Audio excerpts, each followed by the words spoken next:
May their souls rest in peace. Please be seated. I now wish to invite our Secretary, Mr. Kester Seeley, to read the notice convening the 68th Annual General Meeting.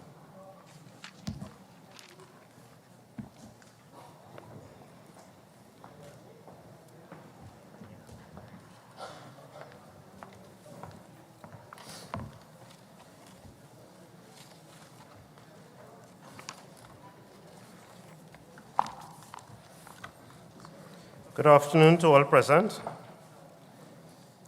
Notice is hereby given that the 68th Annual General Meeting of Tateco Port of Spain Credit Union Cooperative Society Limited will be held in person on Sunday, 2nd April 2023, starting at 1 p.m.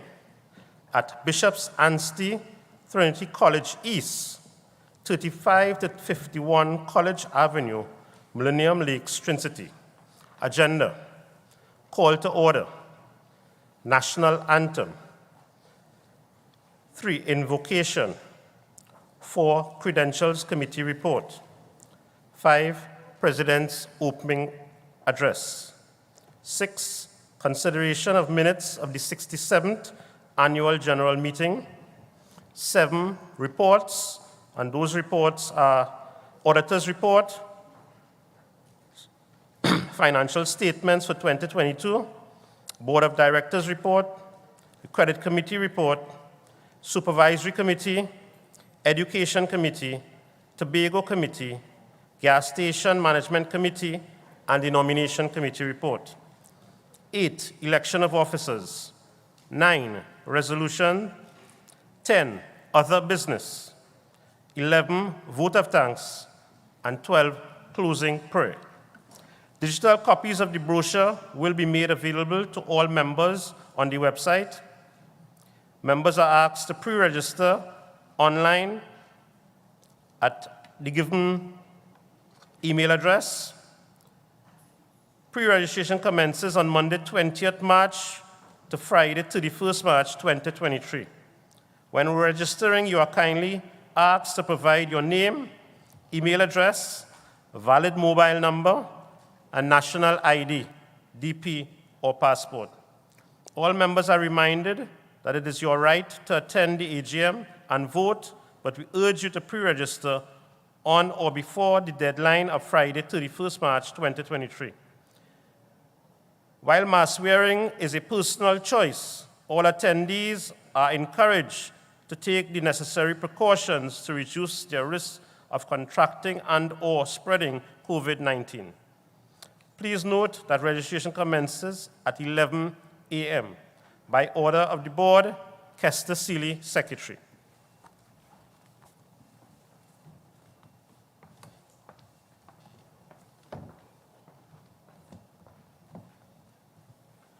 Thank you, Secretary Mr. Kester Seeley.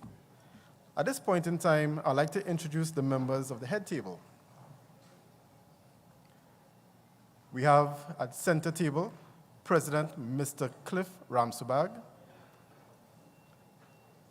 On your right, Vice President Mrs. Claudia Ford, Secretary Mr. Kester Seeley, Assistant Secretary Mr. Richard Abraham, myself, Public Relations Officer Karan Sibaran, and the other serving members are Mr. Andrew Alfred, Ms. Charlene John, Mr. Charles Innes, Ms. Nicole Ballantyne, Ms. Felicia Sylvester, Mr. Kenton Solomon, and Ms. Janelle Lead. I now wish to invite your president, Mr. Cliff Ramsubag, to give the welcome address.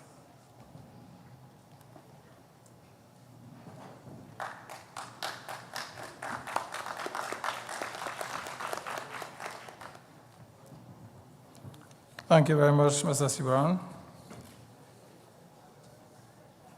Mrs. Michelle Cole Padella, Corporate Officer 2, Corporate Development Division, Ministry of Youth and National Service. Mr. Angel Betancourt, Secretary, Tateco Arima Credit Union. Ms. Wanda Bernard, Chief Operating Officer, CUNA Caribbean Insurance.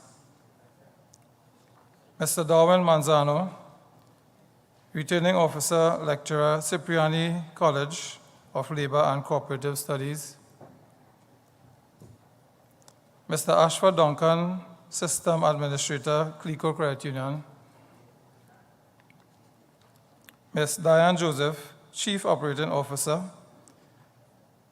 Cooperative Credit Union League of Trinidad and Tobago. Mr. Vernlin Giff, President, Police Credit Union. Mr. Anthony De Freitas, TT QDIF. Mr. Norman Bob, Past President, Tateco Credit Union. Mr. Herman Noel, Past President, Tateco Credit Union. Board of Directors, Supervisory Committee, Credit Committee, Management of Staff of Tateco Credit Union. Fellow members, good afternoon and welcome to the 68th Annual General Meeting. Our last 3 AGMs have been virtual. The Ministry of Health has removed all restrictions regarding gathering, hence the reason we are here today. It is really pleasant to see all of you. Our board meetings in 2022, along with several committee meetings, have been virtually. In-person meeting we started in 2023. As COVID-19 continues across the globe and here at home, I urge members to continue to be vigilant and protect yourselves and your families.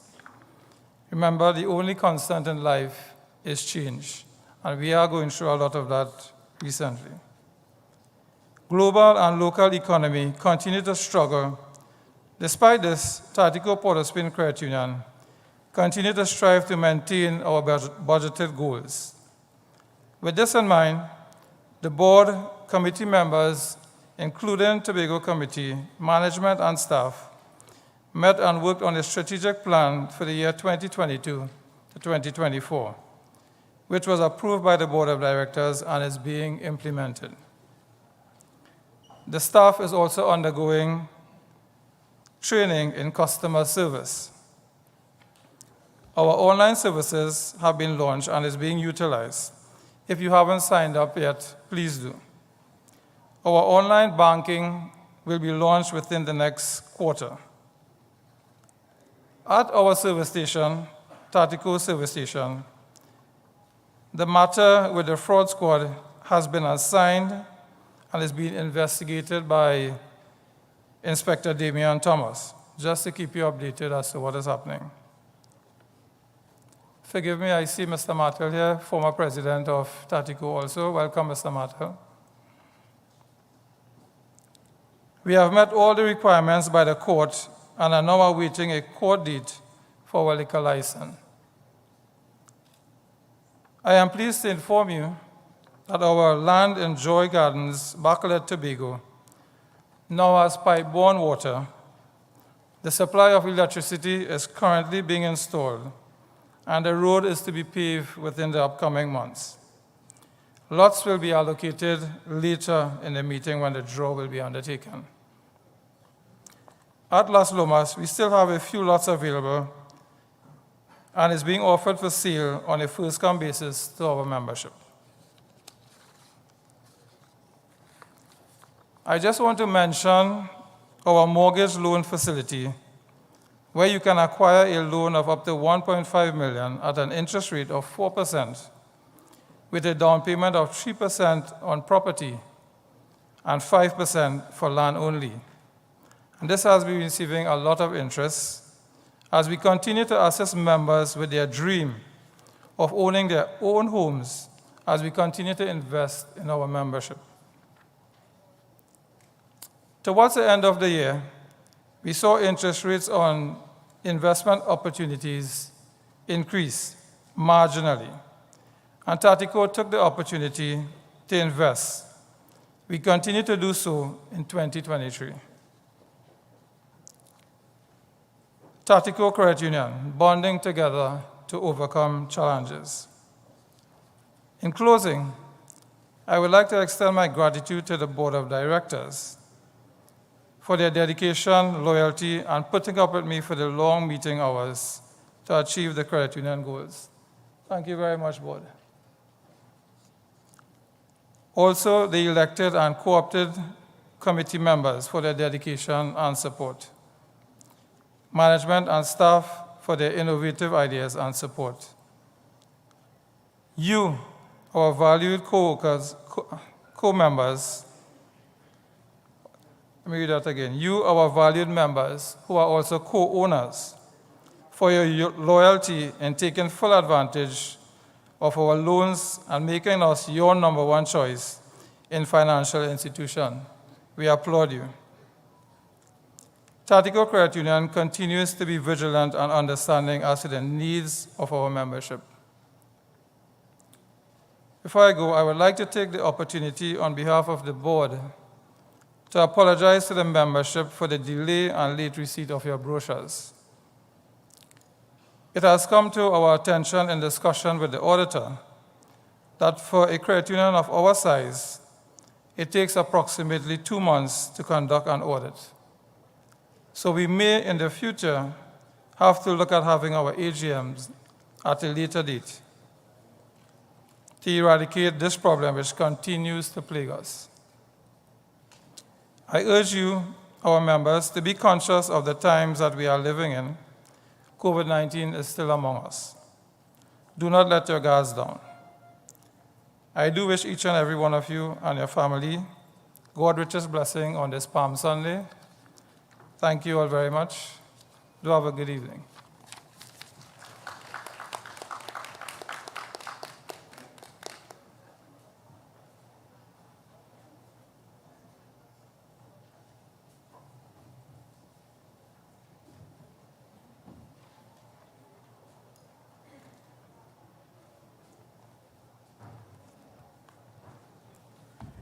Thank you, Mr. President.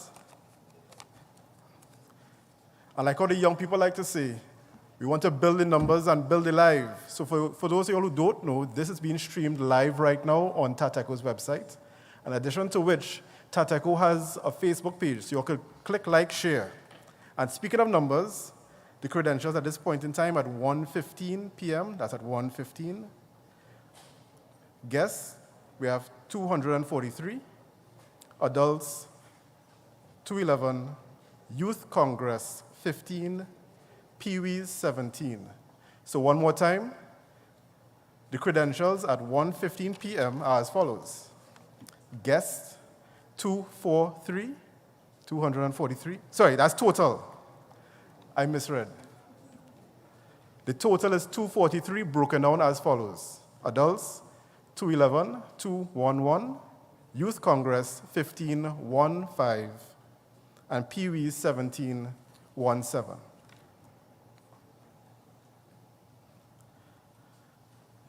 I wish to now ask for the adoption of the standing orders and seek a motion from the floor.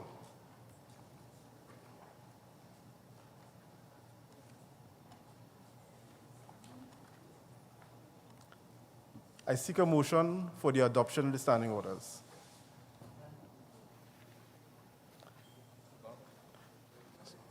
Begs is so moved from one of our past presidents, Mr. Bob, Norman Bob. Looking for a seconder. We have also another past president, Mr. Herman Noel. Thank you very much. I'd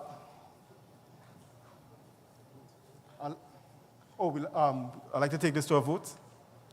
All those in favor, raise one hand. Ask for the supervisory committee to. Oh. In this case, the ayes would have. Okay. Instead, apologies. All those in favor, please say aye. Aye. Any against? Any abstentions? So the ayes have it. So the motion is so moved.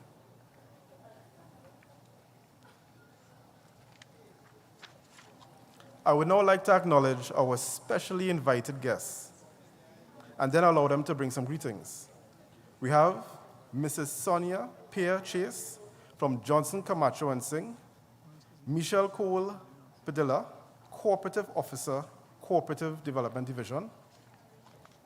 Nathalie Phillips, Cooperative Officer, Cooperative Development Division. Ms. Wanda Bernard, COO, Kuna Caribbean Insurance. Ms. Diane Joseph, COO, Cooperative Credit Union League of Trinidad and Tobago. Mr. Adrian Hines, Lex Caribbean. Ms. Bernard Shepard, Lex Caribbean. Mr. Anthony Peer, Principal Auditor, More Business Solutions. Ashford Duncan, Systems Administrator, Clico Credit Union. Ms. Collis Holder Craig, Clico Credit Union. Mr. Therese Salandi, President of Youth Congress, Tateco Portis Wing Credit Union. Mr. Darwin Manzano, Lecturer, Cipriani College of Labor and Cooperative Studies. And Mr. Angel Ricardo Betancourt, Secretary of Tateco Rima.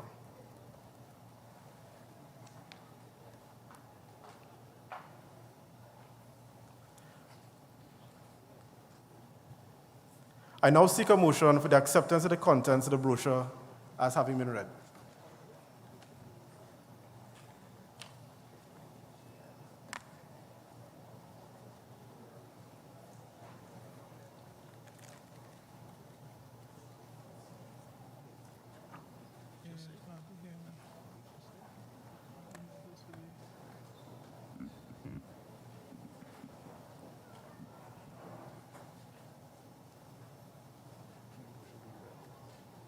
No? I seek a motion for the motion being read. The brochure.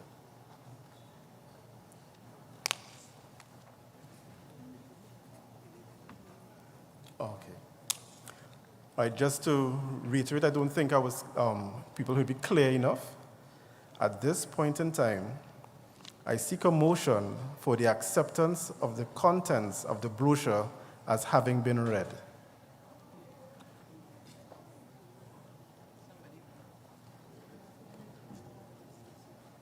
You have to go to the mic.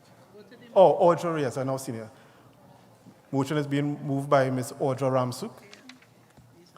Do I have a seconder? Just for, could you just state your name in the mic, please? Jennifer McCullin, I second. All those in favor say aye. Aye. Any against?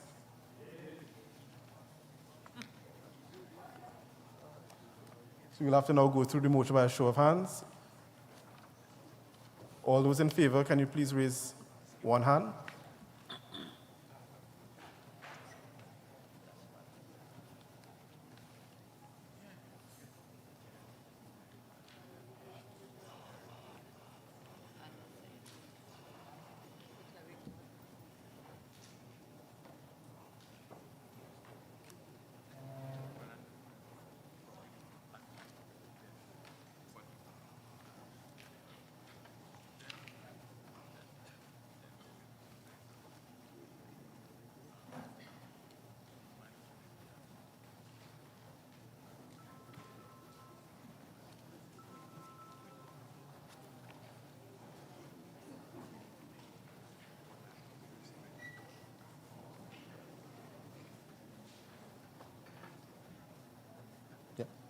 And now all those against, please raise one hand.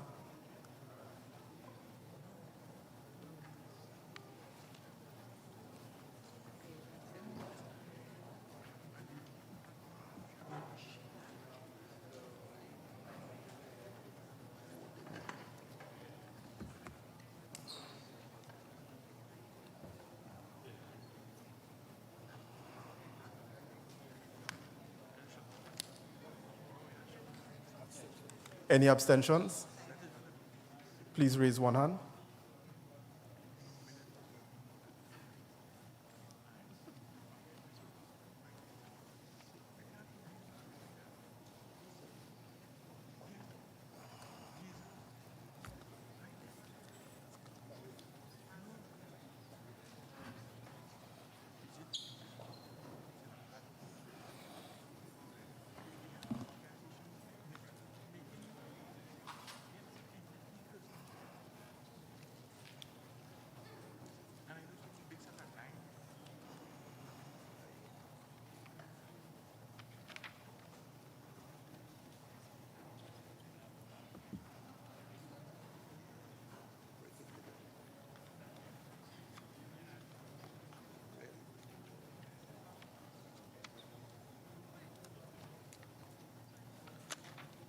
The results are 4, 89, 89, against 7, 7, abstentions 3. So that's 4, 89 abstentions, against 7, abstentions 3. So the motion is carried.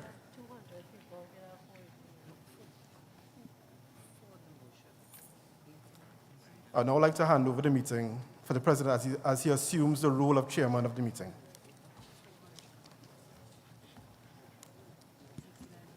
Test 1, 2. Are there any omissions or corrections to the minutes of the 67th Annual General Meeting? On page 5 of your brochure.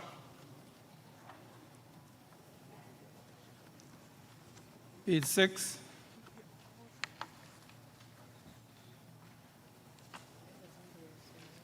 Page 7.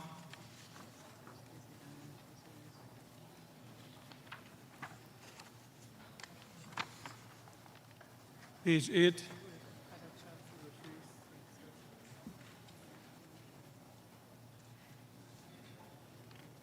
Page 9.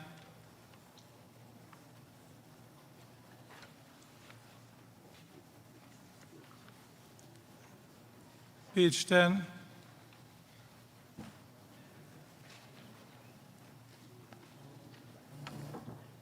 Page 11.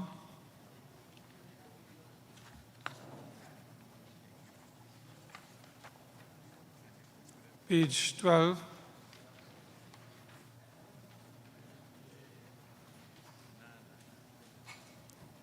Page 13.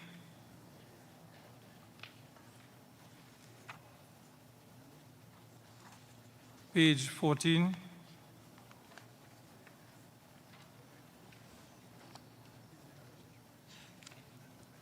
Page 15.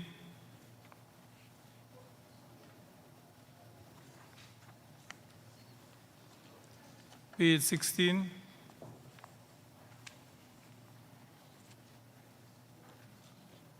Page 17.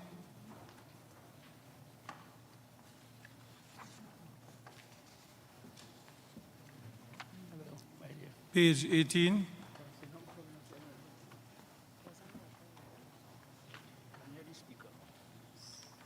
Page 19.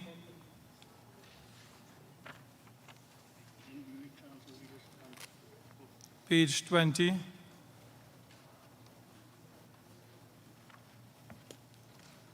Page 21.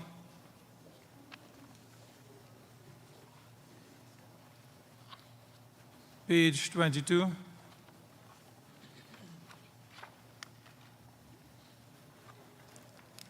Page 23.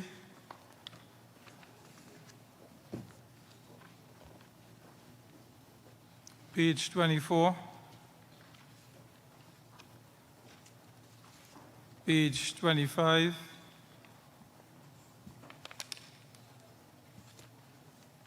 Page 26. Page 27. Page 28. Page 29. Page 30.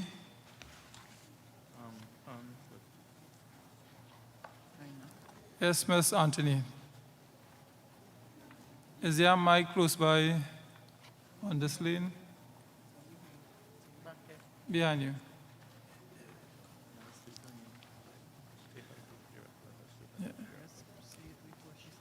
Good evening, all. Right, just state your name for the record so the I- panel can. I'm Campbell Anthony.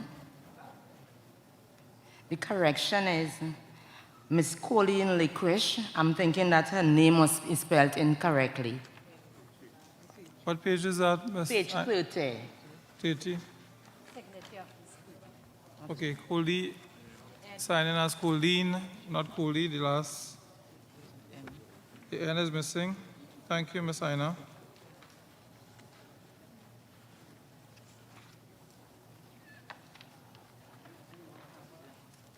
Okay, I seek a mover for the confirmation of the minutes.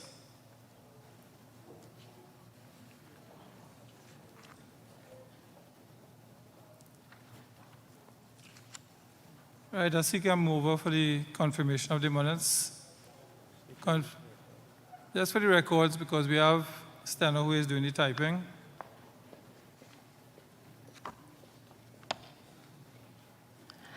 I beg to move Maria Anthony Williams. Okay, thank you. Seconder.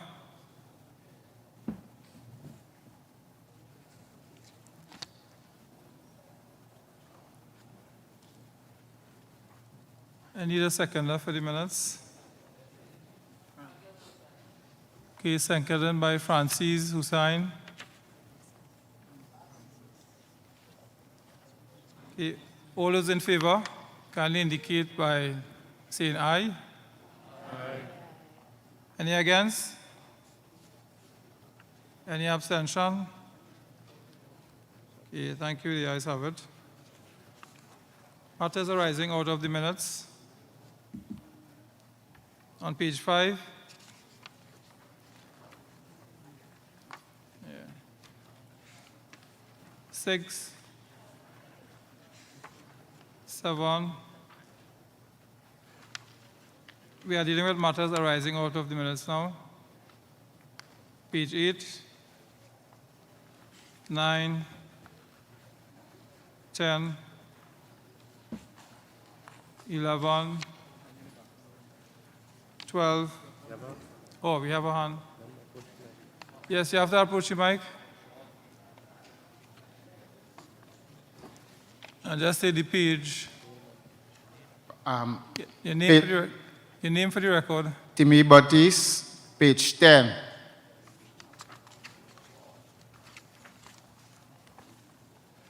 I'm just trying to find out what's going on with the payment item for that Ms. Marlene Wilson, right? I want to know if that person was paid the fund from Kuna, the death benefit.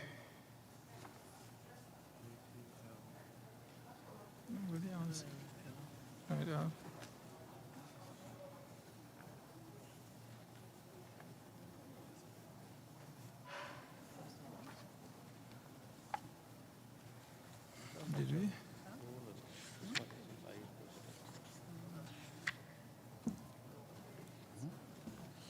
I know.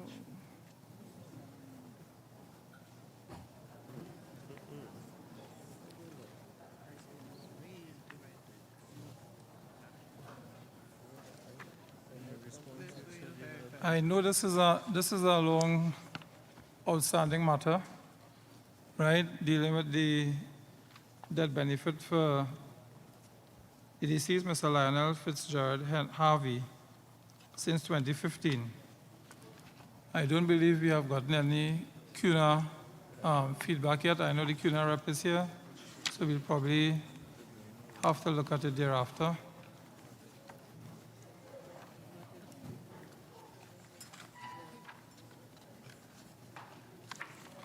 Right, we continue. Any matters arising out of the minutes? On page 12.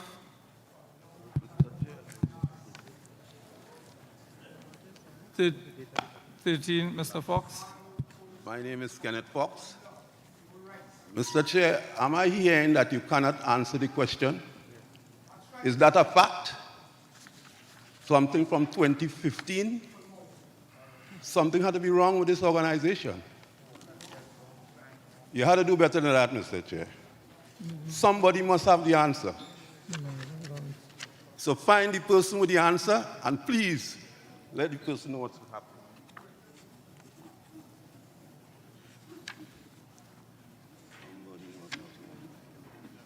Okay, we'll get back to you, Mr. Fox. Page 15.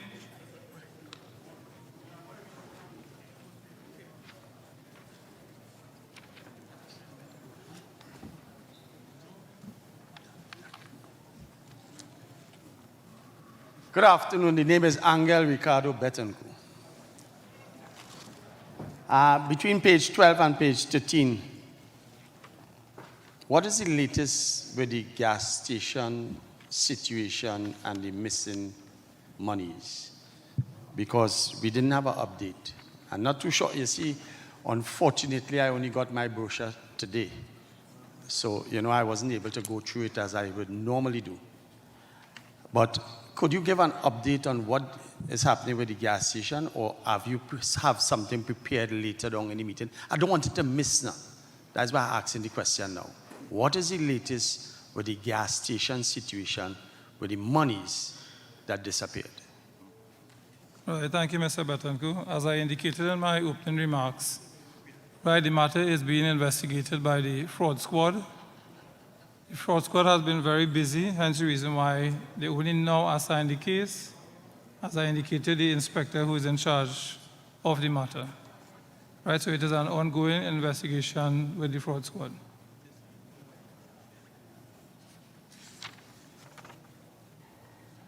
Page 15, matters arising.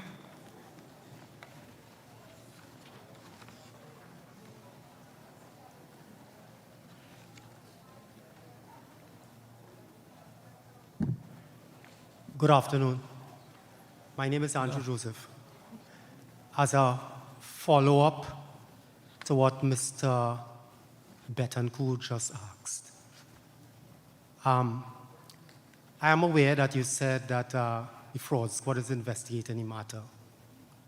But from an internal point of view, what were the conclusions of the supervisory committee and any other ad hoc committee that was set up to investigate that matter? Because indeed, it is an alarming situation. Thank you very much.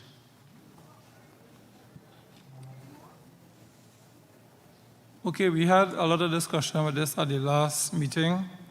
Just to let you know that there was a team that was investigating the said report, and it so happened that the person who was accused, right, they ended up leaving the company before an interview could take place. So that is what had happened in 2021.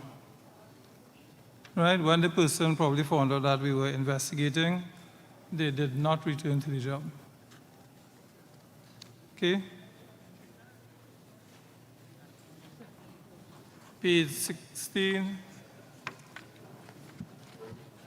Mr. Chairman, Andrew Joseph again. Forgive me for belaboring the point, but this is a long-standing matter, and the investigation appears to be protracted.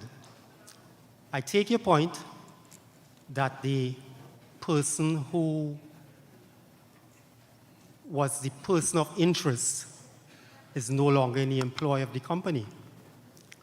But to have succeeded in embezzling, and if I may use the word embezzling, over $250,000 over an extended period of time, it appears as if something is wrong with the way that the operations of the gas station is done.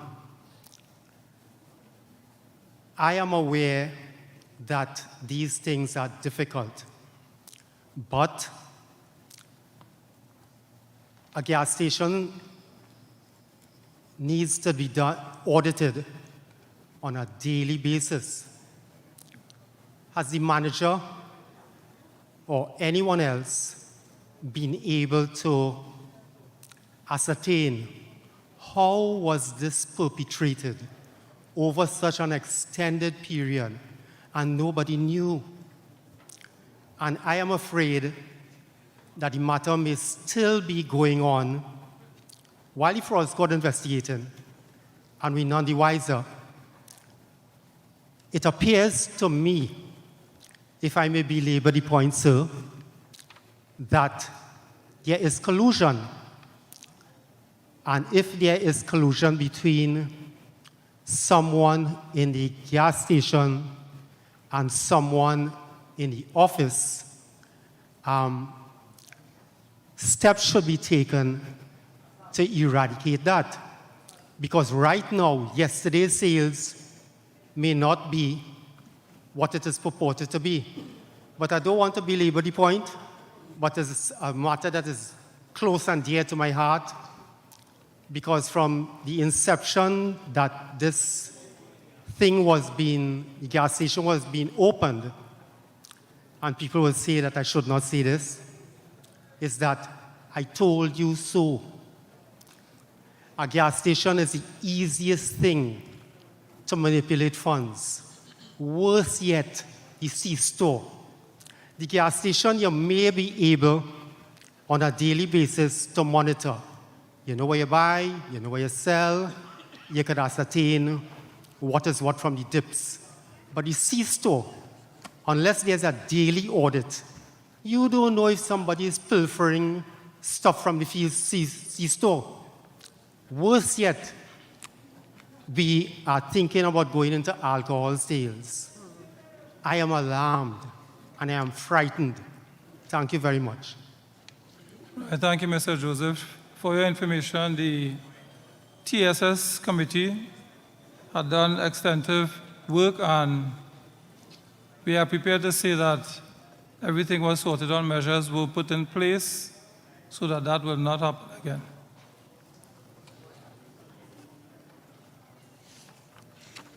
And as you indicated also, and as I said before, the matter is ongoing. The fraud squad will investigate, and if whoever is involved, I am certain that they would find out. Mr. Chairman, Just state your name. my for the name records. is Paul Sideno. Might I be permitted to go back to page 10 to ask raise a question about the matter that I raised about the CUNA insurance policy extension? I would just like to know what has been done, if the management, if the board had discussed it, and where are we heading in that direction? What is the...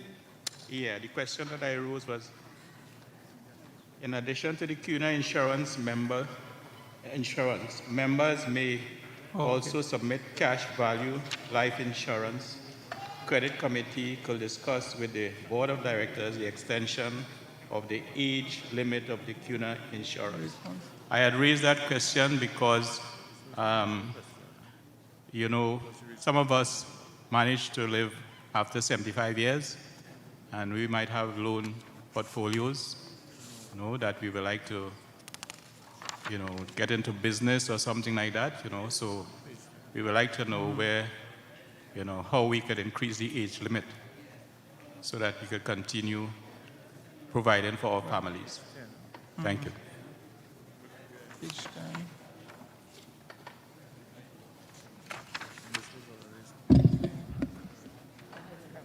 Mr. Chairman. Right. Hold on. Yes, Mr. Sedano. On page 10, you would have a response.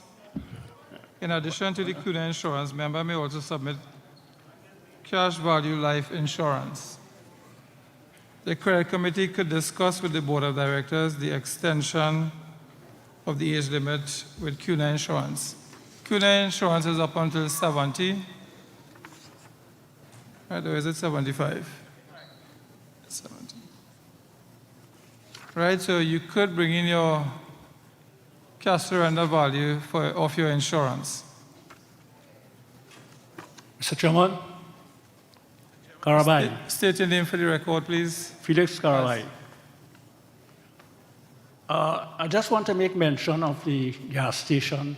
You all have investigation going on. You know, you always sweep things under the rug. Every investigation, you all caught them in the act and yet still it under the rug. Okay? So I hope Mr. the investigation that you say going on. As I indicated, that matter is being investigated by the fraud squad. Wait, the last one was the fraud squad too?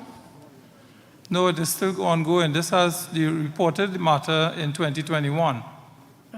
Okay. Right, and it is still Last ongoing. one, up to now, they do nothing about it. Yeah, I called here, the last virtual meeting you all had. I called for a financial report. I called for a forensic audit into the monies being paid to the board and also the members of staff. You all did anything on that for me? Page 15, down at the bottom, the second to last meeting you all had here. What page? You're all still on page 15, right? I know many things that we say here in the AGM never come to pass. I know that is the going on here. So I don't expect you all to do anything for anything that we talk here about to accomplish, because I don't see it on the brochure. All the things we asked in the last brochure, I don't see no accomplishment in this vote. Yeah, there's a response on page 16. And G? Page 16. Yeah. You see, I didn't get a chance to read the Yes, Bible. I because do apologize. I came for one, and they said they didn't get it yet. I always like to go home and sit down and read it. And now they have such fine letters, and my eye not that good. Page 16, what part? G. I ain't seen G. Oh, G. Okay.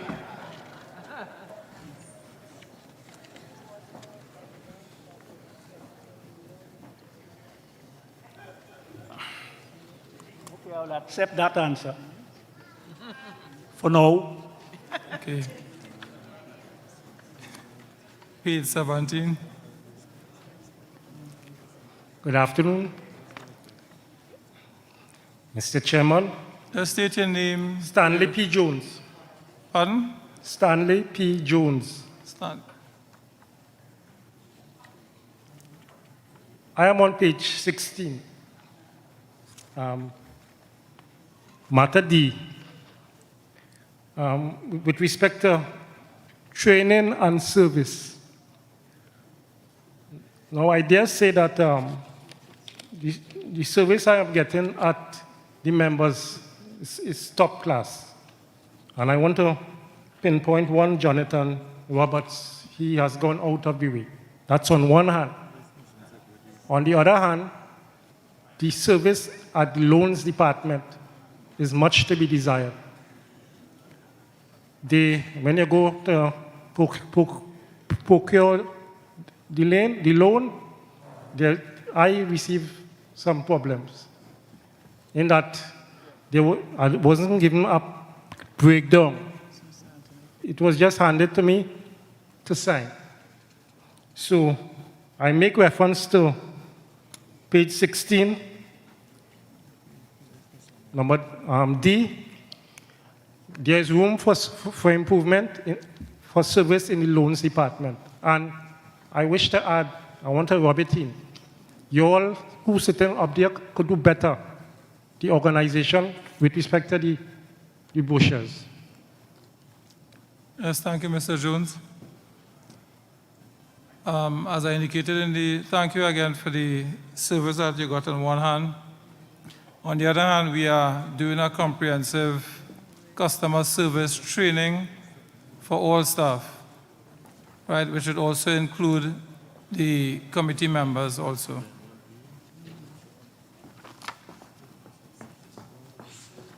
Page 17.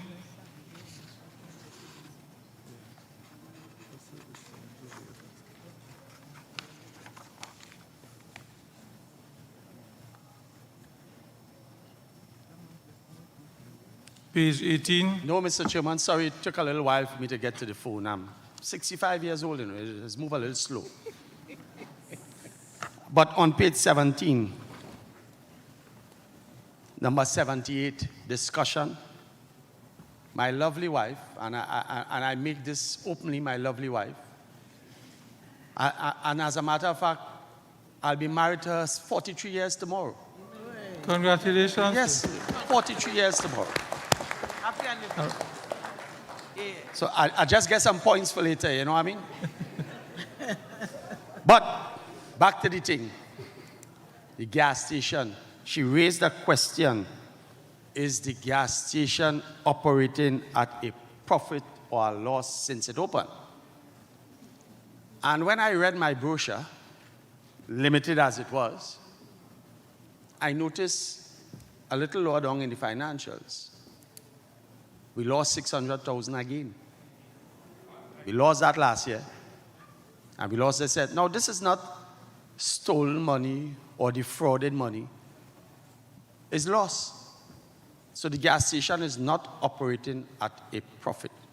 Am I correct, sir, at this time? According to the information received, yes. How are we moving forward? What are we doing? How are we operating? How has the board looked at this? What in the strategic planning of the board have they come up with regards to turning over this whole thing with the gas station? You know, sometime it was said at a meeting here some years ago, it's better you level the thing and make a car park, you know. They might make more money. So we need to really look at this situation with the gas station. When we bought the gas station, we started at a loss. It was moving good for a little while, and then, well, the fellas and them who was working there, I know I was the secretary at the time. The fellas and them was working there was selling diesel on the side. And we closed it down in order to make it better. But it didn't get better. It gained worse. $600,000 by a little percentage, I might get a little more on my dividends. So it's something we need to really consider. Are we just holding on to this thing to just hold on to it? Or are we really looking to see what we could do properly with it? We cannot afford this loss, Mr. Chairman. I say, let me bring it here because I might forget down the road when the gas station committee report come up. Yes, Mr. Chairman. Hold on, Mr. Carway. Yes, Mr. Betancourt, we do have plans to improve. Now, it's unfortunate that you did not get the brochure before and we were not able to see the financials. Right, but if you look at the gas station, as I said, we had put measures in place to prevent any pilfering, etc. Right now, if you look at the product that we are selling and the expenses, right, you will actually see that there's a profit. Now, the gas station has an operating cost, which is paying off wages, etc. Right? Paying off wages, insurance, security, utilities. All these are overheads.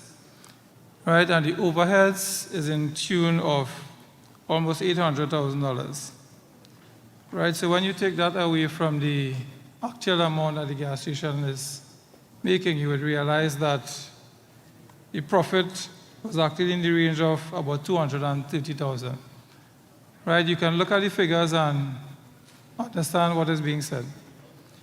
Right? This is what I was able to ascertain. In the meantime, what we have done is put measures in place to increase our revenue from the gas station.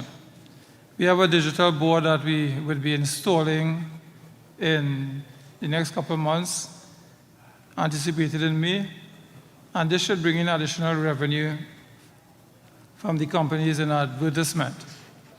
Right? We are also in the process of getting our liquor license.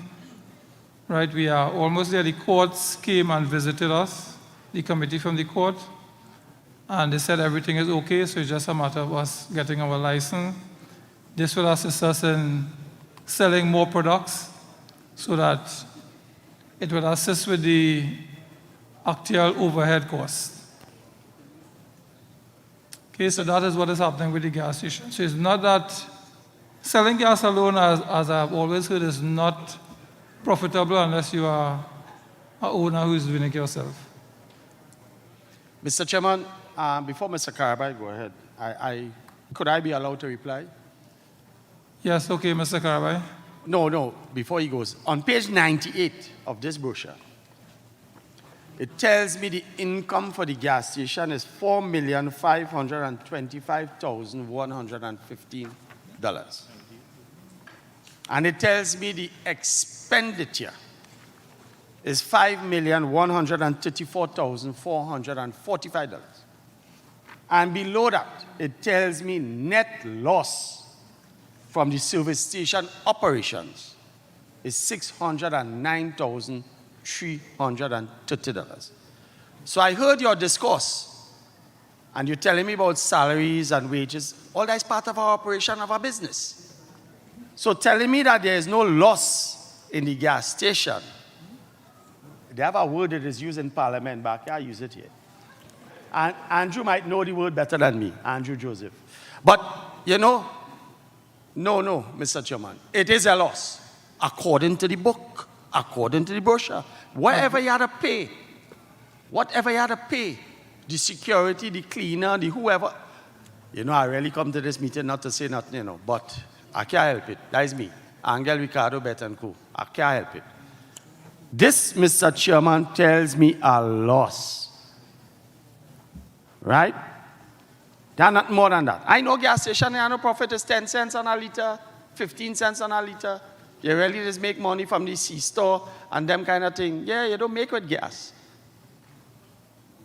Mr. Chairman, the brochure tells me on page 98 that the gas station lost $609,330 because expenditure is more than income. All right, thank you, Mr. Betancourt.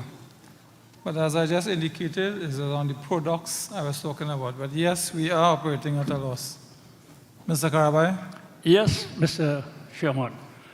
You answered one of my questions when I asked the question, but I was asking in the last, as far as I could remember, I asked for a forensic audit on the credit union itself. The credit union.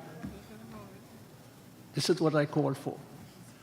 Is it possible as a member of this credit union who don't gain nothing from you all, because it's the executive and also the staff that get all the money. They just get all the benefits, not us. And we just come here to a meeting and all we're looking to get is our breakfast for $25 and our lunch for $75. And this year we ain't getting nothing. But that is not the point. The point is I calling for a forensics audit because we paid $2 million for the gas station. If you don't know, we paid $2 million for the gas station. And up to now, according to Mr. Betancourt and according to you all, up to now we can't make no profit on the gas station. Or if we're making very small profit. And the employee of the gas station keeping it out. It's $250,000 she gone with, $250,000. So I calling for a forensic into all the businesses for the past 5 years to know. I would like to get that from me, please. I think I'm entitled for that. Mr. Chairman. Okay, thank you, Mr. Karabai.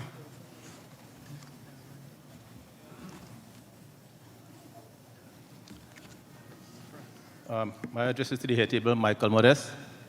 Yes, Mr. Modest. I want to continue on Mr. Betancourt's questioning because I'm dissatisfied with the answer. Reason being, you are saying that we are making $200,000 profit if we were to... No, let me finish. That's before you continue. If you were to discard... Let me finish. That's before you continue, Mr. Modest.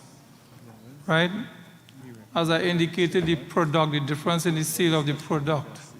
Yes, there's the operating cost. I'm agreeing with you. I'm agreeing with you. Okay. Right?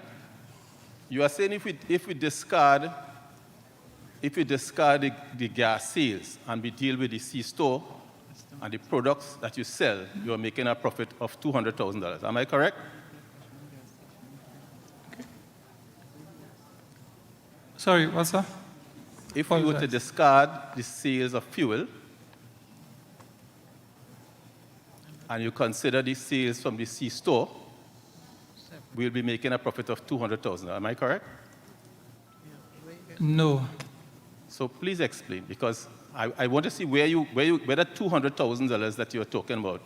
Right. I indicated that if we look at the income of the products, right, which is the fuel, the lotto, the C-store, right, and you look at the expenditure, you will realize that there's a surplus.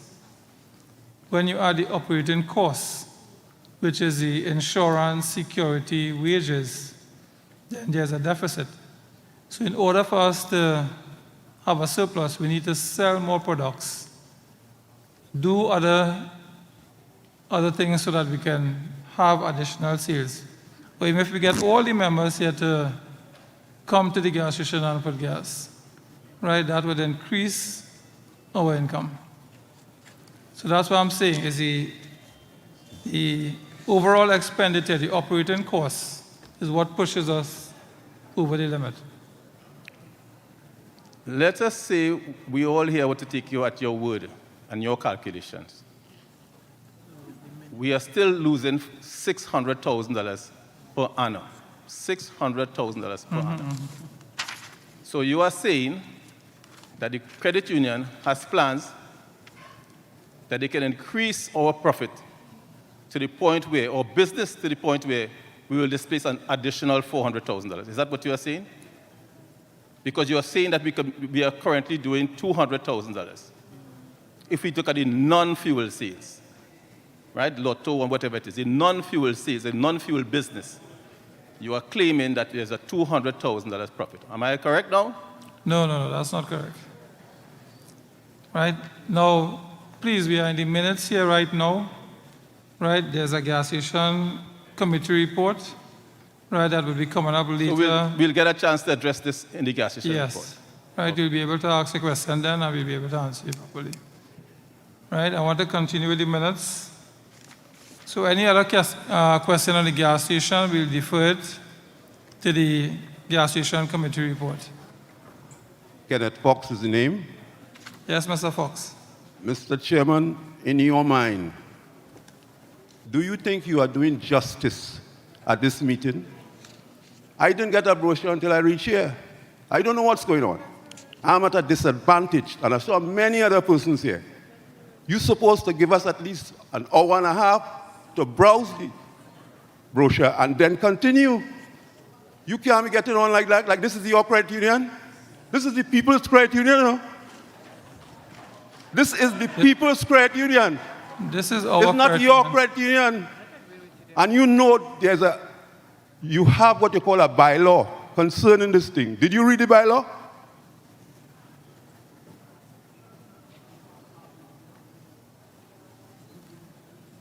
All right, thank you, Mr. Fox.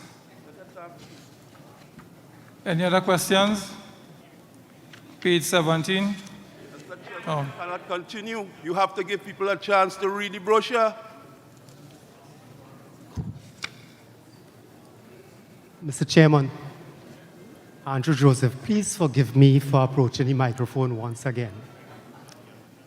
But there is substance in what Mr. Fox just said.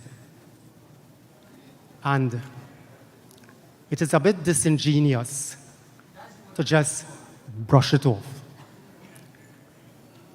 If it is that this credit union belongs to everybody here, you included, That's right. and this is the most important congregation of the members, one cannot treat the membership with that level of disrespect. Speaking on my own behalf, and I think others also, I got this 5 minutes before I walked in the meeting. The meeting started. Within about 15 minutes, you started to go through the minutes. I don't know A from B. What insider here? And you go through, and I mean no disrespect, Mr. President. I mean no disrespect whatsoever. And you go through page 1, page 2, page 3, and no one says anything. Not because no one has anything to say, but people has not been given time, if I may endorse what Mr. Fox has said, to really go through this. And this is not the first year this happened. Eh? This happens every year. And we get all sorts of excuses. The brochures print late. The goose lay a golden egg. Humpty Dumpty fall off a wall. And it continues like this. And I would want to believe that it is an error that this is not delivered in time. But when it happens over and over and over, I begin to believe that this is deliberate. You do not want the membership to participate in this meeting because the power lies here. And if the membership gets up and say that you propose A, B, or C, and people say no, and it's put to a vote. So, Mr. Chairman, last year I heard the excuse, the year before I heard it. You have this important function, a president of a multi-million-dollar organization. How hard it is to ensure that we old people, because as Mr. Betancourt said, he's 65, I am 71, that these old people are treated with some level of respect. Give me it in time that I could go through, that what I have to say, I could make up my mind what I have to say. Thank you very much for listening to me.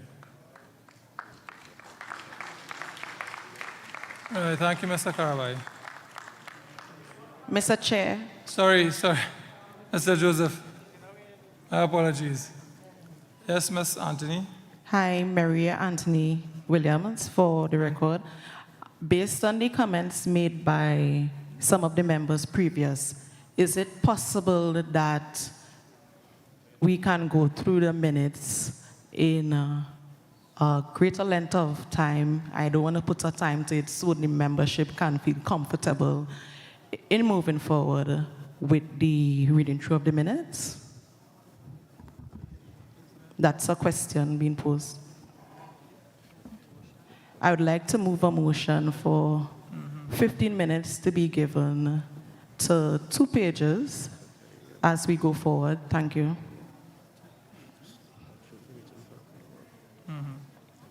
A maximum of 2 minutes for 2 pages, each 2 pages going forward, so we can be productive today. That's a motion.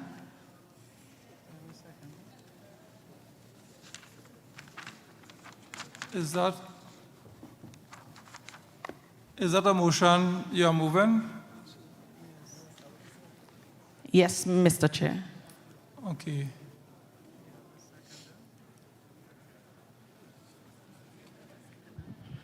Good afternoon. Before that motion gets a seconder, I would like to think that we are doing a disservice to the board.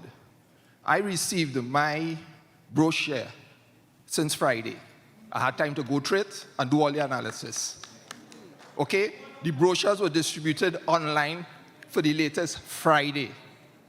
Now, the issue arises, not many people have access to the internet.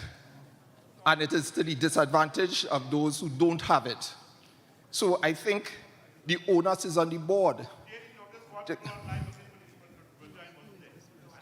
I got it on Friday. I am telling you what happened to me. I got it on Friday evening. So I am saying that there is a problem in the distribution of the brochure online because I got it through my email on Friday. So let us not think that everybody is in the same position. So what the board has to do is have a way of getting to the membership. Online notifications is the thing now. You can reach 3,000, 5,000, 10,000 people online. But if the members don't have access to online, then it creates a problem. So the question really is, how many of your members have access to online notifications? That is what the issue is. Thank you. Good afternoon. Thank you I'm very Robert much, Shield. Mr. Noel. I lost my card for the gas station. All right, no, I can't entertain any. There is something. Is it that you cannot entertain? No, not right now. Right, so Ms. Anthony would have moved the motion, but before Ms. Anthony Williams, before we do that, and I am listening to the senior members indicate they're not having the brochure and time to look through it. Right, so what I would like to do at this juncture is to adjourn the meeting for half an hour. Right, so that we can Are you going mad or what? Give the meeting enough time. You have to be going mad.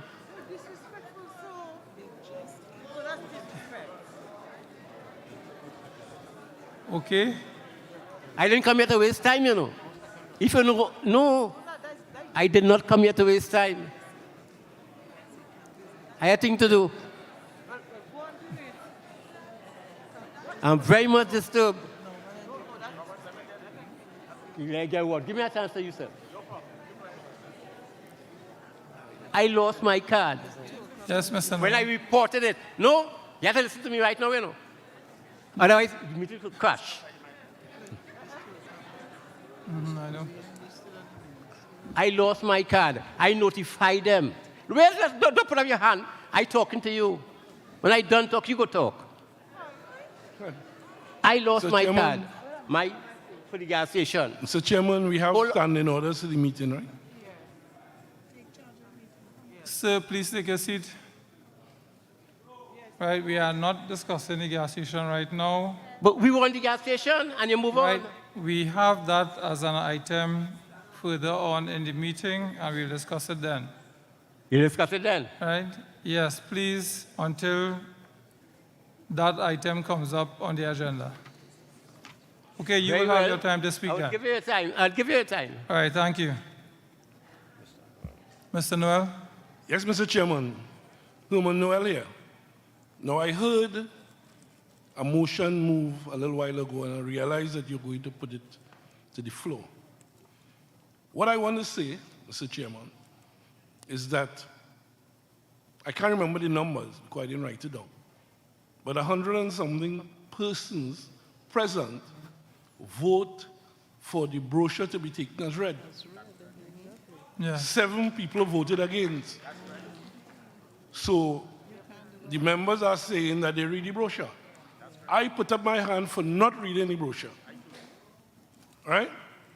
So I don't think at this time we could take that time out that you are asking for because of reading of the brochure. Right? Okay. So I'm just indicating to you that it makes no sense us going into that because the members already say they read the brochure. All right, thank you very much. Mr. And I Noel. was about to make the same statement, Mr. Chairman. Thank you, Mr. Noel, for jumping in front. We voted for, I voted against because I know I didn't read it. But we voted for the brochures being taken as read. Members have to understand and be aware of what the business of this credit union is all about. You come here to sit down and ain't say nothing. I come to sit down and say nothing, but I go talk when something happening that ain't happening correct. All right, thank you very much, Mr. Betancourt. Okay, so we continue with matters arising out of the minutes. Mr. Chair. On page 17. Mr. Chair.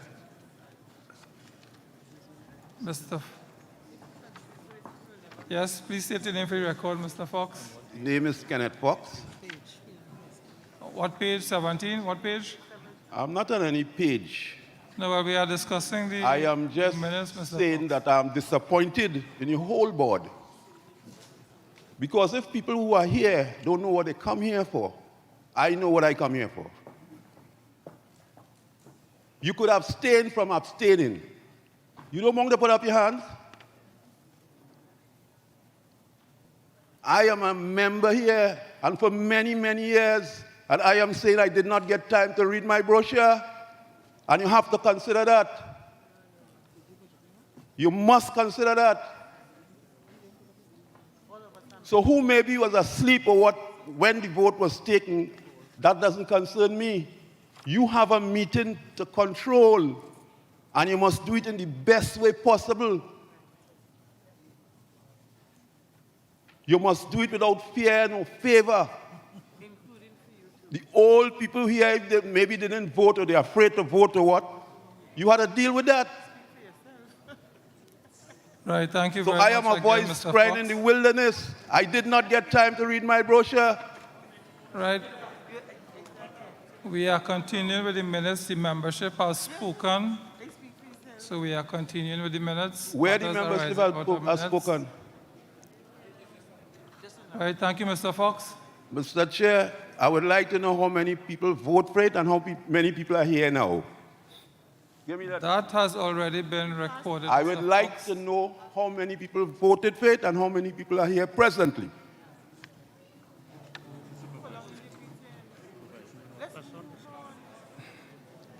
Okay, so while we get that information from Mr. Fox, we are continuing with the minutes. Mr. Chair, you have a supervisory committee. Yes, Use we your are- supervisory committee. You could count. He just said he'll get information for you. Was We will 128 get that a choice information. The about- supervisory committee is bringing the necessary information. Could you tell me how many persons are right now in this room?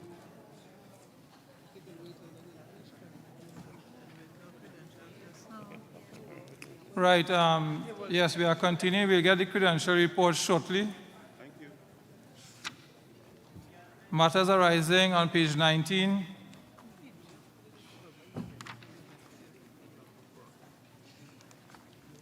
Page 20.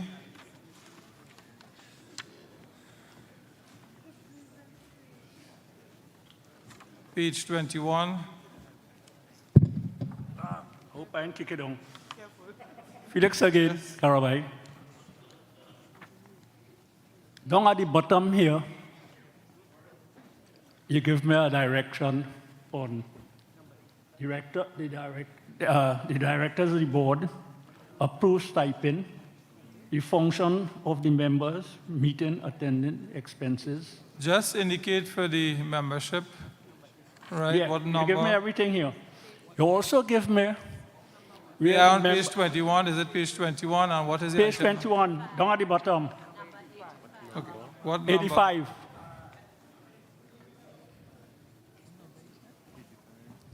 Right, 85. That's what the Down at the benefit of bottom membership. here, you talk about the employees getting benefits, right? I agree. They also have a union they bargain for them with, not so? NUGFW. Now, I want me to understand in the brochure here, you all give them, let us say, at the end of the year, every year, they get a bonus, not so? No, they don't get a bonus, Mr. Karabai. Yeah? They don't at the end of the year, no. Do you give them a bonus? No. They don't get a bonus every year? No, not every year. No, they don't. You sure?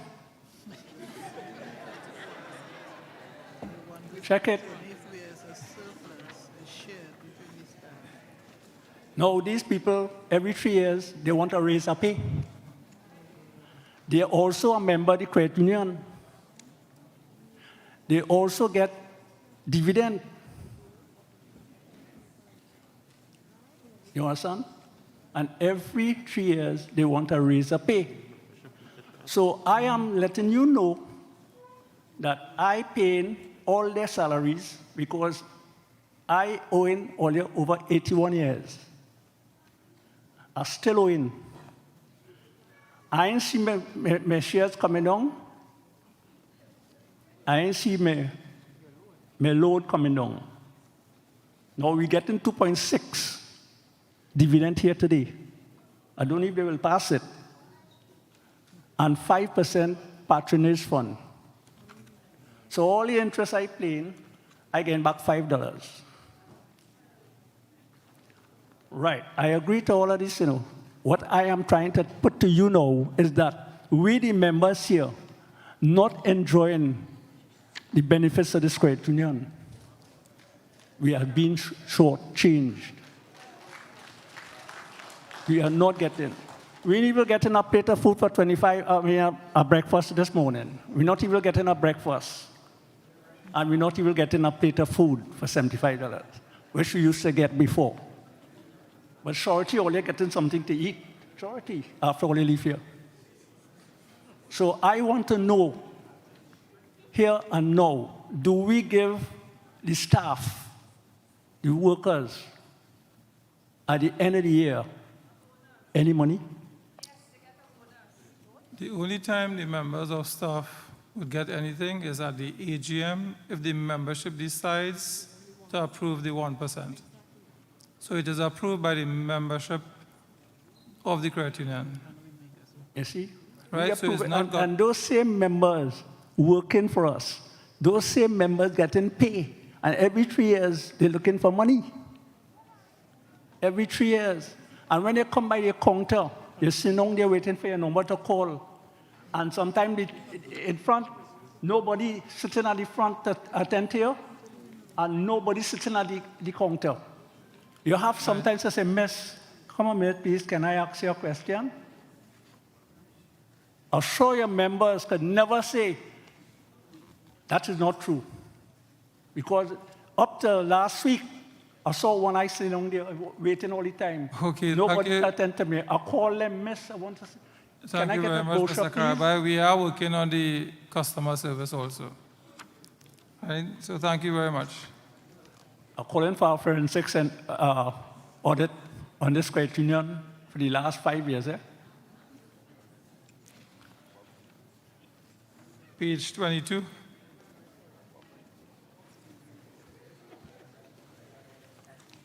Page 23.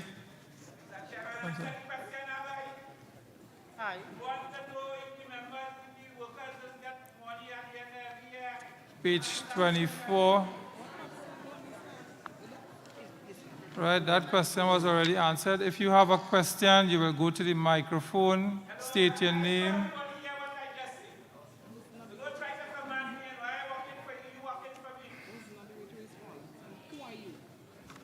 Page 25.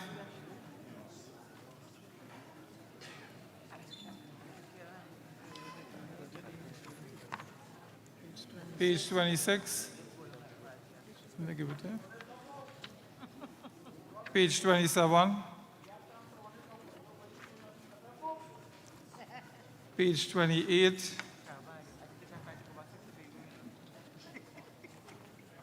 Page 29. Page 30.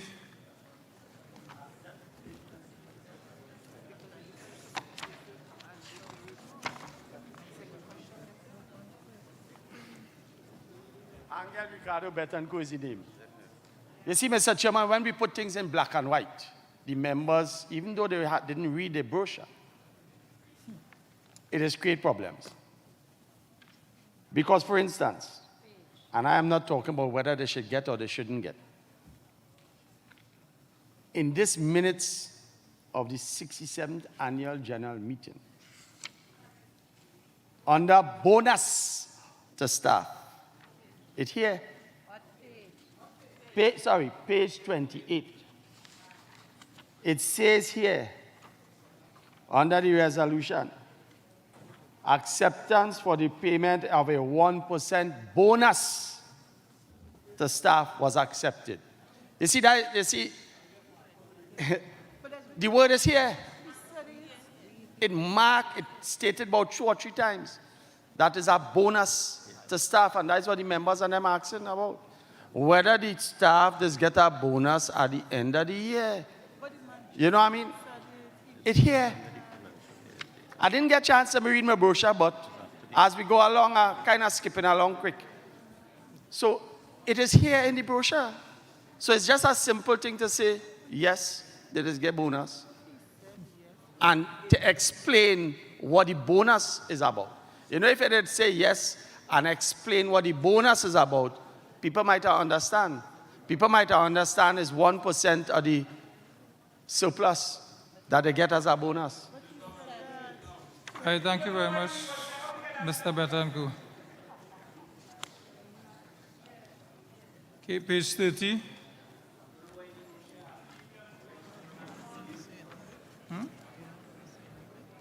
Yes, Mr. Chairman.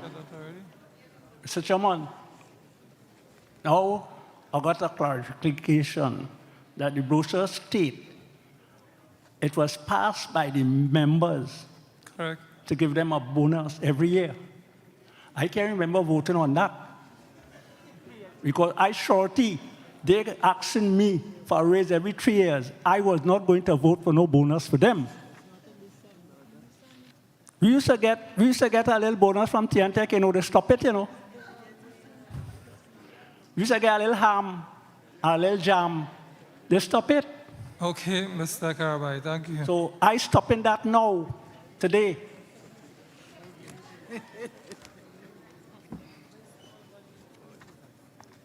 Okay, so that concludes the minutes of the 67th annual general meeting.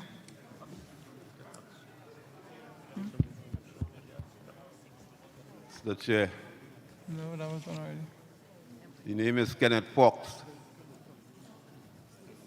This was matter rising on 30 minutes. Waiting to him. Mr. Fox? I made a request a little while ago, and you said that it was being done. The report, Prudential. Your supervisory. Do you have any supervisory here, Mr. Chair? Just to check. A few members here, you can't check that? Okay, at 2:18, Mr. Fox, there were 285 adults present, 16 youth congress, 20 PVs, and 20 guests. I am saying, Mr. Chair, 230 now. And this is at 2:18 when the count was made. That count, somebody can't count. Trust me, Mr. Chair. Who Okay, counted? thank you, Mr. Fox. We'll continue with Mr. the... Chair, no, this is a serious thing. Don't tell me it only had 200 and something people inside here now. Don't tell me that at all. Apparently they're not counting you all, and they're not counting the members of that. 285 adults, 16 youth congress, 20 PVs, 20 guests, which will add to 341 persons. Oh, you're going to 341 now. At the time, at the first count, when you said the people voted in favor, how many persons voted? How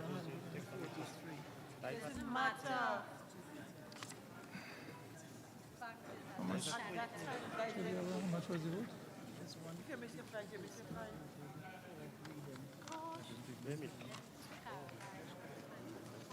How much we brought home?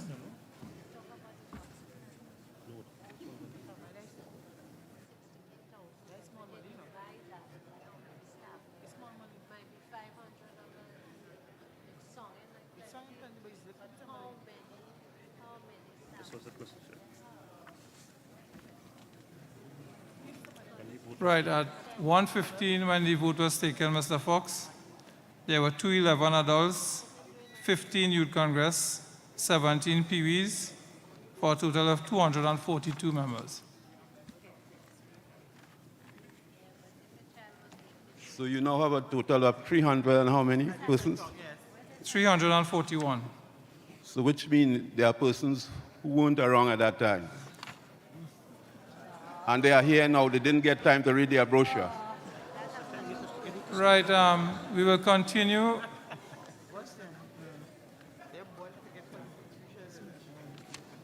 Right, we will continue with the reports as per the agenda. We have the auditor's report. I'd like to invite Mr. Anthony Pierre to the podium so he can give the auditor's report.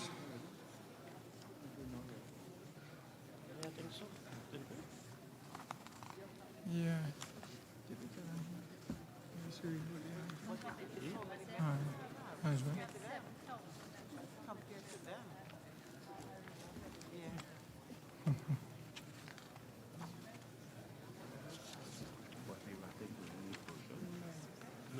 you have to read it on.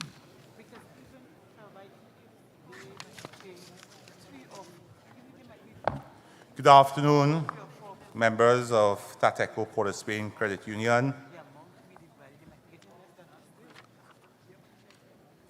The auditor's report to the members is reproduced on page 67, 68, 69 of your brochures. And there is a correction to the report which I will make as and when I read it. So on page 67, independent auditor's report to the members, report on the audit of the financial statements of Tateco Port of Spain Credit Union Cooperative Societies Limited. And it should not say their qualified opinion, it should just say opinion, and I'll explain that as we go along.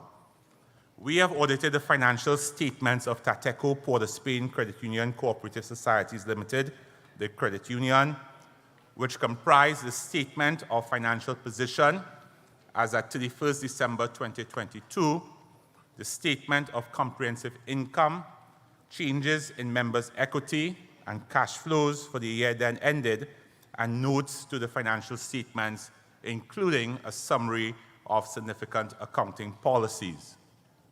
In our opinion, and this is a correction I would like to make, you need to delete the words that follow "in our opinion" and pick it up one sentence later and say, in our opinion, the accompanying financial statements present fairly, in all material respects, the financial position of the credit union as at 31st December 2022, the financial performance and cash flows for the year then ended in accordance with international financial reporting standards. And let me just pause there and give the explanation that is required at this point in time. During the audit of the financial statements, there were several issues surrounding the valuation of the credit union properties, the one at Park Street, the main building in Barataria, the building in San Fernando, and the building in Tobago. And because of the issues surrounding the valuations and the timing of the valuations, the initial audit report did in fact qualify on the basis that we were not satisfied that the values, that the valuation reserve account was valid and that it should be there. However, before the audit was completed, we did receive the valuation reports, and the values are as reported in the financial statements, which are on pages 70. On page 70, you will see the values of the assets noted there. And then there are supporting notes on pages 95 and 94, which will show the breakdown of the value of the properties, both the investment properties and the freehold properties that the credit union owns. Those values are based on valuations that were done by Raymond & Pierre, and they are the true and correct values of the buildings as at 31st December 2022. So that delay in receiving the reports is what gave rise to what was initially meant to be a qualified opinion, but by the time we were ready to sign off, there was no need for the qualification anymore. So if we can continue, basis for opinion, we conducted our audit in accordance with international standards on auditing. Our responsibilities under those standards are further described in the auditor's responsibility for the audit of the financial statement section of this report. We are independent of the credit union in accordance with the International Ethics Standards Board for Accountants Code of Ethics for professional accountants, and we have fulfilled our other ethical responsibilities in accordance with the code. We believe that the audit evidence we have obtained is sufficient and appropriate to provide a basis for our opinion. Responsibilities of management and those charged with governance for the financial statements. The first paragraph under that heading becomes null and void because of the explanation I just provided. So we move on to the second paragraph, which reads, management is responsible for the preparation and the fair presentation of financial statements in accordance with international financial reporting standards, and for such internal control as management determines is necessary to enable the preparation of financial statements that are free from material misstatement, whether due to fraud or error. In preparing the financial statements, management is responsible for assessing the credit union's ability to continue as a going concern, disclosing as appropriate matters related to going concern, and using the going concern basis of accounting unless management either intends to liquidate the credit union or to cease operations or have no realistic alternative but to so do. Those charged with governance are responsible for overseeing the credit union's financial reporting process. Auditors' responsibility for the audit of the financial statements. Our objectives are to obtain reasonable assurance about whether the financial statements as a whole are free from material misstatement, whether due to fraud or error, and to issue an auditor's report that includes an opinion. Reasonable assurance is a high level of assurance, but it's not a guarantee that an audit conducted in accordance with ISAs will always detect a material misstatement, when it exists. Misstatements can arise from fraud or error and are considered material if individually or in the aggregate they could reasonably be expected to influence the economic decisions of users taken the basis of these financial statements. As part of an audit in accordance with ISAs, we exercise professional judgment and maintain professional skepticism throughout the audit. We also identify and assess the risk of material misstatement of the financial statements, whether due to fraud or error, design and perform audit procedures responsive to these risks, and obtain audit evidence that it is sufficient and appropriate to provide a basis for our opinion. The risk of not detecting a material misstatement resulting from fraud is higher than that for one resulting from error, as fraud may involve collusion, forgery, intentional omissions, misrepresentations, or the override of internal controls. Obtain an understanding of internal control relevant to the audit in order to design audit procedures that are appropriate in the circumstances, but not for the purpose of expressing an opinion on the effectiveness of the credit union's internal control. We conclude on the appropriateness of management's use of the going concern basis of accounting and based on the audit evidence obtained, whether a material uncertainty exists related to events or conditions that may cast significant doubt on the credit union's ability to continue as a going concern. If we conclude that a material uncertainty exists, we are required to draw attention to our auditor's report to the related disclosures in the financial statements, or if such disclosures are inadequate, to modify our opinion. Our conclusions are based on the audit evidence obtained up to the date of the auditor's report. However, future events or conditions may cause the credit union to cease to continue as a going concern.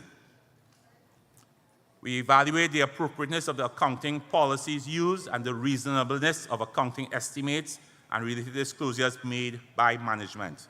We also evaluate the overall presentation, structure, and content of the financial statements, including the disclosures, and whether the financial statements represent the underlying transactions and events in a manner that achieves fair presentation. We are responsible for the design, supervision, and performance of the audit. We remain solely responsible for our audit opinion.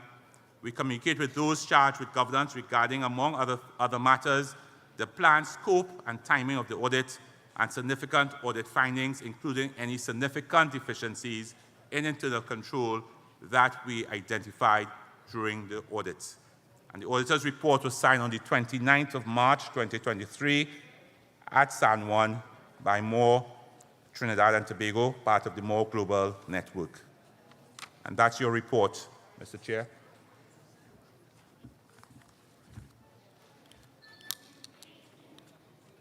All right, thank you very much, Mr. Pierre. Are there any? Mr. Through you, Mr. Chair. Yes, Mr. Fox. I wanted to ask the auditor a question. Because the auditor signed to a qualified report. This is what was presented here today. So I want to know when he changed his mind from being qualified to unqualified, because it should not be put here in writing if it's not qualified. If we agree to that, what we are agreeing to is a qualified report. So that document was supposed to be changed.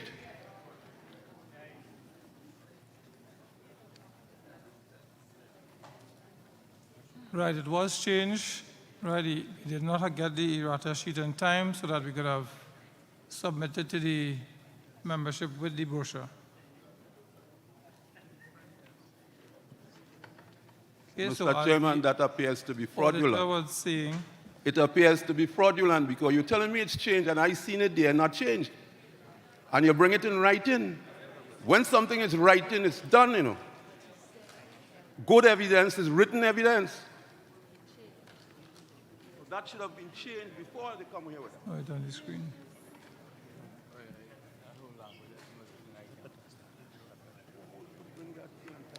This is Chairman. Do we have, just a minute, do we have the errata sheet that we can put on the screen?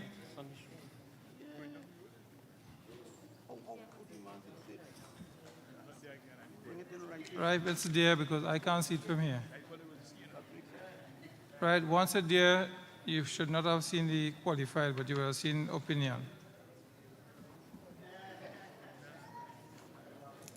But it's not properly done.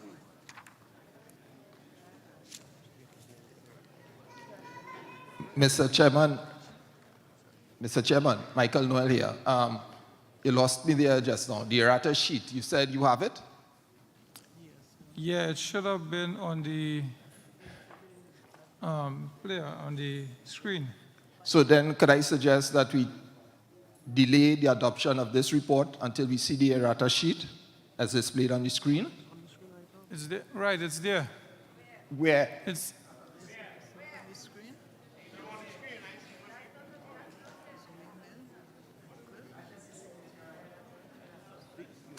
That's not a errata sheet. right now, we don't have a monitor we could see, but as far as I understand, it was there while he was going through the report. Right, it was on the screen that you could have followed. Mr. Chairman, I think I'm confused because he made the adjustment verbally, but we have not seen it. Are you saying what he presented was different from what we have in the brochure? Yes, it's different from the brochure. Okay. One other thing, I want to ask I have a concern about the qualification when he questioned the valuation of the assets of the credit union. In particular, the gas station. Was the gas station valued, and was it valued as a going concern, or did we ever do a valuation of the gas station as a going concern? These are what I need to know from the board or perhaps from the auditor.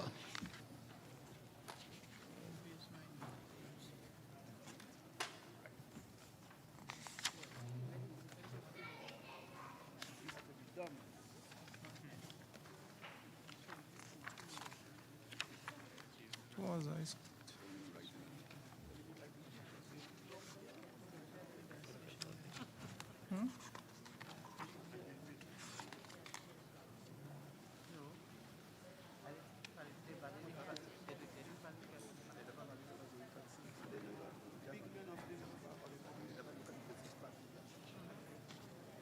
No, I am not seeing evaluation for the gas station here. When was the last?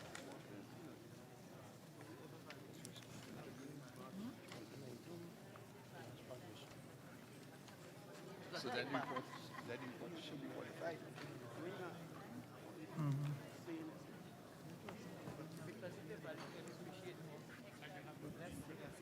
statement.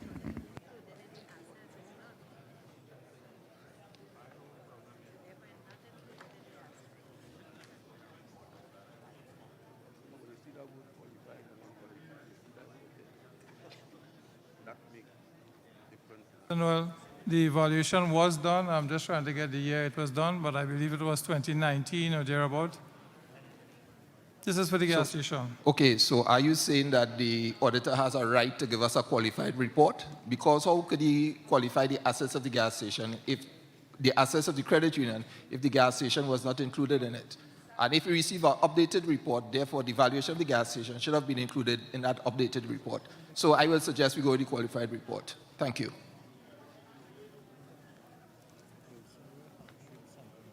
Okay, what happened is the valuation of the property is done every 3 years. Now, all the properties are not done at the same time.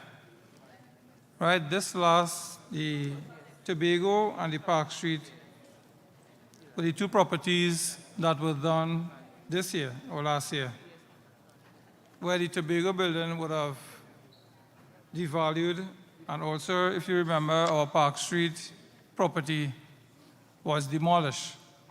So we would have incurred a loss or a valuation of 1.17 million for Park Street and 3.7 for the Tobago building.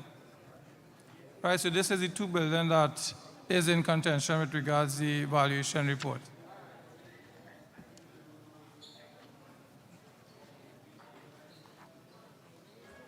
Okay. Good evening. Yes, Ms. Anton. Yes, I just want to ask a question on this same report. Is there anything the credit union management could have done, like having the valuation done before the time that it was submitted at an earlier time, so that we didn't have to have a errata sheet or anything like that? Would that have helped? If it could have been done before? Yes, because the auditor, and based on the report here, there was a change because some information did not come in at the time when they did their report. Am I understanding it correctly? So Okay. I'm asking. So what had happened, we had engaged Raymond and Pierre to do the evaluation at the end of the year. Right, when they did it, we did not get the report until maybe about 2 weeks ago. Then we got the report, the evaluation report. Right, so that's why I'm asking if there was anything the board could have done differently. Like for example, doing what they had to do before the time they did it, so that the Raymond and Pierre would have started earlier. I don't know, I'm just asking if something could have been done that would not have been a problem, you know? Yeah. Yeah. It just so happened that the same company would have been doing the evaluation for other properties, not just Tateco alone, hence the reason why we got it when we got it.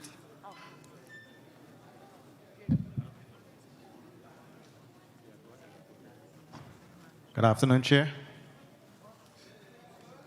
Yes. Leonardo George.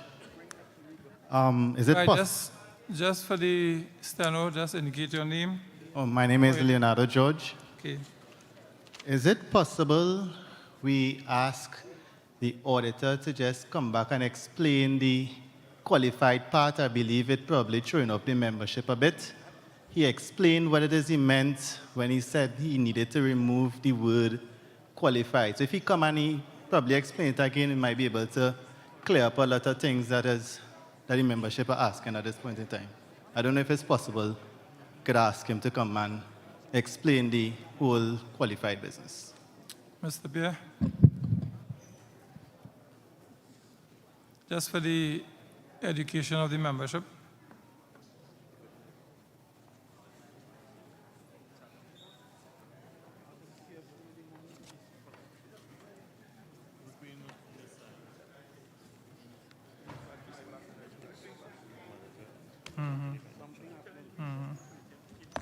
Okay, members, for the love of the movement, I'm batting outside my crease right now. So it is really not a major issue, people. It's just a timing issue. So on the basis of the audit that was done, if auditors do not receive evidence to support what is being presented to them, we are required to qualify. The evaluation reports did come in. It's correctly reflected here. But because of the timing, a qualified opinion was issued. Because of the tight timelines, the credit union sent the brochures to be printed. So by the time we had a meeting with the president, vice president, the general manager, the accounting manager, the brochures were already sent to be printed. So we did the correct version of the report and we sent it to the credit union, and it was supposed to have been published to the membership, and a errata sheet was supposed to be put inside of your brochures. That did not happen, but that is what was supposed to have happened, which replaces the report on pages 67, 68, 69. So in other words, you have a new 67, 68, 69, which will delete and not have the opinion in there. So it's not an issue of mismanagement or people not caring or all those other things. It's a simple question of timing. And in the rush to have the AGM today, things like this sometimes happen, unfortunately. For the part that we played in it, I do apologize to you, and I'm sure the president will apologize for the part that the credit union played in it. So it is not anything untoward. There's nothing for you to be concerned about. As the president said, under the accounting conventions, under the accounting rules, the properties are valued every 3 years. They're not valued at the same time. Okay? So this year was the turn of Park Street and Tobago to be valued. I think next year will be the Barataria property and the lands at Bacalet. So it has a 3-year rotation. And once the evaluations are made, the adjustments are made in the account. So if you look at page 97, for example, if you look at page 97, 95, note 14, which is the note on property and equipment, you're going to see there a revaluation figure, and it's a negative figure of $753,738. What that means is that the value the credit union was carrying the asset at in its books, the value that Raymond Pierre came back with was $753,000 less than what you carried it at. So that adjustment was made. So it's reflected there. Similarly, if you look at the page before, which is page 94, the investment property in Tobago and Park Street, you're going to see an adjustment there, fair value adjustment on page 94, note 13, $3,742,871 in relation to the Tobago property. What that means is that the Tobago property was shown in the books of the credit union at a value that was more than the amount it was valued at. So we have to write it down. We make that adjustment. So it comes down in value. Similarly, the Park Street property was in the books at more than the value it got from the valuators. And that's based on what's happening in the economy right now. Property prices are typically 10, 15, 20% down. So that is where the adjustment comes about. And that adjustment, just to complete the story, if you go back now to page 71,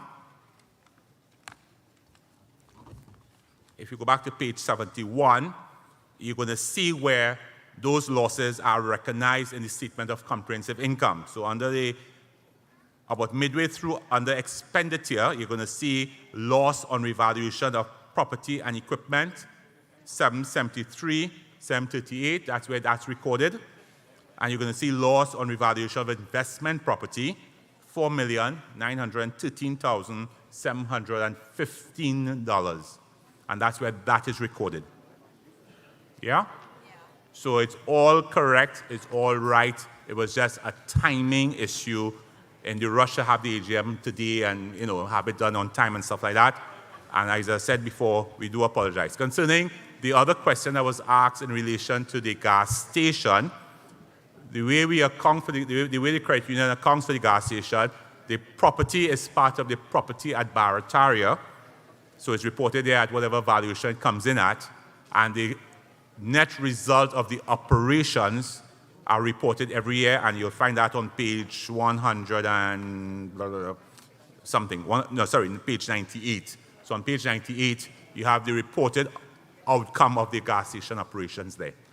I hope that helped you, and I hope you could have a good balance of your AGM. Thank you. Thank you again, Mr. Pierre. Mr. Chairman, if I may, Andrew Joseph. I am not an auditor, neither am I an accountant. So standing up here as a layman, and at times I may sound like a stupid layman, but I have a few questions to answer, to ask. There was a point in the gentleman's dissertation, I don't recall his name, and for that I apologize, where he said that about fraud and errors of omission and things like that. What I want to know is that from a macro point of view, the auditors found everything nice and honky-dory, if I may put it quite like that. But if there is fraud and collusion between one or more people in the staff, could the auditors pick up that? And before I leave the microphone, I would like to ask, is this auditor the same auditor that audited the books of Tateco a couple of years ago? And the reason why I ask that is because whoever it is was the auditor. It may be more or it may be someone else. Completely missed that somebody was robbing us blind to the tune of $250,000. So I am wondering whether, having regard to the audit, that everything is nice and honky-dory, could we still be under a blanket of fraud? Thank you very much. Right, Mr. Joseph, if you read the auditor's independent auditor's report, right, you would indicate that those are the responsibility of the auditor to ensure that there is no fraud, etc. It doesn't mean that fraud was committed. Right? A complete audit was an independent audit was done, and everything, as you rightly said, honky-dory. Okay? Mr. Noel? Yes, sir. Thank you very much, Mr. Chairman. Mr. Chairman, I believe everything that Mr. Pierre indicated earlier. And I know him well, and I know that he will not put his company and himself in any kind of jeopardy by making a statement here. At this time, I believe that what will console the membership would be if they can see the report that Mr. Pierce said that was done, right? Not unqualifying the report that he submitted. Did he send a letter to you, Mr. Chairman, or to the board? Yes, it was done. What we will have to do, Mr. Noel, is put it on the website, right, and also make it available at the credit union. So you don't have it available today that you could put it up on the board? I'm just asking. I believe Wayne would have done it, the assistant manager. Because I think the members will feel more comfortable voting for that report if they see that the auditor has stated that everything is okay. Okay? Wayne, is that errata sheet on the screen right now presently? All right, just put it up.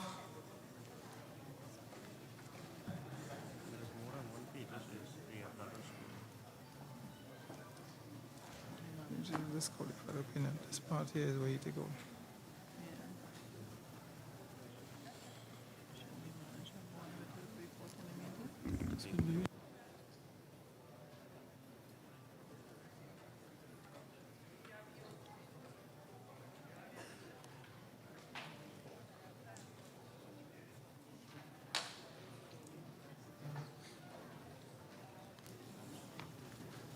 For the sake of time,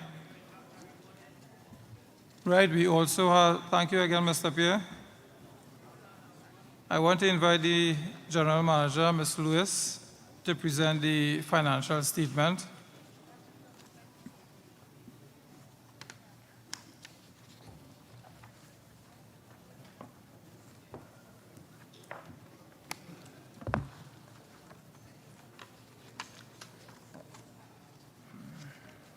Good afternoon, members, ladies and gentlemen. All protocols observed. On behalf of the board, I will do a summary of the financial statements.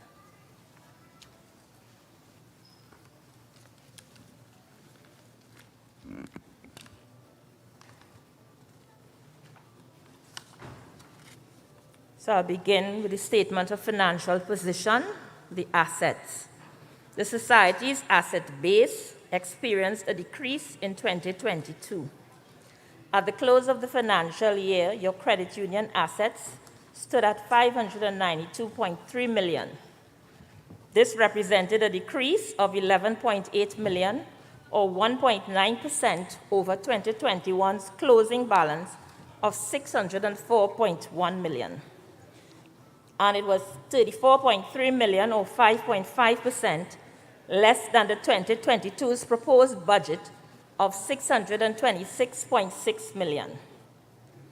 Notwithstanding the decrease in total assets, during the period under review, the investment portfolio saw an overall increase of $26.2 million, moving from $109.8 million in 2021 to $136.0 million at the close of 2022.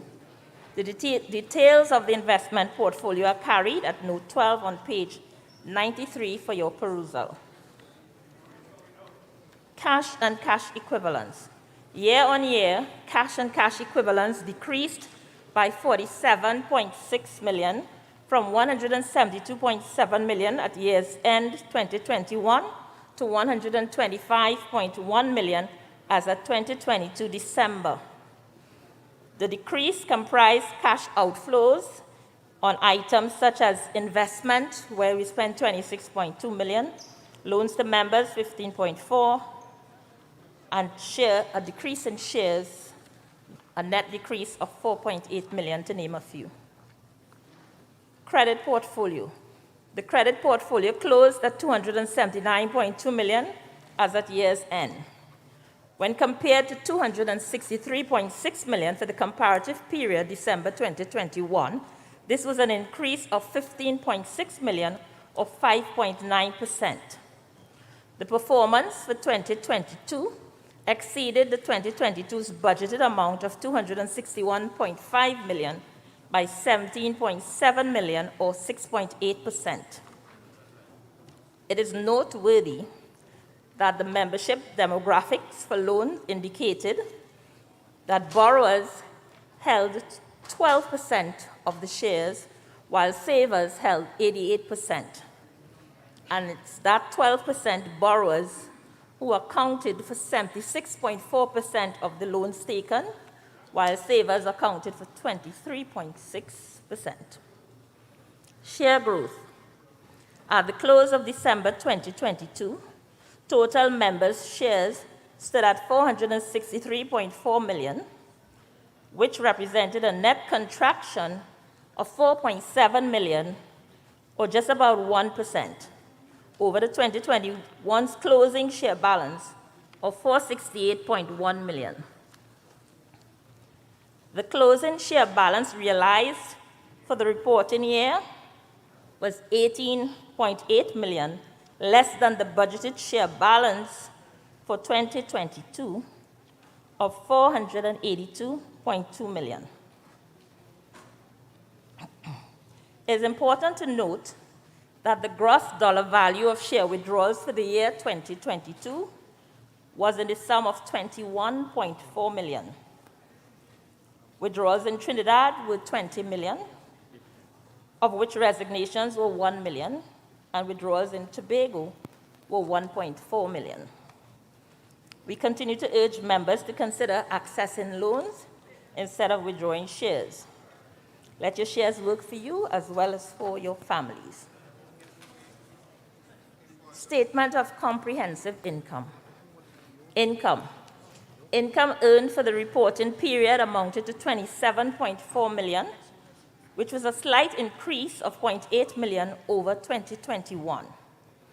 This was essentially due to an increase of approximately 1.3 in investments and other income. When compared to the budgeted income of 33 million for 2022, actual income performance fell short by 5.6 million. Loan interest, the loan interest component of income, was in the sum of 23.8 million and contributed 87% of the credit union's overall income for the year.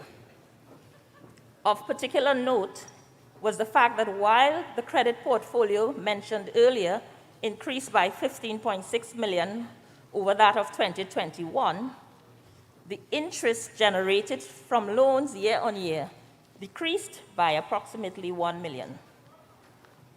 Expenditure figures for the period under review amounted to 20.5 million, which represented an increase of 9.3 million or 83% when compared to expenditure for 2021 of 11.2 million. The biggest contributors to this increase in expenditure were items such as San Fernando branch, 1.3 million, board and committees fees, 0.4,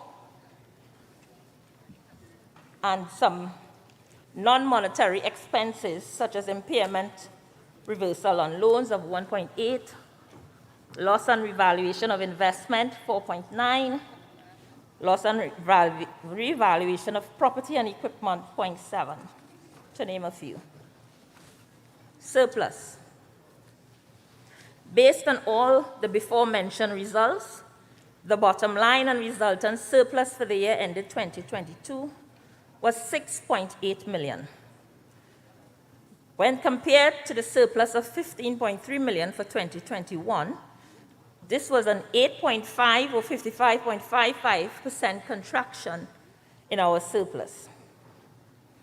In closing, valued members, as we face these challenging times, we must weather the storm and work together to formulate an agile and a strategic response to achieve Tateco's credit union's goal of going beyond. I thank you. Questions?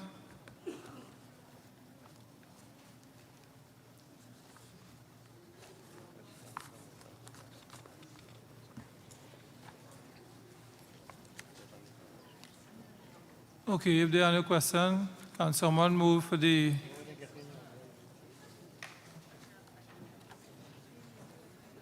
Mr. Chairman, Andrew Joseph. I was hoping that someone else would speak, but I really don't like to come to the microphone, but be that as it may, let me ask another stupid question. Out of this surplus, I believe, correct me if I'm wrong, Madam CEO, out of this surplus, I believe that 10% or a percentage is put forward to a fund. I don't know the name of the fund. In the sheet there, it is said that its balance is about 35 million. What I would like to know, what is the basis of the credit union? What is the authority for putting aside that fund? Before you answer, Was that adjudicated by this honorable AGM at some time in the past? Or was it a decision made by the executive and the board? Thank you, Mr. Joseph, for the question. The basis for the setting aside that sum in that statutory fund finds its genesis in the Cooperative Societies Act.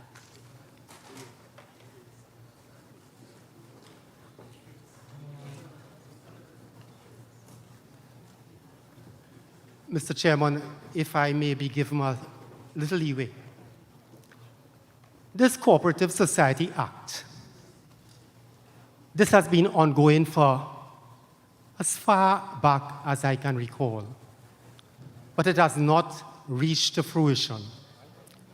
One of the recommendations that they made, and I stand to be corrected here, is that a certain amount, which is what Tateco is doing, be put aside for in case of, should we fall apart, for want of a different word. There is no basis for that. That cooperative proposal is not law. It is still pending. No AGM gave the board and the authority. Mr. Joseph, so I point out that the Cooperative Act is what governs the credit union, and that is in the Act, right? And we are governed by the Act, so you can't say what you just said. Okay, bingo.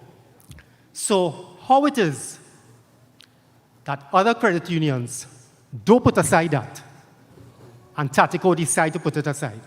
If that is in the Act, then it should be governed by all credit unions. I know for a fact that Tateco South don't put nothing aside for that. Thank you, but I cannot entertain that question. I don't know what's happening in South, right? But we are governed by the Act, right? So you can't make that statement here. Yes, I can, if I may, sir. No, Mr. This is just a proposal that has been pending for the longest while to amend the Act. The Act has not yet been amended.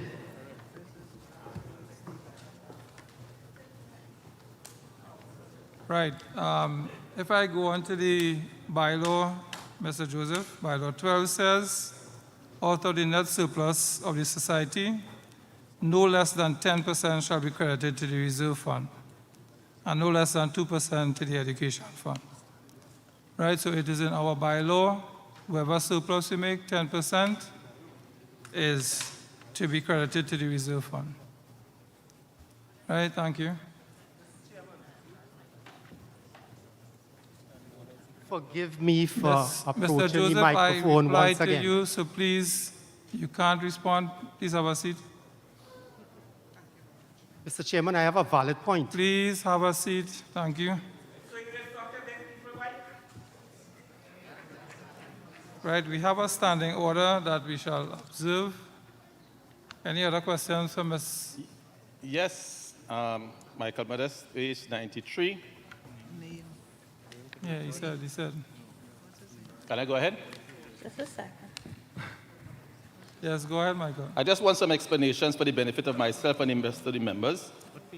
NCB, Merchant Bank, TNT Limited, 0 under investment for 2022. To make it short, I will give you the 3 questions I have on this page, so if I feel to come back, I'll come. NIPDEC, government bond, 10 million.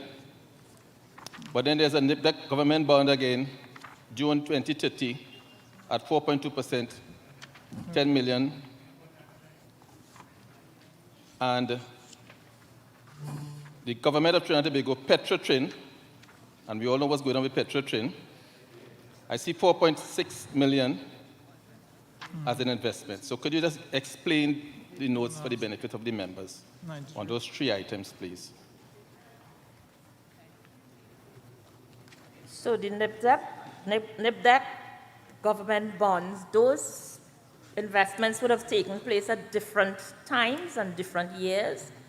And so you have the whole portfolio of investments shown here, but would have been over a series of years. So too was the Petrotrin bond, which would have been invested in years ago. And what the credit union, what the investment and risk committee would normally do, they would look at the value of the bonds during its meeting, and if at any point in time the value may be less than what you purchased, when you're looking at the instruments, you may decide to hold a particular investment, or in the case of bonds, there is a tenor for the bond, meaning the number of years that you would invest in the bond. So you can take the decision either to go to market and sell the bond, or you can take the decision to hold it to maturity. I don't know if that explains your question.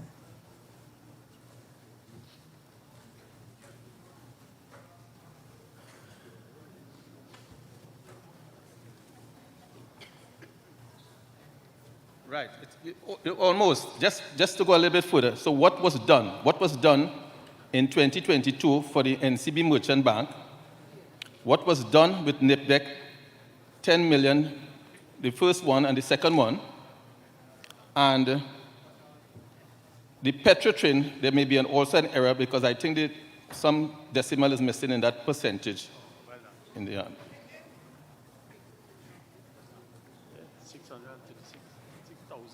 Yes, you're correct. There is a typo there.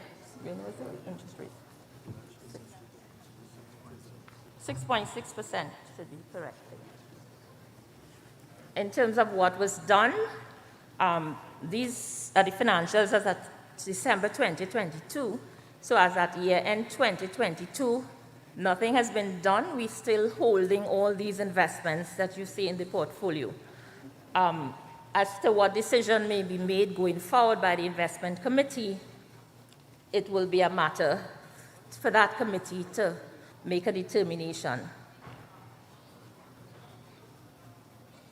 Angel Ricardo Betancourt, is there also a typo on this same page to the government 200 million bonds, as seen as 305%? Yes, that would also be a typo. It's 3.5%. Thank you.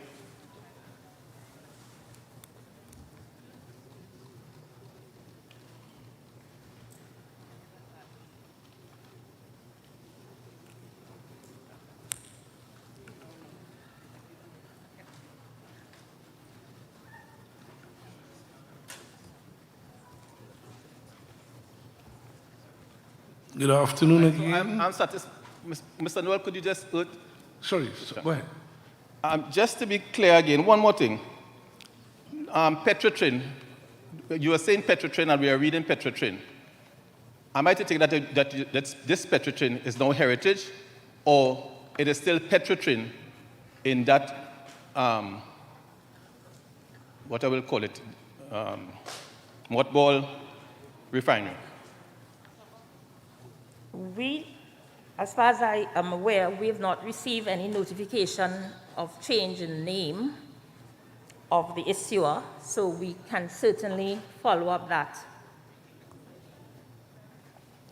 So if the assets of Petrotrin were to be dissolved, the Tateco Credit Union is expected to receive this under 2022 and whatever interest there is. Am I to interpret that that's what it means? I would not venture to respond to whether your interpretation is correct, because if entity's assets is dissolved, or any entity that is dissolved, the rules of law for dissolution would kick in. So I would not be able to predict what will happen. Okay. So if I don't want to keep back the meeting too long. If the members would like us to retrieve this money now for 2022, 2023, we are asked to recall this money. Would we be able to get it from Petrotrin? the members wish to do that, it will go before the investment committee for its consideration, and they would do their due diligence and be able to respond to the membership as to exactly what the way forward would be. Okay, because we all know Petrotrain is on shaky ground, so I think this will come up sometime later down the road. Thank you. My pleasure. Good afternoon again. Herman Noel, Madam Manager, I am on page 70. 70, you said? 70, yes.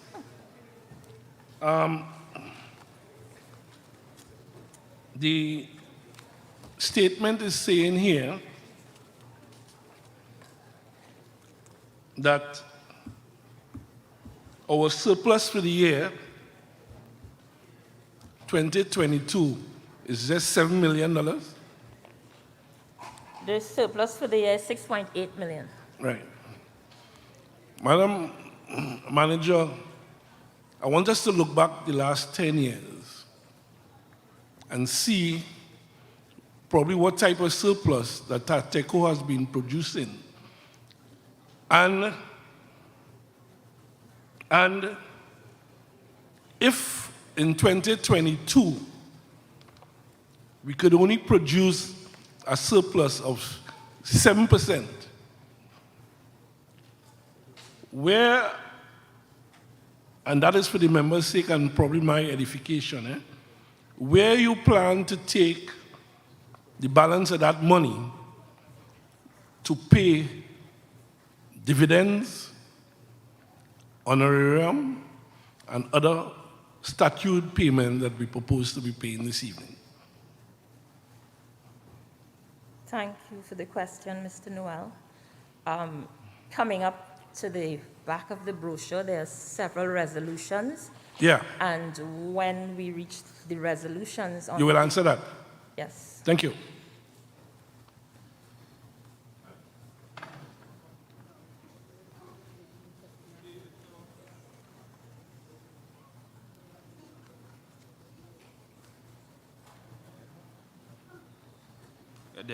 Timothy Batiste is the name. Considering on page 93 that most of the investments here seem to be very centered in Trinidad and Tobago, would there be any considerations for growing investments in other markets in order to further grow the amount of revenue that is generated by Tateco itself? Thank you for the question, Mr. Batiste.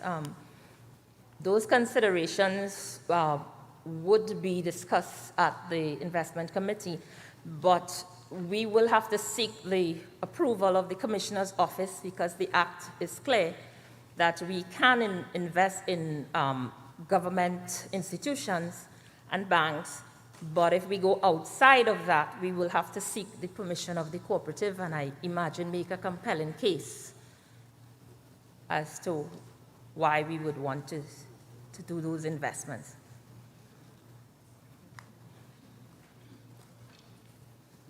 Good day, Felix Caraba again.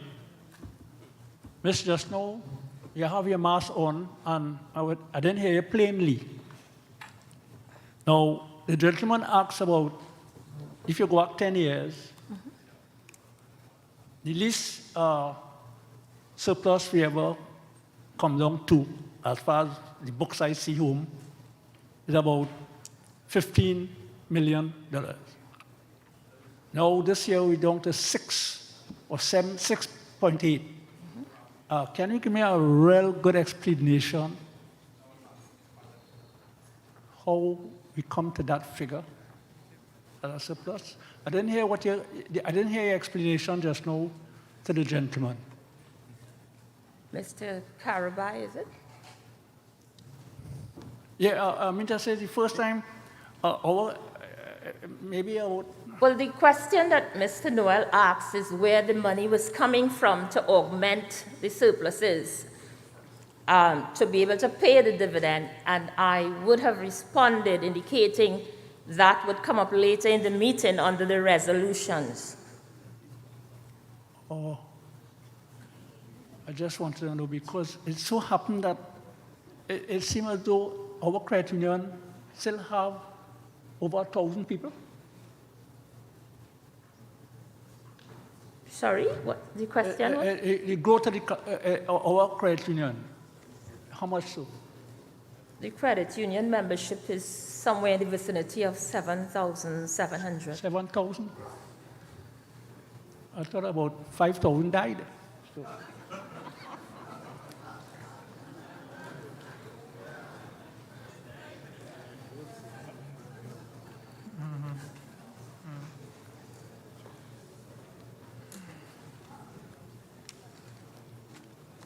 Okay, can we have a mover for the acceptance of the auditors and financial statement?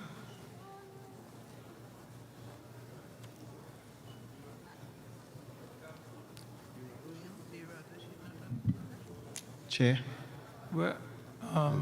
Where's Wayne? Was the errata sheet on the screen shortly, just now? You didn't leave it up? It's up. Well, ask them to put it back.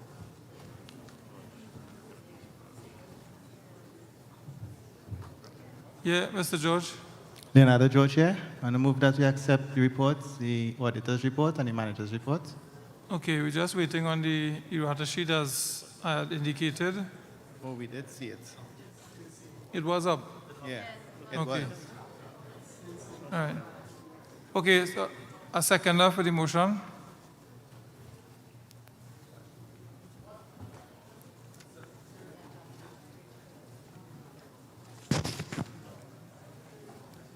Can I have a seconder for the motion? For the acceptance of the audit and it was there, Mr. Ward.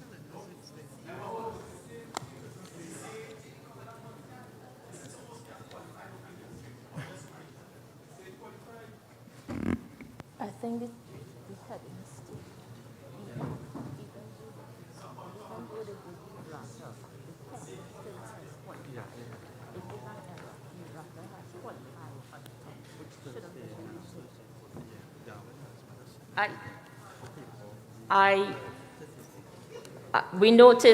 We noticed the error. Now it is the errata sheet, but the heading was not deleted. So we will have it amended, but the situation as it exists at this moment is that that is the correction, it is the errata sheet. However, the heading needs to be removed because the heading is still saying qualified. But when you read the text, you would realize that it is not a qualified opinion.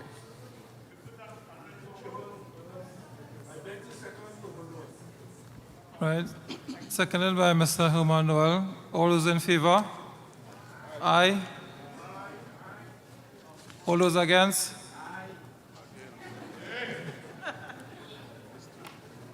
Mr. Chairman. Okay, supervisory.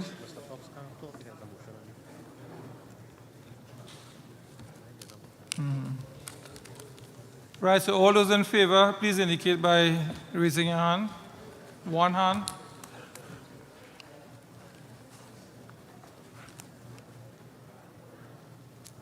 Yes, sir.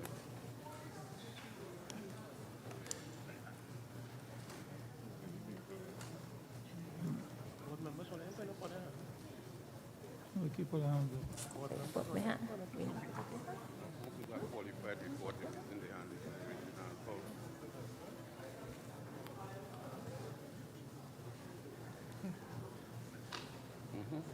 Keep your hands up until you are counted.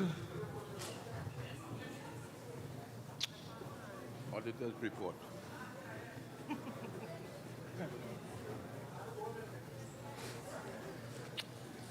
Finish check.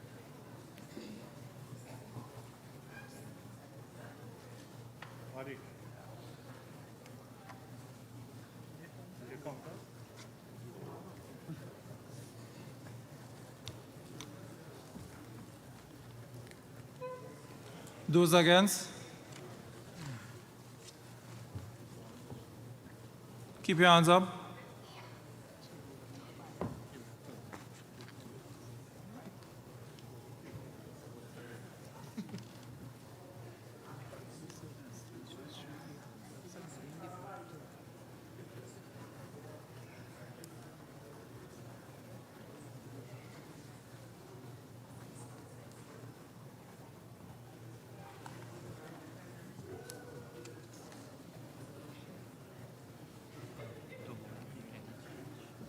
Mr. Chair, Any abstention?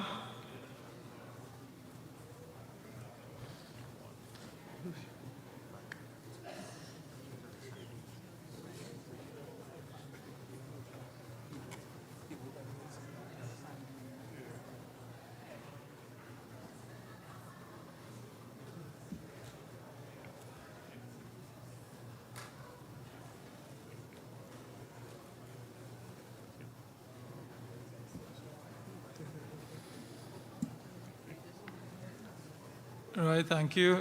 Supervisory.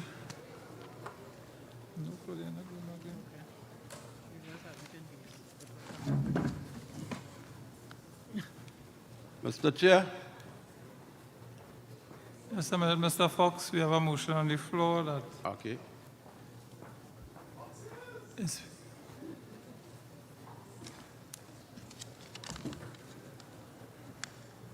For 58, against 3, abstain 8. All right, so the motion is carried. All right, thank you very much, Madam GM. Mr. Fox? Mr. Chair, did you inform the members that they voted for a qualified auditor's report, as was stated there on the screen? Right, Mr. Fox, this matter has been dealt with. We are moving Mr. on. Chair, I'm asking a question. It's either yes or no. Did you inform the members? Because members may not know what to vote for. Mr. Fox, members can speak for themselves, right? You can't speak for the members. The members have voted, right? The motion has been carried. If they were not properly informed, Mr. Chairman, they could vote and not properly informed. Because I saw an auditor's report there that was qualified. Okay, thank you So if very it's much. not that they vote for, well, I would like to know what they vote for. Thank That's you just very my much, question. Mr. Fox. I now invite the Secretary, Mr. Seeley, to present the Board of Directors report.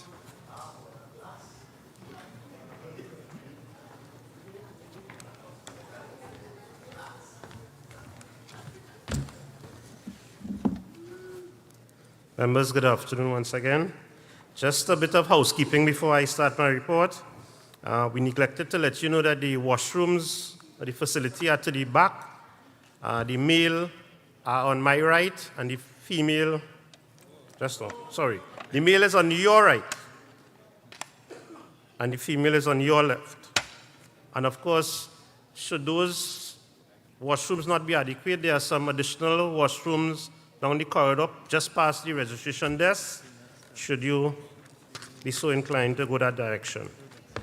The Board of Directors report can be found on pages 31 to 42 of the brochure.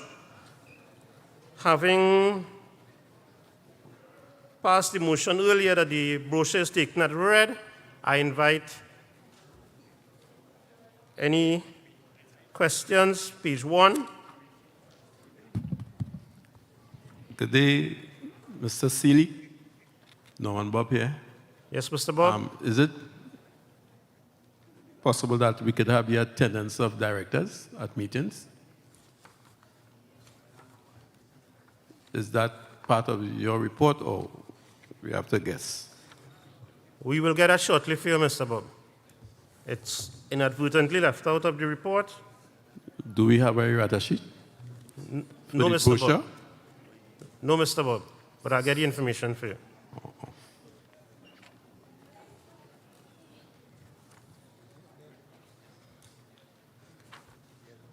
Page 2 of the report, on page 32.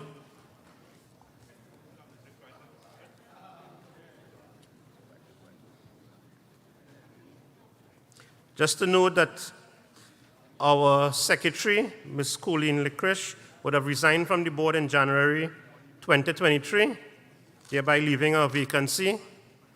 And yours truly, Kester Seeley, was elected secretary, and we had Ms. Janelle Lead joining the board. Coming out of last year's AGM, we would have had our election at the board level, and Mr. Cliff Ramsobag would have been retained as president. Ms. Claudia Ford would have been vice president. I just indicated Ms. Colleen Licorice as secretary, the Assistant Secretary, Mr. Richard Abraham, Public Relations Officer, Mr. Karen Sibaran, with other directors serving, Mr. Andrew Alfred, Mr. Charles Innes, Ms. Felicia Sylvester, Ms. Charlene John, Ms. Nicole Valentine, Mr. Kenton Solomon, and Ms. Janelle Lead joining in January. The key areas of focus, well, the manager would have touched on our performances, so those are there for information. And of course, our investments was also covered in the financials.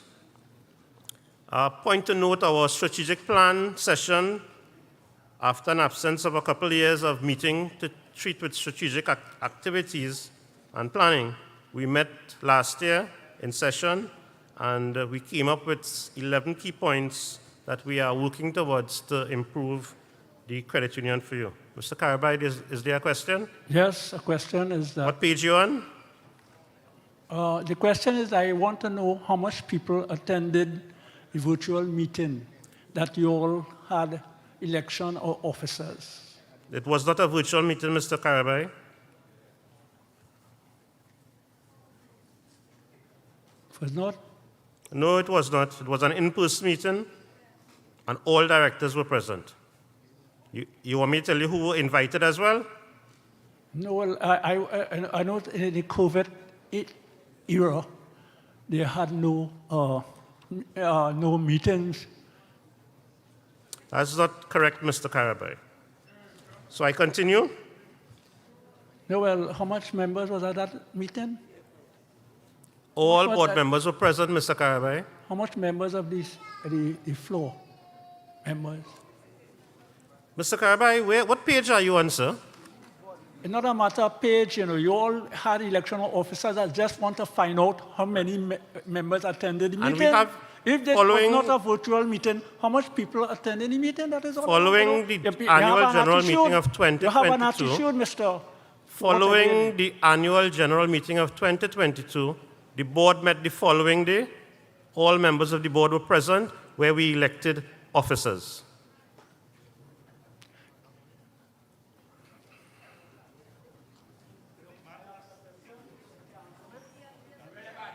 Mr. Carabide, I have provided you with an answer. Members of the board was there. I am asking how much members were there to elect officers. Like we have 300 and something here or 400 and something here now. Mr. Carabide, this is not the minutes of the meeting. This is the board report. So I can ask a question, how many members was at that meeting? That question cannot be asked at this time, Mr. Carabide. Well, you cannot tell me that. I'll ask it down the line. Angel Ricardo Betancourt is the name. I just try to help out sometime. The reference that you're referring to with regards to the elections was for the elections of the executive of the board, correct? Yes, that is true. So there is no need for ordinary members to be in that election. No, there is not. Just the 12 board members and whoever is supervising that particular election. That is correct. I think that is the clarity that Mr. Carabide wanted to get. Thanks. Thank you very much, Mr. Betancourt, for that assistance. So I go on. I'm on page 34, our board-appointed committees. And we had several committees: industrial relations, risk and investment, information technology. And I must pause on information technology to remind the members, those of you that have not signed up for the online services as yet, to please do so. We have staff on the outside that will assist you if you wish to do so today.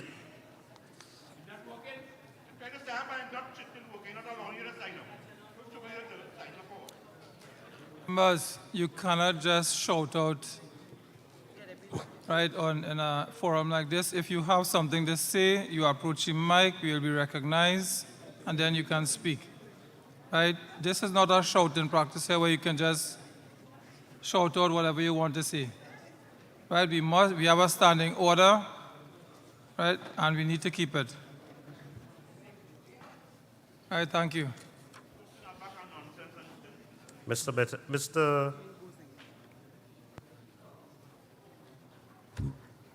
My apologies. I have a senior moment, Mr. Leger. A pleasant afternoon to the members of Tateco Credit Union. My name is Courtney Lejean. You're on the board report as it pertains to board-appointed committees. Are these all the board-appointed committees here? For 2022, yes. Okay, was there a gas station committee in 2022? Yes. Did you have not made mention of it here? Well, the gas station committee is constituted separate to the board report. It's Hence my constituted question, by the members. is it a board-appointed committee? Yes, but it is constituted by the members so that we will report on it separately. You made no mention of it here. Well, further on in the report speaks of the gas station under operational matters. There's a gas station report. No, but As further per- on in the board report speaks of the gas station under operational matters.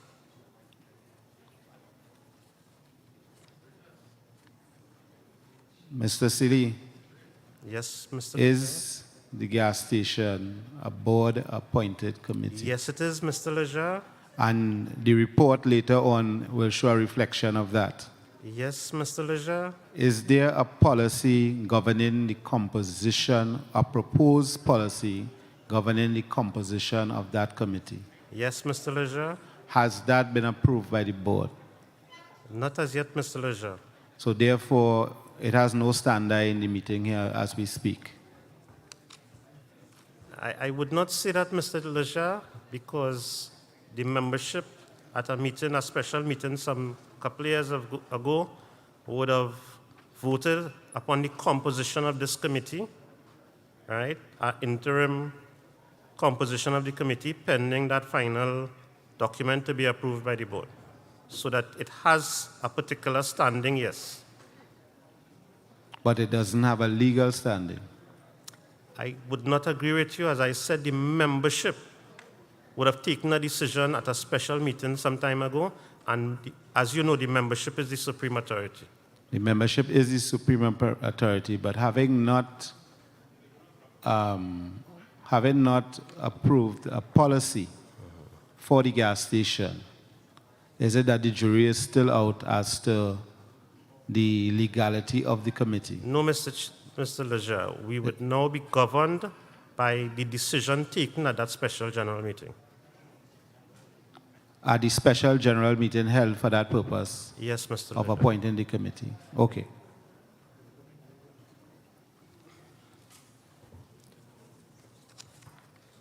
Other committees, land procurement, public relations, and we have some, going on to page 36, we have the activities of the Public Relations Committee and some photos. The Youth Committee, of course, our youth are our future, and we try to make sure that we place a heavy emphasis on our youths. They were involved in some activities, beach cleanup and other activities, found on page 37. On page 38, Property Development Committee. And there are snippets of Park Street, Las Lomas, Tobago, the gas station, Tateco South Office, and the Bacalet lands. The Tenders Committee.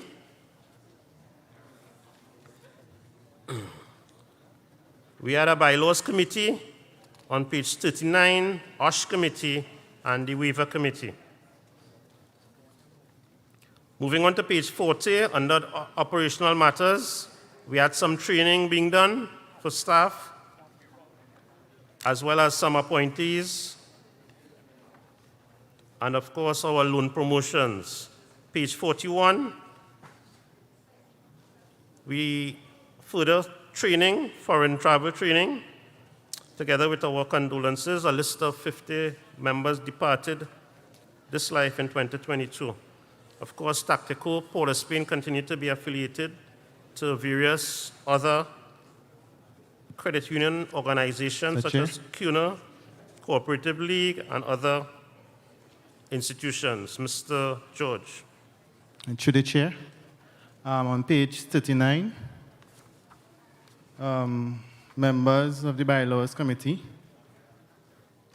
I wish to make a correction to the last member's name, Mrs. Tarshish George, missing an S at the end of her first name. Could you repeat that for me, please? I'd like a correction be made to the last member of the Bylaws Committee.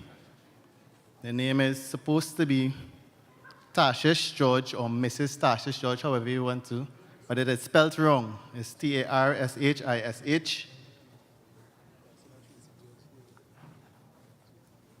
Thank you so much for that, Mr. Problem. George.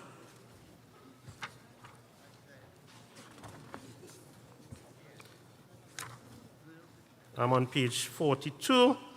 Outgoing officers from the board, Ms. Charlene John, Mr. Andrew Alfred, Mr. Charles Innes, Mr. Kenton Solomon, and Ms. Janelle Lead.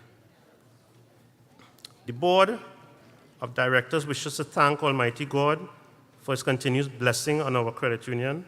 Sincere gratitude to our valued members for their continued support of the credit union and affording us again to be of service.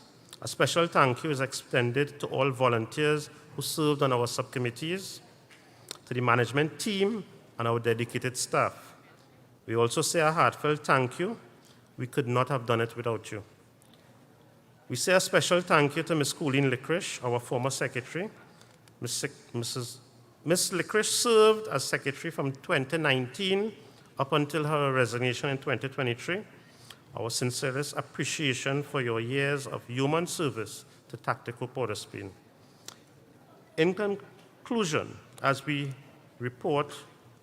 close our report for 2022, we note that the last couple of years have challenged us to change the way we do business. COVID-19 is very much still present, and adaptation to the new normal is rapidly taking its own course. Your board will continue to seek innovative ways to facilitate your desire for improvement in the quality of your life. We urge you to look towards us as your financial partner as we strive to be the premier organization capable of exceeding your financial and social needs. I thank you, and I invite through the chair questions. Any other further questions?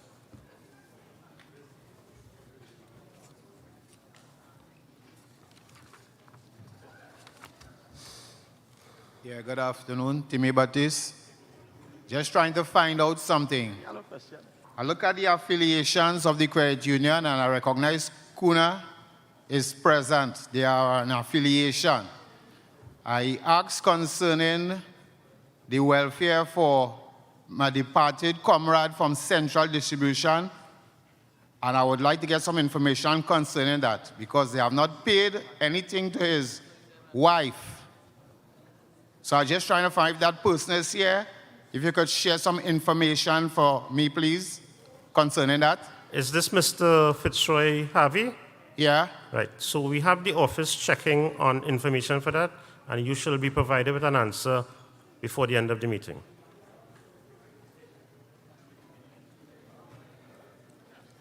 Mr. Secretary, I don't really have a question in the board report, but it would be remiss of me if I did not compliment and acknowledge your president, because due to the affiliations we have with the Credit Union League of Trinidad and Tobago, on the 25th of March, 2023, your president, Mr. Cliff Ramsbag, was elected as a director of the Northeast Regional Chapter Board. And I think we should compliment him on that. And I believe he's also going up for elections at the League's board coming whenever that meeting is. So on behalf of, I would say, the members, we compliment you on your move upward. Thank you very much, Mr. Betancourt. Thank you very much, Mr. Betancourt. Mr. Chair, if no further questions, I would like to move for the adoption of the board report, and I ask for a seconder.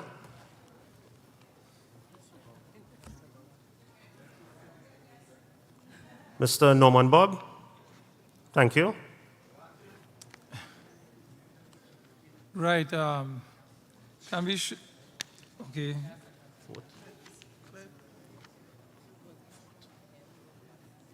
All those in favor, please indicate. Against? Right, thank you. The ayes have it. Abstention, any abstention? Okay, the ayes have it. Thank you very much, Mr. Seeley. I now invite the chairperson of the Credit Committee, Ms. Alison Oliver, to present the Credit Committee report.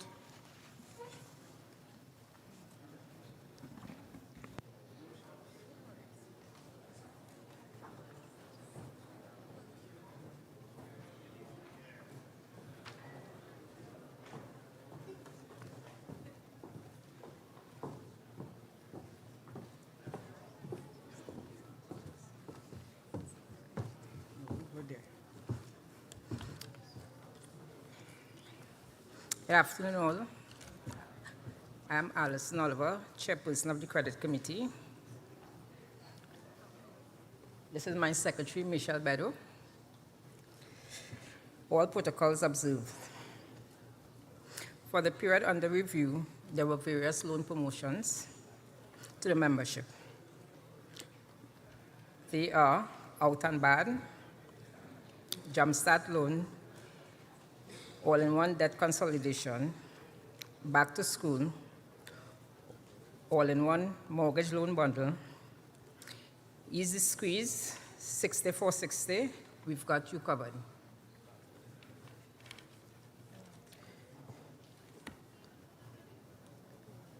For the period March 2022 to January 2023, there was a successful disbursement of 1,532 loans, totaling over 66 million.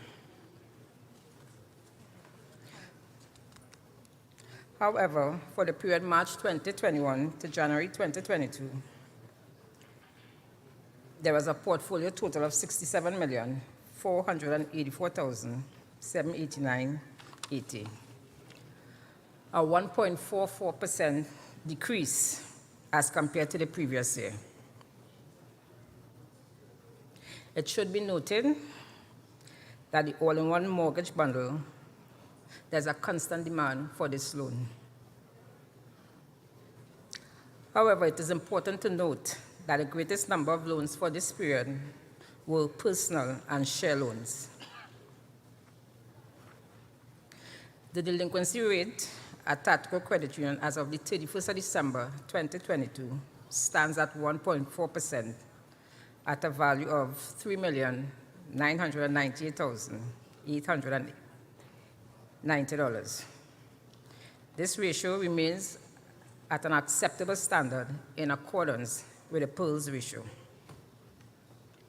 The credit union remains committed to working with members who may have fallen on difficult time to find a comfortable position to service outstanding loans. The Credit Committee would like to recommend that members approach Tateco Credit Union as their first choice for financial products and services. We encourage members to engage in wise borrowing and spending, and to discuss with officers near you and present ideas on products and services that they would like to see implemented. We would further like to express our humble gratitude to each and every member for choosing Tateco Port of Spring Credit Union as your financial institution to improve your individual lifestyle. We wish to express sincere thanks to the Board of Directors, management, staff, and other committees of this credit union for the support during this year as we continue to strive to make Tateco Port of Spring the premier credit union. Thank you. Any questions? Mr. Leisure. Courtney Leisure, to the chair of the Credit Committee, we are seeing a decline in loans. There have been a number of complaints, too numerous to mention, about the ability of members to access loans in Tateco Credit Union. Are you aware of that? Mr. Ledger, yes, we are. Right. I would like to know what the credit union is doing in that regard, because when I look at the balance sheet and see the decline that's taking place, we could be in some trouble if we don't understand that our main customer is the members. How come outside institutions take chances with our members, and we who are supposed to know our members based on their character, we're not willing to take a chance with them? Case in point. Out of what, 18 waivers, only 4 were approved? That's what I'm reading in your report there. Yes, please, sir. As far as I'm aware, the credit committee is the committee vested with the sole responsibility of approving loans. Yes, we are. How loans are paid is up to the management to ensure that they are in keeping with proper policy, etc. But only the credit committee could approve loans.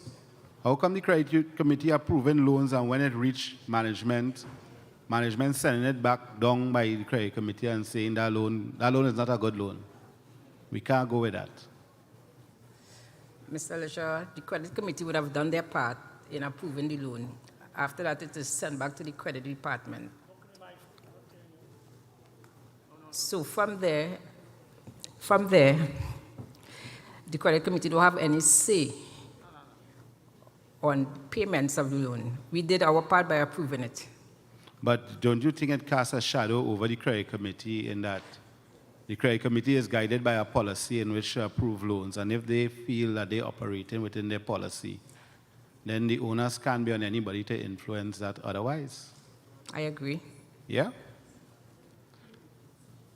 Especially in a case where when we look at our rate of delinquency, which is very low, we should not have a problem in organizing our members' needs. In that when I look at these 16 categories you have here in your loan disbursement category, only 4 categories have crossed, what, the $10 million marker? 3 categories. So my question is to not only to the credit committee, but to management. What are we doing in order to generate surplus so that we could pay the members? 2.6% is ridiculous. Yeah, we can't be proud of that, 2.6%. Next year we might come on here is 0 if we ain't careful. On the aspect of delinquency, you boast that we have a small delinquency here. We are not, can we be privy to the people who are delinquent in our credit union, because some of them may be right here? The credit committee will discuss it with the board of directors. And yeah, we would like to know who are the delinquent members.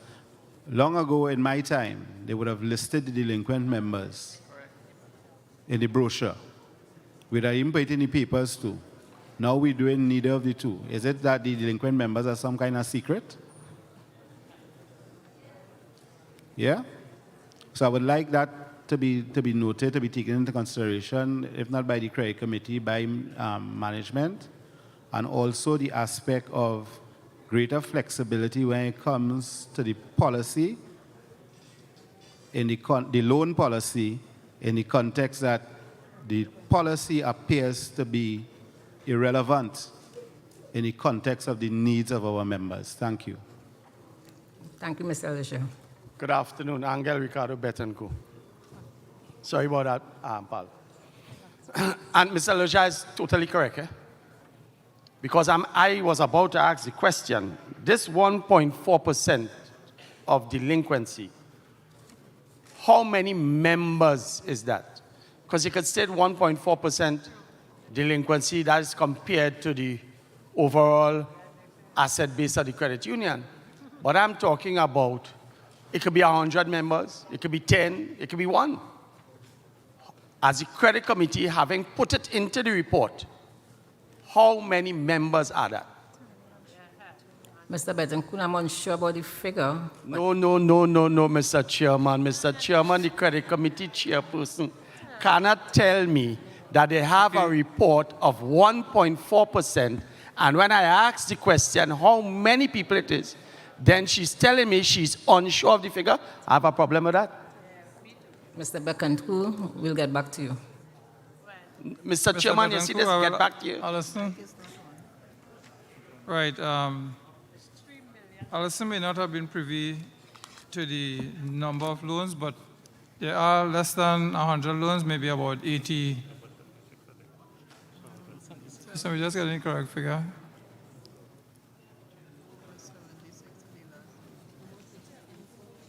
Right, but it is within the range of about 64 loans. But you understand what I'm saying, Mr. Chairman? You cannot put your name to a report and are not prepared to answer the question. This is signed off by the credit committee. How can you come with an average, a percentage, and don't know how much it is? Something wrong with that.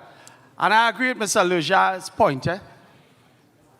The biggest investment that the credit union can have is in its members. Members pay a percentage higher than any other institution to a certain degree, depending on the type of loan. We need to invest in our members. He's further correct.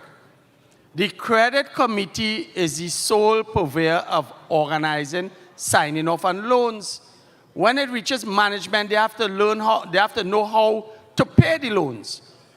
Is it a fact, Madam Chairperson of the credit committee, that a member of the credit department, whether it's a credit supervisor or not, sits with the credit committee at their meeting? No, Mr. Betancourt, just the credit committee. But she's there to assist if there's a problem. Right. So there is somebody from the credit department who sits or awaits the credit committee on if there's an issue to be dealt with. They are asked whether it's this, that, or the other. Correct? Correct. Nice. And yet now it goes to be paid, and it has to come back to the credit department? Something has to be wrong with that. We cannot have members who are pushing this credit union up, and when they come to apply for a loan, it is worse than going to a bank or another, I should say, another financial institution. That's wrong. That is totally wrong. The credit committee would have sat and looked at the loan form as per the policy. Is that correct? Correct. Why, if the loan is approved by the credit committee, it goes to management for signing off the payment, it comes back to the credit committee and they say, that can't pay. Something has to be wrong with that. Mr. Chairman, back to you.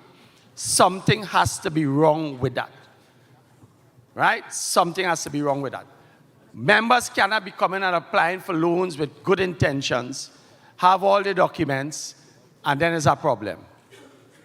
We have to recognize that because of those situations, the manager would have reported a little while ago in her financial report how much millions of dollars was withdrawn from the credit union because of shares. She appealed to the members. Shares is your asset base. Let it grow. And yet, when I use it, my asset, to get a loan, it ain't happening. We need to have some adjustments. Madam Credit Committee Chairperson, you have the power. You don't know how much power you have. Thank you, Mr. Betancourt.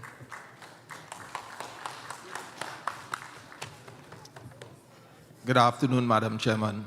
Michael Noel is the name. I was looking through the brochure and I did not see any business loans. Could you explain to me why? There is a business loan, but it seems that the members do not apply for it. But there is a business loan. Madam Chairman, are you aware of the business loan policy? Not totally, Mr. Michael Lewis, right?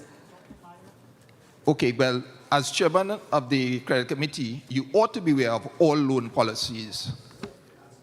And I want to echo the call by Mr. Betancourt that the credit committee is falling down on the job. And I'll explain why. The credit committee ought to report to the board and the supervisory committee about the needs of the members. The credit committee, when they do their deliberation, should not be having their deliberations cast aside by members of staff, whether it be supervisor, manager, board, whatever. You all are the sole authority. Investigation into the loan committee revealed that it is impossible for anybody to get a business loan according to the policies of Tateco. It is impossible. So what do we do when we want a loan policy, a loan for a business loan? We withdraw our shares. Therein lies the crux. The loan policy of the credit union needs to be revised.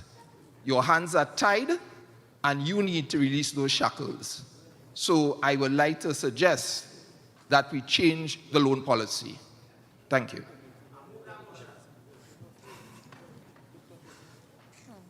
Noel, at this point in time, the board has observed that, and we are doing some modification to the loan policy, right? Part of which is the small business loan policy. Mr. Chairman. Mr. George. To the chair. My name is Leonardo George. Just to add to what Mr. Noel was saying, I could only imagine, with respect to a lot of the other loans, that persons would have preferred to take a personal loan to do a fair amount of some of these categories: education, medical, etc., soft loan going on. There's some that.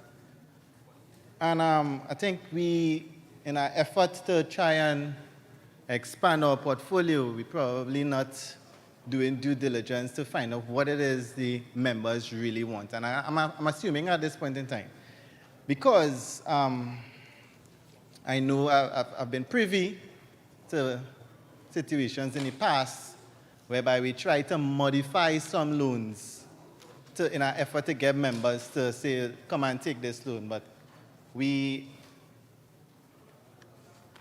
focus a lot on risk. And I'm not saying we shouldn't, but at this point in our development in the credit union, I think we need to look at each member individually and be able to say, will this person be able to pay this loan next month at time, and tailor loans to suit members. Because when I come by you for a car loan and I realize that, hey, this 5% I'm working here, because like was said earlier on, you are bound by a policy. And I say, hey, well, this 5% now working here, and I go in down by a bank, I had no shares, I had nothing, and they giving me a loan, 100% financing, this, that, and the other. I go in back by the financial institution. I need the credit union now to say to my members, to say to me, here, well, do not go anywhere else but here. And it's not only the credit union, not the credit committee rather. Through the chair, I want to put this to the management and the staff, because sometimes by the time you reach by the staff to take a loan, you're feeling like your answer is no, before you even finish apply. So it seems as if the staff, and again they may be bound by a policy, like they're trying to ensure that you don't get a loan. I believe as a member, if I go to the credit union, I must already feel like if I get in a loan, I have a permanent job, I get paid from now till whenever, etc., etc., etc., etc. I have loans, I have shares, etc. Why do I feel like if my loan is something that the credit union might be doing a favor to me if it's approved? It's supposed to be the other way around. And I hear this complaint from many members across the board where I work, who wife, who friends, whatever the case is. They're saying, but what's going on with the credit union? And they prefer go other places. Some people just say, hey, well, yeah, I ain't the credit union, but that ain't making sense. And that's not right. So I don't know if I'm rambling here now and if it's falling on deaf ears or whatever the case is. And I know people would have tried things in the past, but we need to try harder. We need to pay a little more focus on the members who are coming to take loans. And we know it are people who are not taking loans, but you see the ones who are taking loans, take care of them now. Encourage them. Encourage them, don't blank them. Too much people saying they get turned away and they're going somewhere else. So that's my contribution with respect to the loans, because this portfolio we're seeing here is not looking good at all, at all, at all. The investment portfolio look better than this. And we're promoting that our greatest investment is in the members. But they're looking so. Thank God for the investments, we get 2.6%. All right, thank you very much, Mr. George.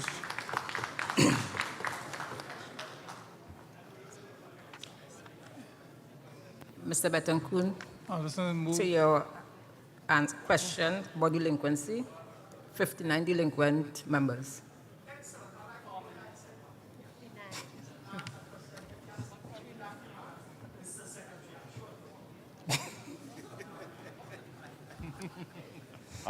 I'm not sure if this question could be answered by the credit committee, but I think it is related to their work. Earlier on, we heard, just correct me if I'm wrong, $20 million was withdrawn by shares. Share withdrawal, $20 million? From the manager. And if I'm correct, would the credit committee be able to see if they know, if they evaluated these withdrawals, meaning in terms of times that you would have refused their loan or not approved their loan, whatever word you want to use, and you can give an account as to what was withdrawn in terms of members not having shares to get the loan, or they left the organization. In other words, would these share withdrawal members leaving the credit union also, or taking the majority of their shares and take it to the next institution, or it was just in lieu of a loan that withdraw a sum of their shares? Am I plain enough? Right, but that would be a question for the manager, and that should have been asked then. Well, why I'm asking it now is because the credit committee is presenting their report, and they have to observe these things. When they refuse a member loan, the member will turn for another alternative, as my colleague on the other side was saying. They turn to alternative, and the alternative is to take the money out. So Mr. Morris, pertaining to members' loan, we do not approve any members' loan. It wouldn't reach the credit committee unless the member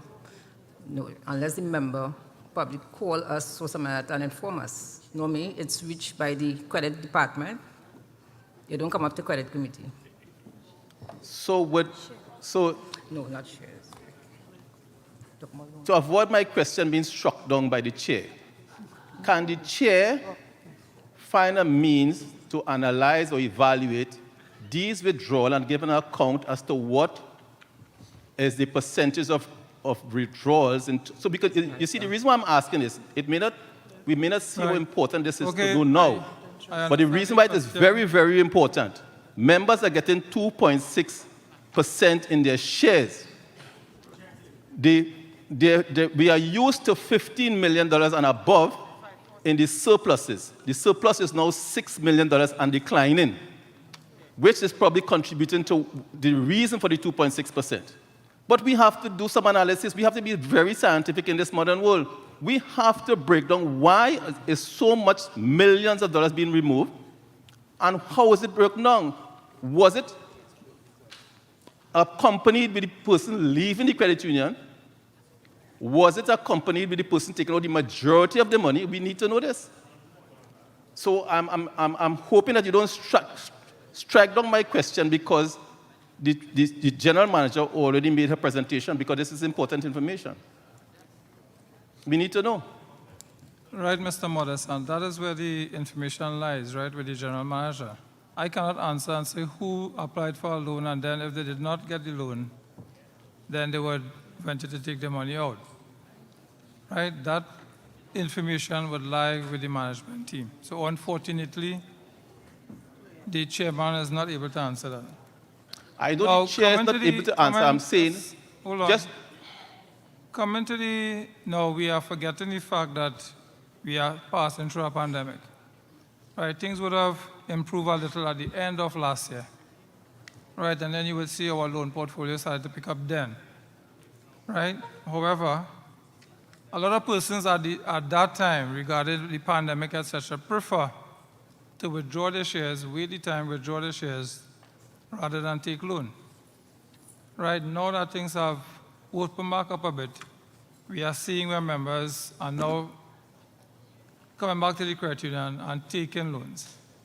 Right, it's unfortunate that, but we were dealing with that issue of share withdrawal for the last 2 years. Nobody wanted to borrow because of the pandemic.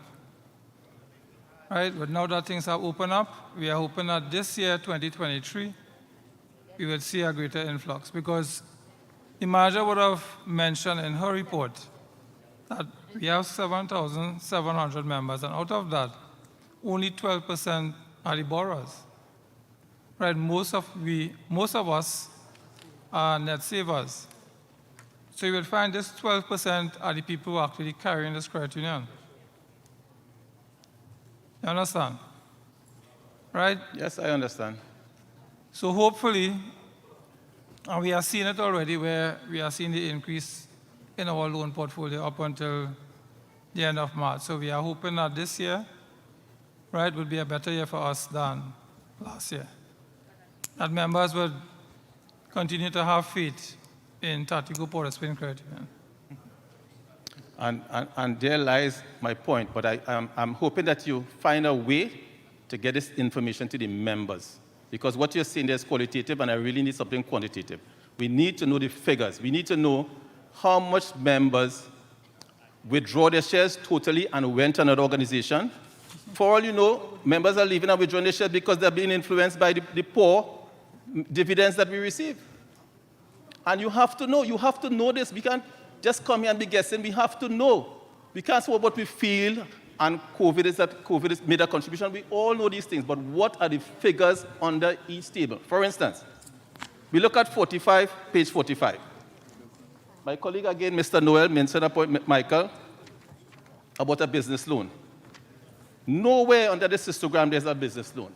So it means by its own admittance, the credit union is saying they're not interested in business loan, because it's not even in the table. And we have several entrepreneurs inside of here. It's not even on the table to demonstrate no money was issued to the business loan, because we are demonstrating by our own admittance that we don't care about business loan. So unless we come with scientific figures for this membership here, Mr. Chair, I'm saying probably I missed the opportunity because the general manager could have answered it with more details, but please do not use that as an excuse to prevent us from getting information at a later time, even if it's by the end of the meeting. All right, thank you very much, Mr. Morris. Yeah, Mr. Chairman. Thank you. Yeah. Question. I just want to ask a question. What is this CUNA policy when coming to loan? There's a policy that CUNA have. I would like to know the policy, because sometimes I might be able to have, let us say I have $20 in shares, and I have $40 in loan. What is the policy there now? And I want to get an next loan of $40 or $50. What is the criteria?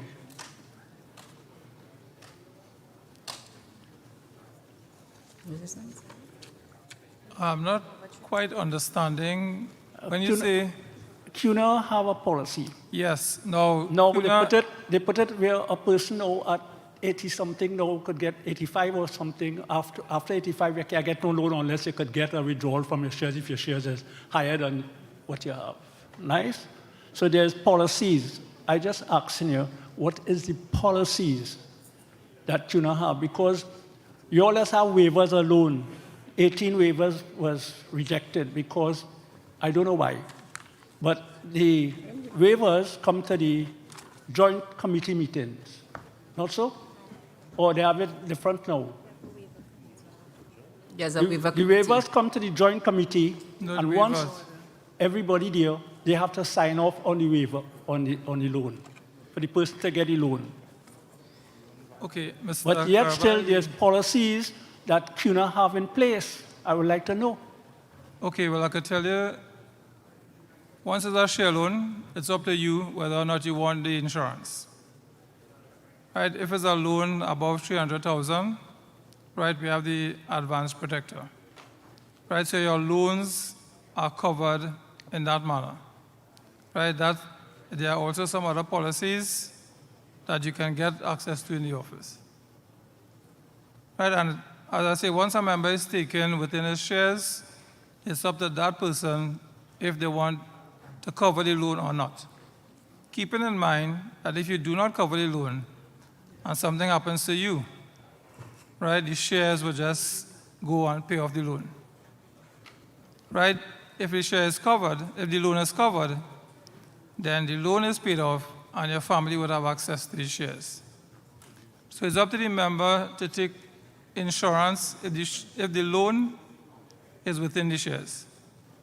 Anything above that, we would ask for insurance, which is where CUNA would come in, up to 300,000, and above that, you pay an advance protector for it. So those are the policy that governs the loan. Okay? Right, so at this time, Alison, you can move your motion.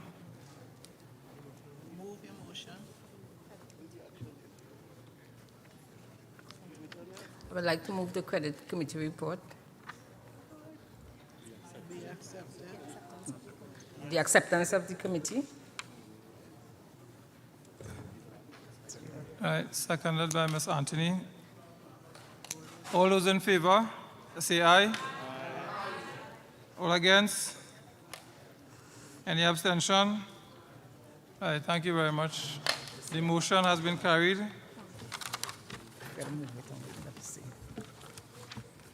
At this time, I just want to make an amendment to a motion for amendment to the agenda. What happened, we have our Tobago personnel have a flight to catch in a short while. So there, Mr. Secretary.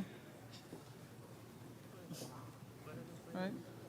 So Mr. Seeley has moved that the Tobago Committee report be now, and then the supervisory and the education thereafter would come after. Right, this is the interest of the Tobago members. Moved by Mr. Seeley, seconder. Seconded by Mr. George, Leonardo George. All those in favor? Aye. Any against? Any abstention? Motion has been carried. I now invite the Secretary of the Tobago Committee, Mr. Inka Joseph, to present the Tobago Committee report. While she comes up as of 4 p.m., there were 325 adults, 21 Youth Congress, 22 PV, and 21 guests, for a total of 389. And I'd like to also welcome the persons who are online streaming, the 35 persons. Thank you very much, Ms. Joseph. Mr. Chairman, just before the Tobago Committee, now I hear you rattling off some figures, all well and good, as far as how much members and so on. But I'm pretty sure that is at registration. No, this is at 4 p.m. At registration. This is the count from supervisory, Mr. Batango. For the people in the hall here? Yeah. Right. The supervisory committee counted the amount of people in the hall here. They had to be counting that by some kind of electronic means. Oh, okay. Because I ain't seen nothing like that. This is from registration. Mr. Wadi. This is a count that you gave us or from registration? At 4 p.m. From registration. Registration. I ain't gonna call for the physical count yet. We come into that time just now. Yes. Right, because we know if there are less than 50 members. Okay, go. Ms. Joseph? Good afternoon to all. All protocols observed.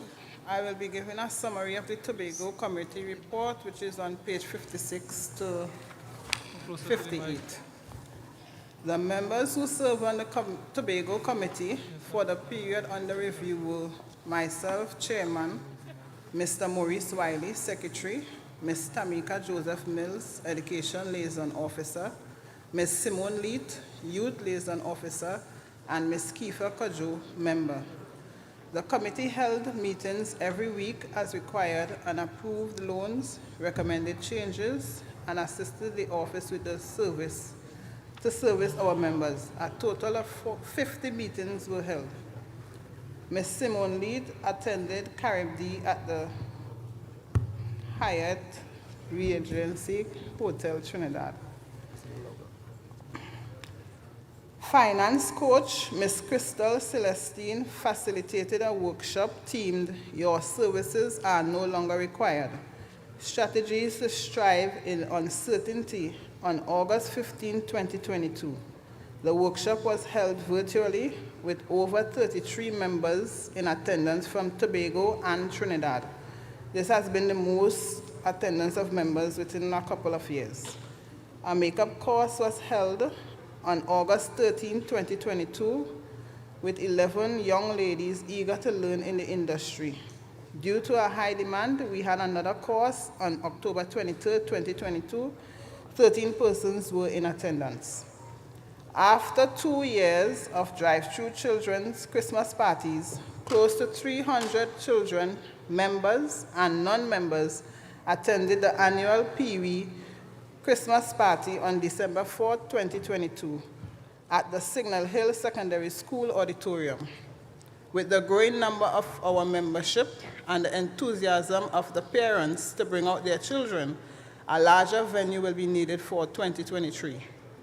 The Tobago training room was transformed to host the award ceremony for 5 SCA awardees on the 27th of August 2022. These awardees were Amaya Henry, Elisa Carut, Kennedy McCain, Milan Cunningham, Nicole Roberts. Their ceremony was held virtually due to the flight constraints. The Youth Congress held elections on June 11, 2022. An entirely new committee was elected to serve. An outreach was done to sensitize new youths to the group, and approximately 10 to 15 youths were joined. They did a beach cleanup at Little Rockley Bay on June 26, 2022, a breakfast sale on September 29, 2022 in apartment 1 of Tateco House. It drew customers from Tateco and surrounding businesses desiring additional purchases. To end the year, both the Pee-wees and the Youth Congress sip and paint sessions were held consecutively on November 27, 2022. Amid the rave reviews, the art therapist, Ms. Delisa Rollox, noted a budding artist in the midst. 2 Youth Congress members participated in the credit union's on-the-job training program. Mr. Javin Hackett was placed at the Tobago office, and Ms. Kalyan Neptune was placed at Trico Industries Limited. The fire certificate for the Tateco House was received in April 2022 after the building passed inspection by the fire services, and a successful building evacuation was conducted on March 25, 2022. Special thanks to the branch officer, Ms. Renisa Davidson, for ensuring that all requirements were met and orchestrating the services of the TTFS to have the building certified. The cladding work is still incomplete, and a scheduled date is yet to be established for recommencing. An assessment of the drainage system must be conducted to eliminate the flooding that affects the basement car park facility and threatens the functionality of the metering system. The Tobago staff continues to surpass the requirements of their duties to ensure that the membership is served both in and out of the office walls.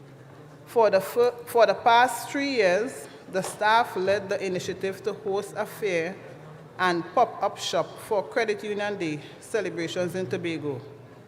On October 20th, 2022, the fair and pop-up shop encompassed a membership drive, promoted the importance of having a family indemnity plan, and highlighted over 10 members' small businesses. From October 2022 to February 2023, the staff has recruited approximately 44 new members. The expansion of the office is imminent to better serve the growing membership. The Tobago Committee wishes to thank all Tobago members, the staff at the Tobago office, and the Board of Directors, and the members of the other committees for the support received during the year. Thank you. That's it. Any questions? If no questions, can move the motion for the acceptance of the Tobago Committee report. Right, I'll go again. I beg it to be moved. I beg the Tobago Committee report to be moved. Seconded by Mr. Bob. Is it? All in favor, say aye. Any against? Any abstention? Thank you very much, Ms. Joseph. Thank you. Earlier, Mr. Bob had asked a question concerning the attendance of the board members at meeting.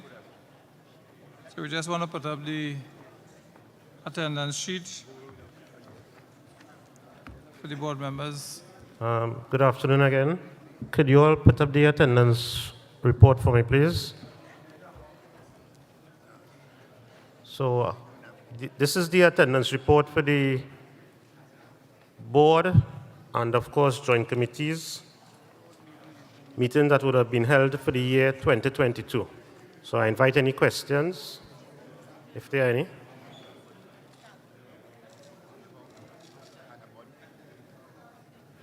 If no questions, thank you.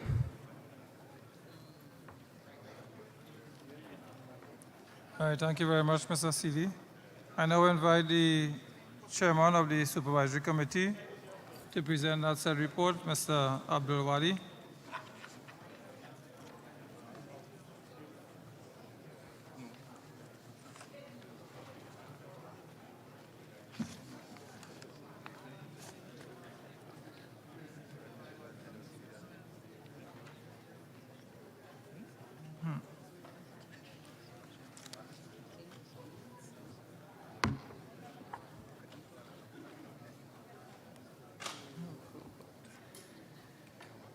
Good day, everyone. I am Abdul Wadi, Chairman of Supervisory. All protocols observed. To my right is Nicholas Gill, a member of Supervisory, and Leanne Mativer is making a count at the moment. She's the secretary. During the period of March 2022 to February 2023, the Supervisory Committee, through the invitation, attended all meetings of the Board of Directors for the period. We observed that meetings, deliberations, and decisions taken by the Board were done in a professional manner and in accordance with Tateco's bylaws. Supervisory also attended some training programs. In July, we attended the anti-money laundering and counter-financing of terrorism training. In August, the strategic plan retreat. In October to December, the introduction to credit union organization and management. In November, the strat plan rollout. And in November, the mortgage loan training. Wadi, just hold on a moment. Yes. Members, remember we have one meeting. One meeting, please, so that everybody else can hear what the chairperson is saying. Thank you. Go ahead, Mr. Wadi. Thank you. The committee, 2 members brought matters to the committee. The committee went through investigated the matters, and all concerns and findings and recommendations were communicated to the Secretary of the Board. The first matter was resolved, and the second matter is still being investigated. Cash counts. Cash counts were performed at the San Fernando branch, the Barataria branch, and the Tobago branch.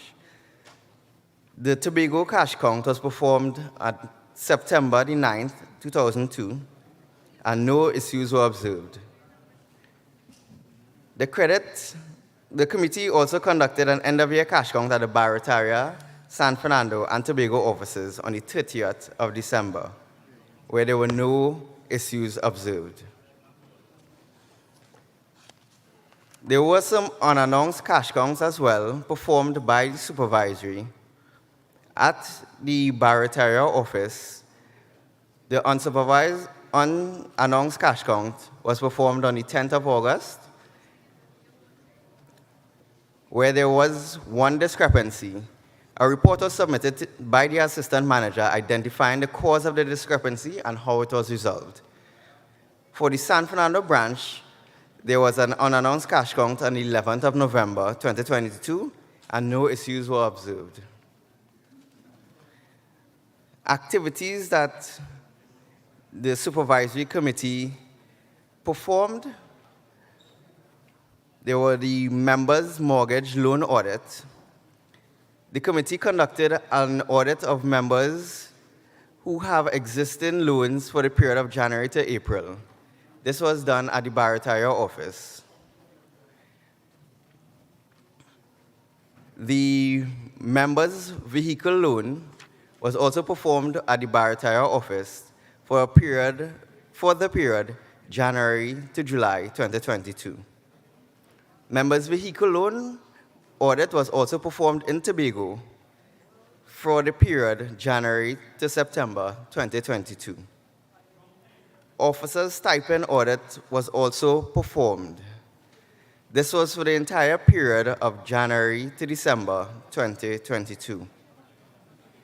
Review of minutes to board meetings. All minutes of the Board of Directors meetings were received and reviewed by the committee for the term to ensure that matters were discussed with the requisite follow-up actions. There was a report called Imran Mohammed report.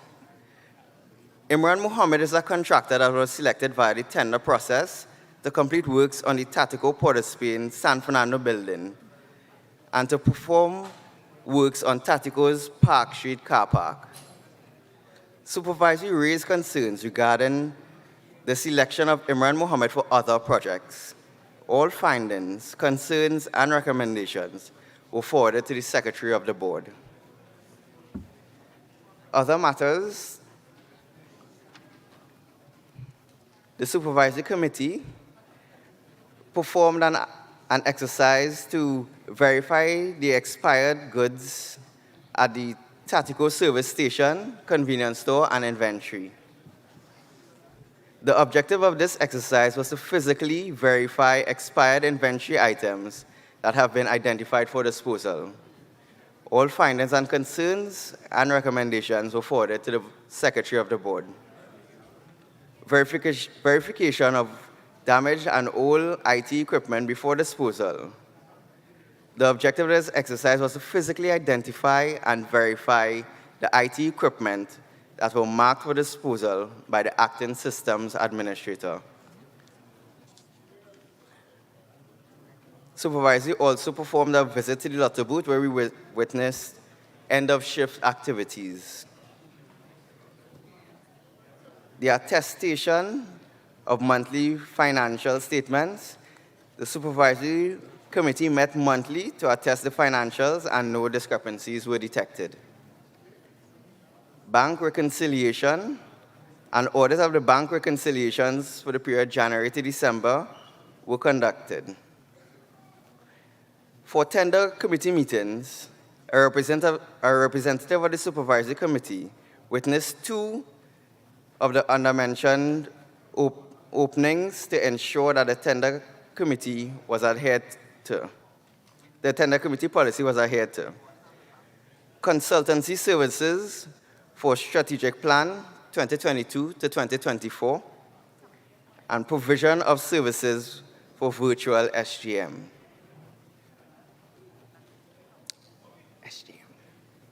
You'll see an error there at the bottom of page 50. It was not virtual EGM, it was virtual SGM. Recommendations that were done by the supervisory: implement goals identified in the Strat Plan 2022 to 2024. Implement an incentive program for staff members that display outstanding customer service. A new clause should be placed in contracts where vendors can be penalized for poor service and performance. A thorough examination of the bank reconciliation related to the TSS account needs to be performed to resolve monthly occurrence of unidentified balances. Scope of work documents should be developed whereby the exact work to be carried out is clearly identified. In conclusion, we, the supervisory, wish to thank the membership for giving us the opportunity to serve on this committee and appreciate the confidence placed in us to perform our duties. Further, we wish to thank the Board of Directors and the committee members and the General Manager and staff for their cooperation during our term of service. Thank you. Questions?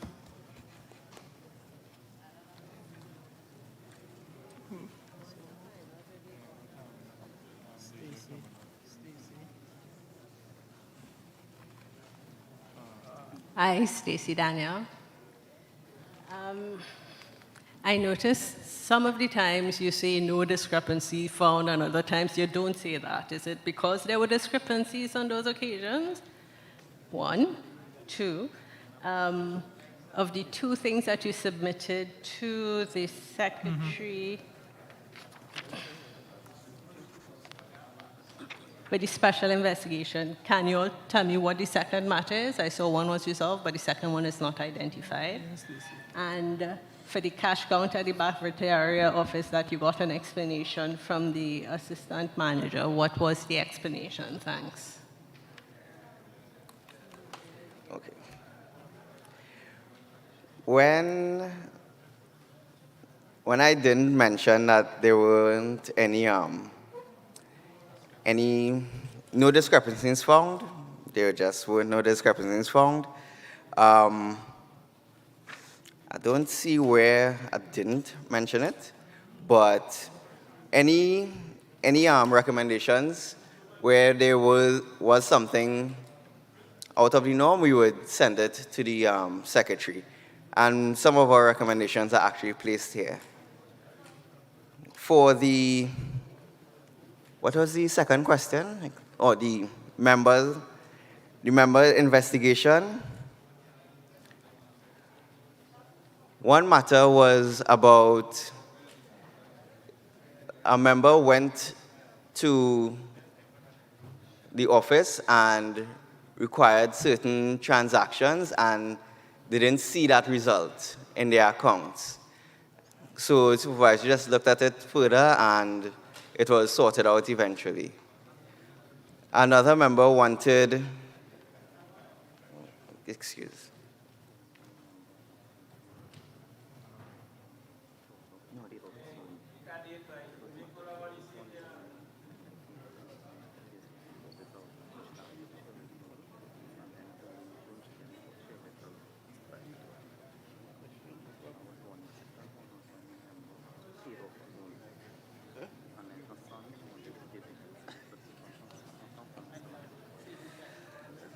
The second issue was a member did a transaction on behalf of her son's account.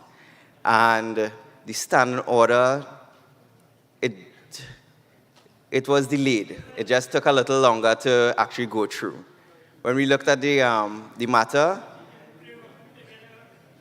excuse? Oh, okay. Yeah, when we looked at the matter, we just found that it just took a while, but we're not sure what was the reason, but it was sorted out. The matter that is still ongoing, the member also wanted backdated dividends, but that will have to be sorted out in time.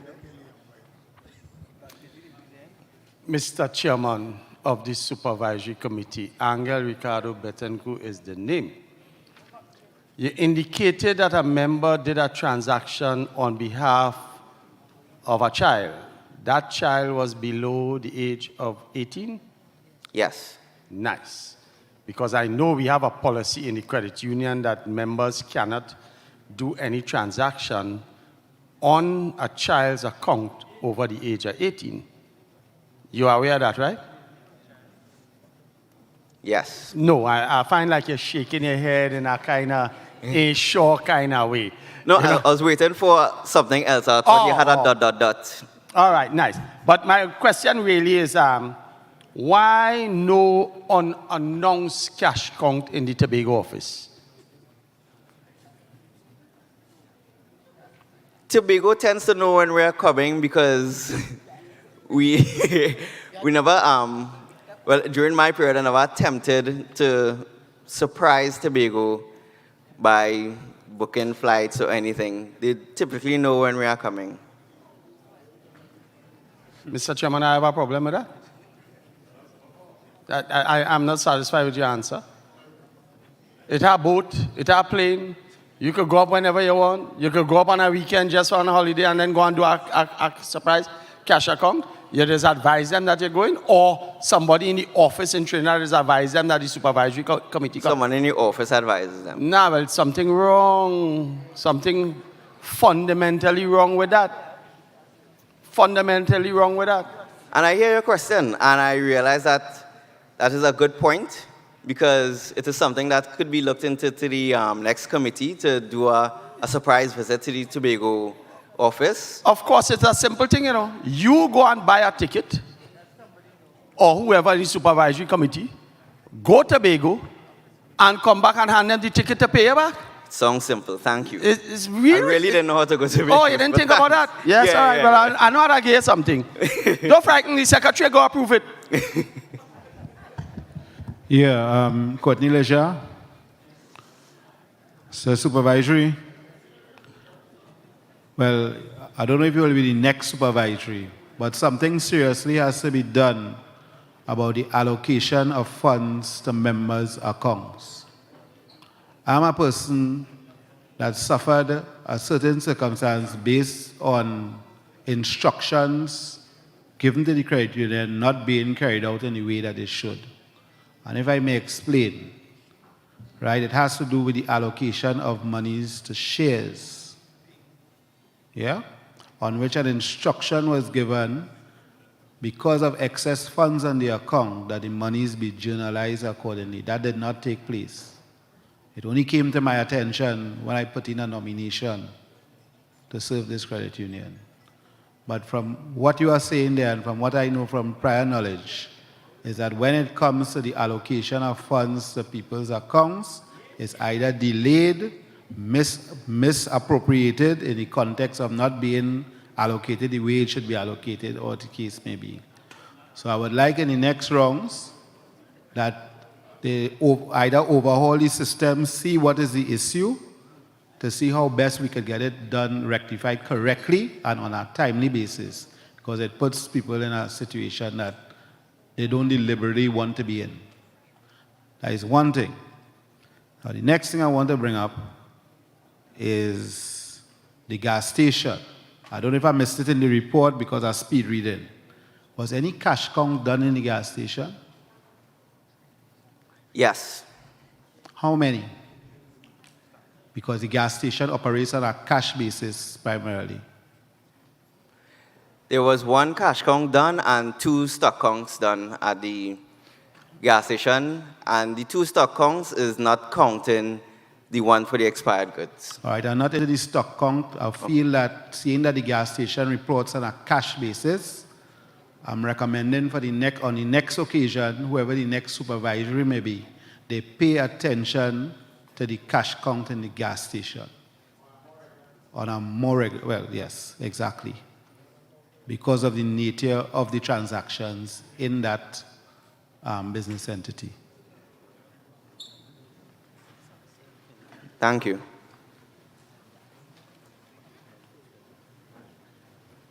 Excuse Jennifer McCullin. My question is, when you did the audit of expired items at the gas station, what was the result? The assistant manager of finance, he handled the disposed goods. Did that answer your question? No. All right, so what I'm getting at is that was there many expired items at the gas station?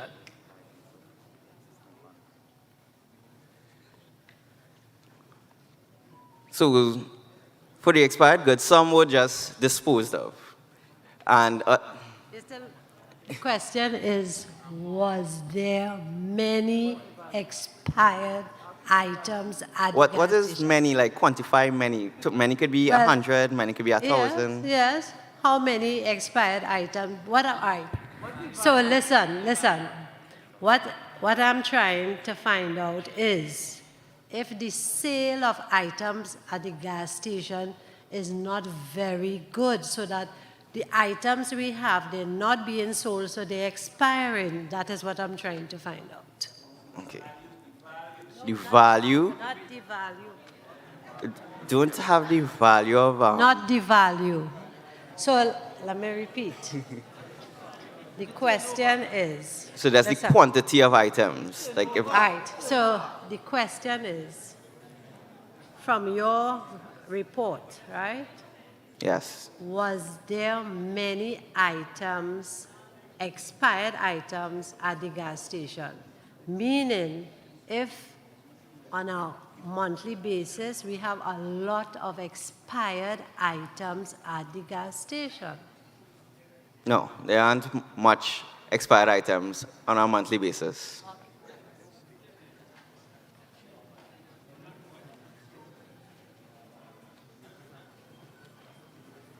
Seeing Mr. Fox stepping up to the plate. Yes, Mr. Chair of the Supervisory Committee.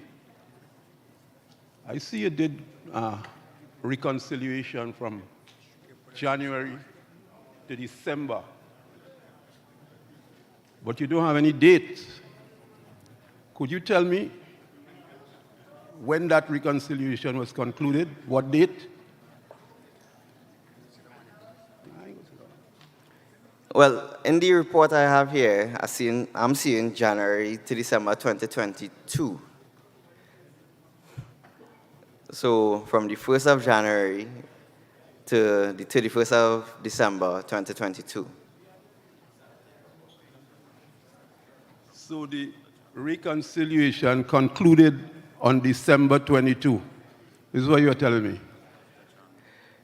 Yes, the exercise itself was completed on the 25th of January 2023, but the audit was performed for the period January to December 2022. But when you usually get your financials, when the board does approve your financials for December, what date?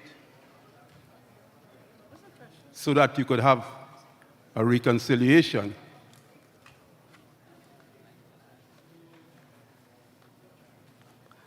The bank reconciliation was signed off by the auditors before the end of the first week in January 2023.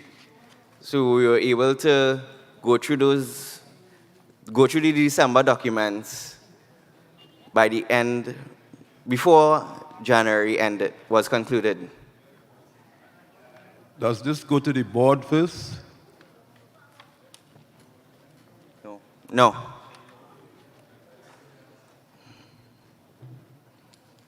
So at what stage would the board see the reconciliation?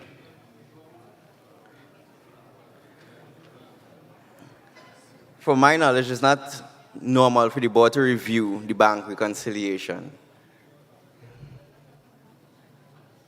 Is that so? Well, I thought the board was the people who actually oversees what's taking place at the credit union. So you tell me when you do something, that's it? I'm not sure if you're confusing the bank reconciliation with the actual financials that is reviewed by the board every month. I understand, but what I'm saying, the reconciliation is an integral part of that. If you don't have reconciliation, you can't deal with financials.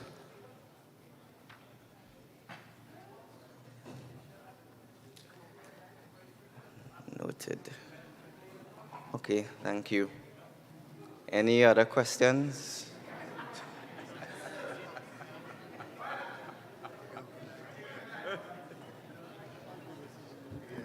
Mr. Wadi, good evening. Good evening. My pet peeve is the gas station, as you might have gathered by now. Yes. So I have a number of questions. And before I am disbarred from coming back to the microphone, I will ask all at once, hopefully. Go slow with me. Go slow. Ready? Yes.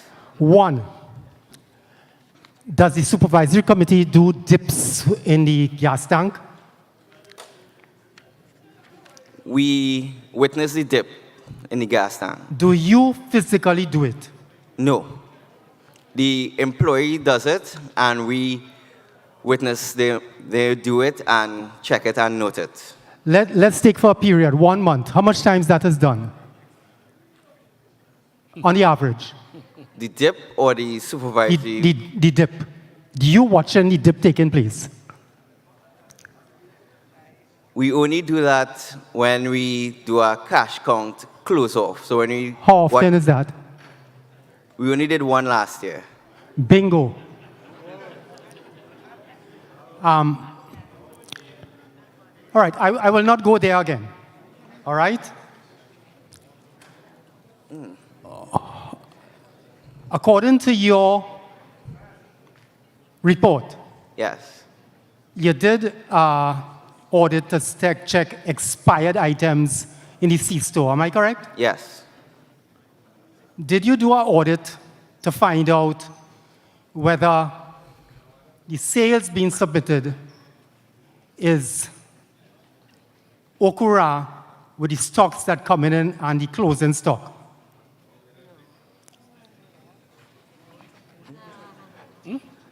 No, we didn't. I want to leave it there, you know, but I can't. In your estimation, about how much stock in a... Just excuse me 1 minute. 1 minute, please. We go on again. The Tobago people have to leave to catch their flight now. So I want to say thank you to the Tobago contingent for blessing us with your presence. Sorry we couldn't complete the meeting before you all left. May I continue, Mr. Chair? Yeah. Thank you very much. In your opinion, having looked at the stock in the C-store, roughly, how much in a dollar value is there? Rough. I really cannot estimate that. All the ticklish things that in my mind are not getting answers that making me feel comfortable. And I am absolutely flabbergasted that my board, who I elect to supervise these operations, ain't raising red flags up in the air, left, right, and center. If you don't do dips in the tank, how will you know if somebody taking your money? If you don't know how much stock in the C-store, how you don't know that the staff eating chocolate behind the corner and carrying home for the children? How you know? Next question. The gas station operation is threefold, I think. You have the lotto, and you have the C-store, and you have the gas station. Question. Are those accounts separate or are they together? Separate. So at any one time, you will know that yesterday the C-store still $5. Yes, you can check that. And you would know that the lotto booth balance Friday. You can check that as well. Mr. Wadi, I thank you for your patience, but I would like to make a suggestion that you recommend to the board to give you and your staff the authority to be more vigilant with the gas station, the gas part. Because I said it a couple of years ago, and the President Vice Chairman threatened to put me out of the meeting if I didn't withdraw my statement. I withdrew the statement, but after 3-4 years, what I said at that meeting still holds true. In conclusion, could you recommend to the board that a member of your staff, the supervisory, at least once or twice a week, check the dips? At least once or twice a week, do a stock count for the C-store. And while the lotto booth is more or less cut and dried, you press clink, and you know that you're registered so much and you're supposed to have so much in cash. Thank you very much, Mr. Wadi. Thank you. Thank you very much, Mr. Chairman.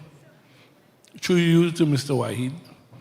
Human Noel, I'm looking at the report of the Supervisory Committee, and I'm on page 48. And we're talking about special investigation, cash count, and I think it's two other items. When I would really like you to let the membership know when you say it was reported to the secretary.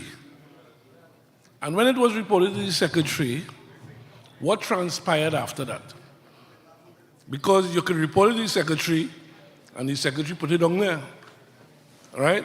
But did you get a response from the secretary that the supervisory committee was comfortable with, that the board, through the secretary, was dealing with the matters that the supervisory raised? Because none of the points that you indicated, probably to the secretary, you highlighted in your report. And from where I stand here at this point in time, I recognize that you are actually, I don't want to say hiding things from the membership, but you are actually not being upfront with the members in indicating what it is happened, why it happened, right? Now, be that as it may, I know you could answer that easy, right? The last thing is that, the last one was Mr. Mohammed's report, and that's the contractor, right? Yes. So, if something is going wrong, the members need to know. And it's no point you keeping that and sweeping it under the rug and then it coming out as information after. All right? So I am suggesting to you that probably in future, because you already have your report here, Yes. you highlight and don't hide it in the report. Come out and indicate to the members what it is taking place. Okay? Okay, thank you. Mr. Chairman,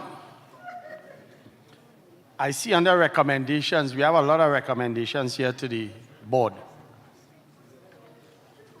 Could you, they have 6 recommendations here. Could you just let us know how those recommendations are going? What has happened? Have the board taken them into consideration? What is the situation?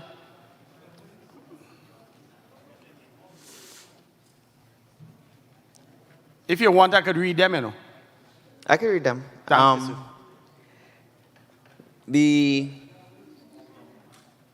The strat plan, as you would see,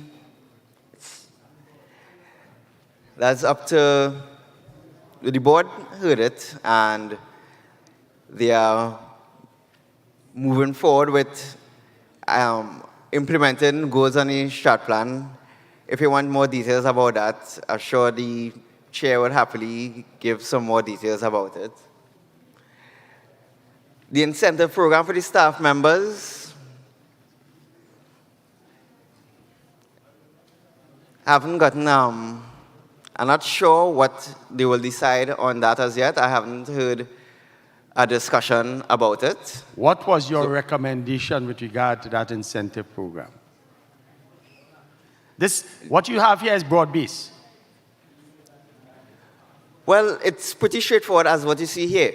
Once you show outstanding customer service, because at the moment, I'm sure that you heard the chair said that they're working on customer service for the staff, customer service training for the staff and for committee members.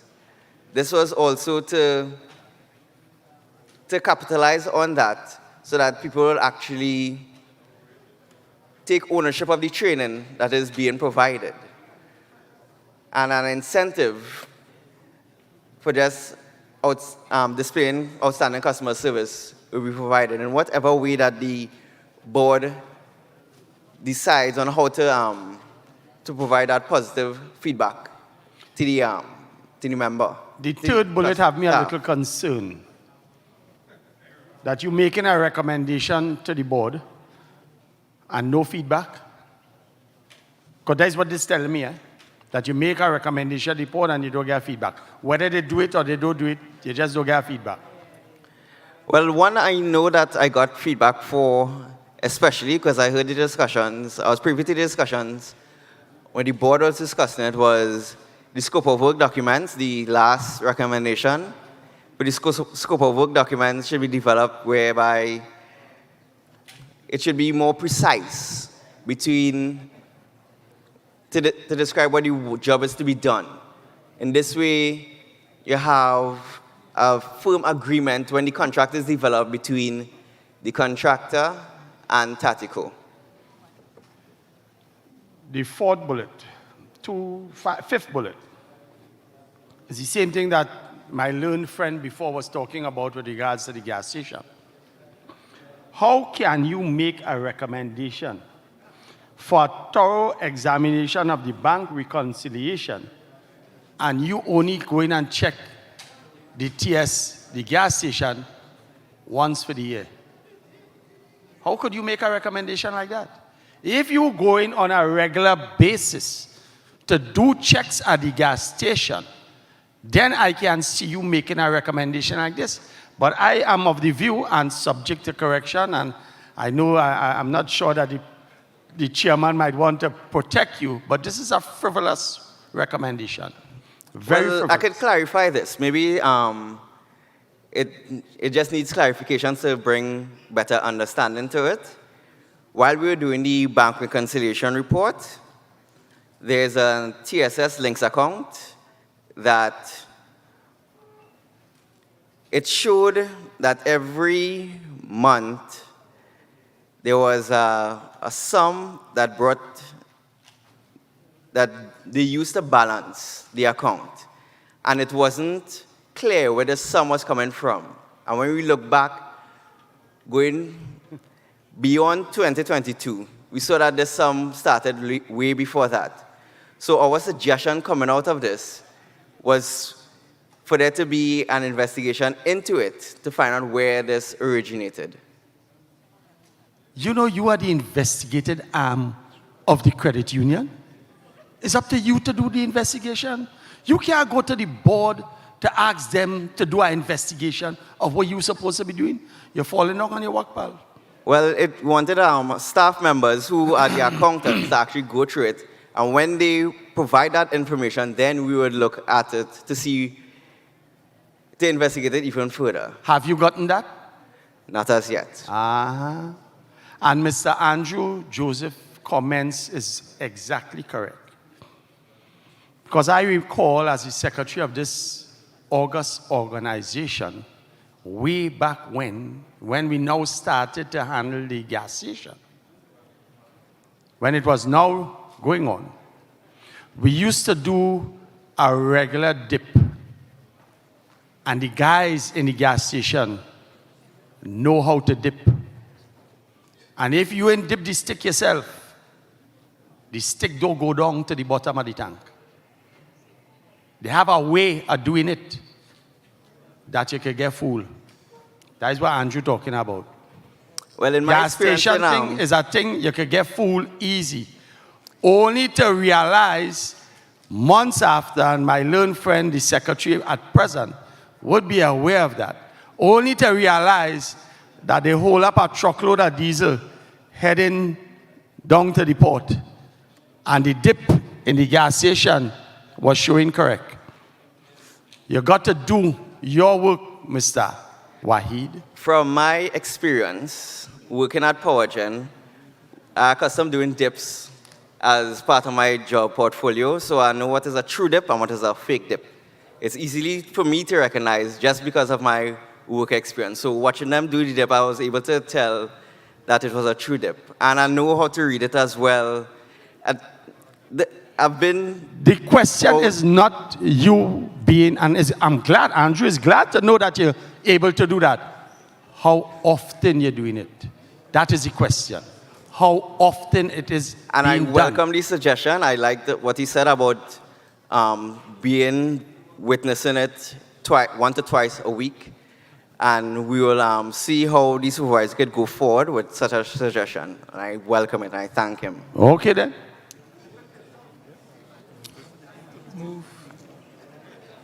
Move for the acceptance. Mr. Wahid, Andrew Joseph again. Wadi, go ahead. Wahid, my apologies. I'm not going to talk about the gas station again. I have another concern. The incentive that you recommend for the staff. Yes. In my dealings with the staff at the credit union, I have found them to be exemplary. It may not be the experience of everyone, but in my own particular case, I find no fault with them. They do great work, but I have a little problem, and I hope the staff don't get vexed with me because my head can't take much lash. The staff at the credit union works in a unionized environment that every 3 years a negotiation takes place, and sometimes there may be industrial action. And as far as I know, the remuneration is quite fair. On top of that, the staff at the credit union also has the objection to be members of this great organization. And I am sure that most of them are. I have no problem with an incentive.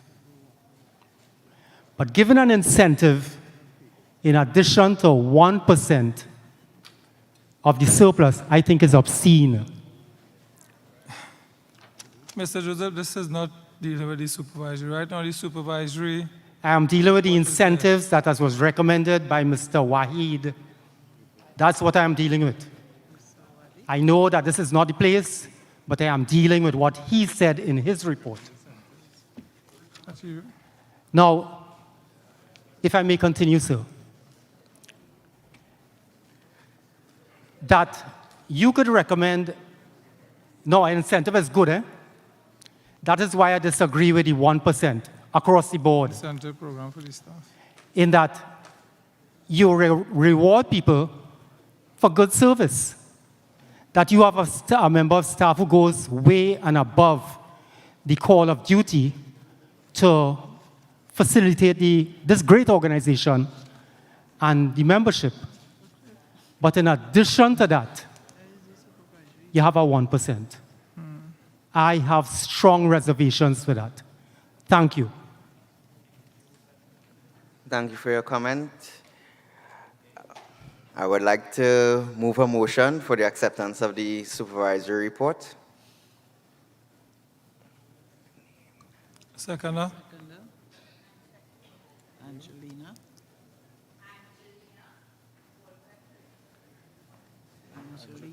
Angelina Walcott Phillip. All those in favor, say aye. Against? He said nay. Any abstention? Okay, the ayes have it. Thank you very much, Mr. Wadi. I now introduce you to the chairperson of the Education Committee for the Education Report, Mrs. Claudia Ford.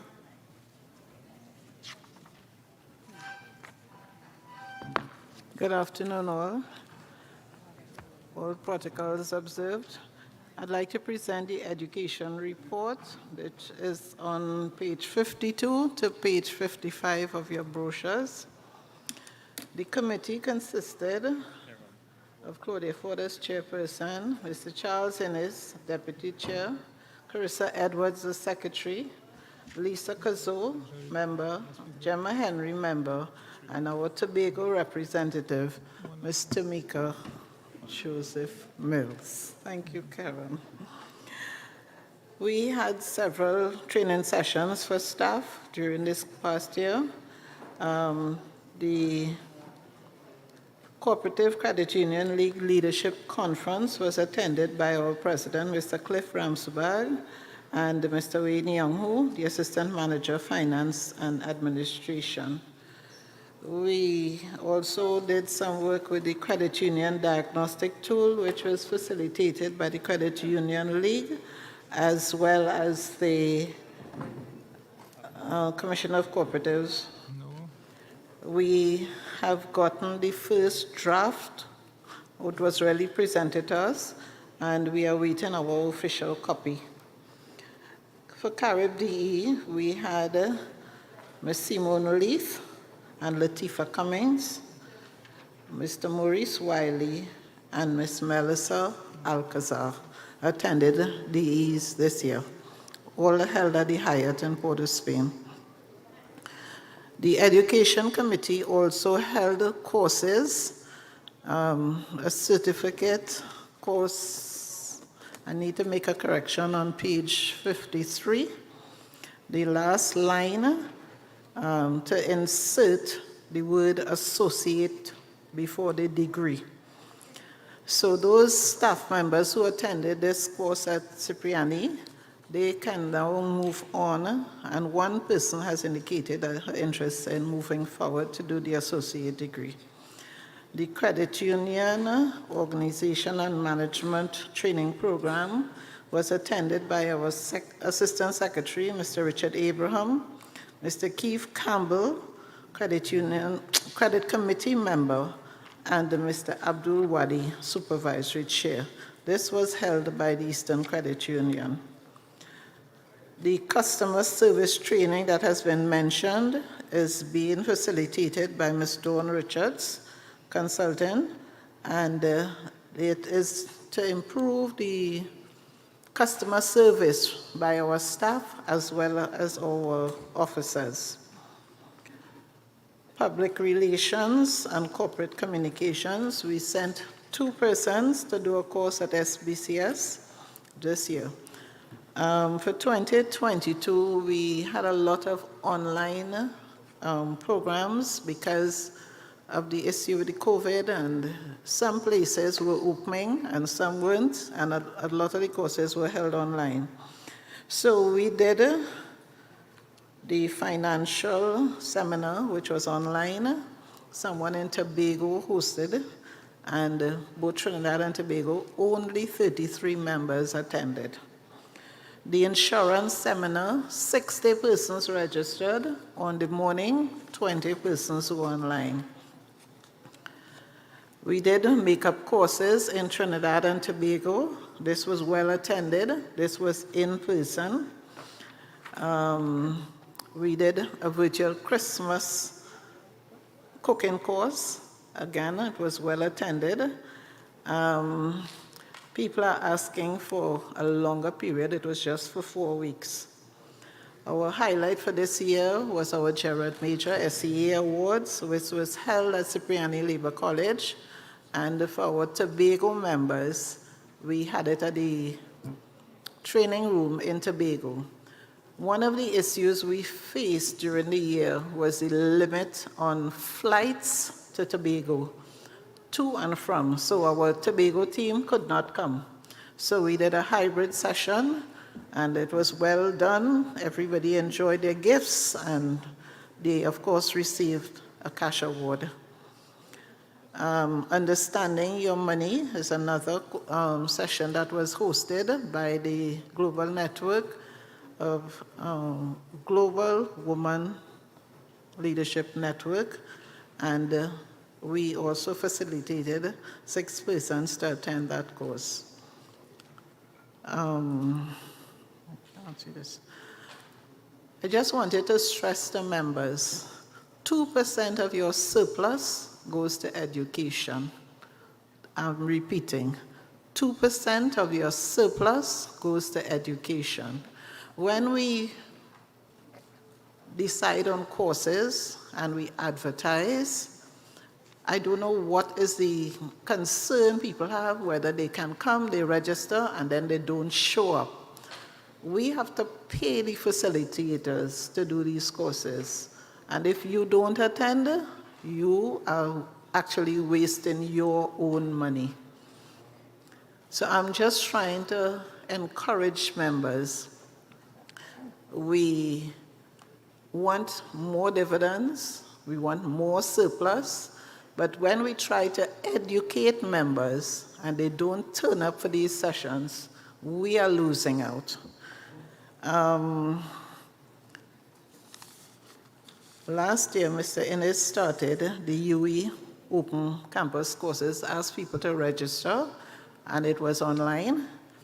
And if you completed your course, you were given back $500, right? I want, again, to remind members, the education of our membership is very important. We have been using the online system. Last year, TNTech and PowerGen, we were not allowed to go into the areas, so there was no in-person sessions. So we are pleading with persons that when we advertise, please take part. It's your funds that are being invested. I would like to thank the Education Committee, really. They work very hard, and it's sometimes difficult when people are at work for them to attend every session, but they made the effort. Sometimes we had to change the time of our meeting in order to facilitate people because they're at work. So I would really like to thank you and the board for giving me the opportunity to lead with the Education Committee for this year. Any questions? Okay, I so move the education report for your consideration. for approval.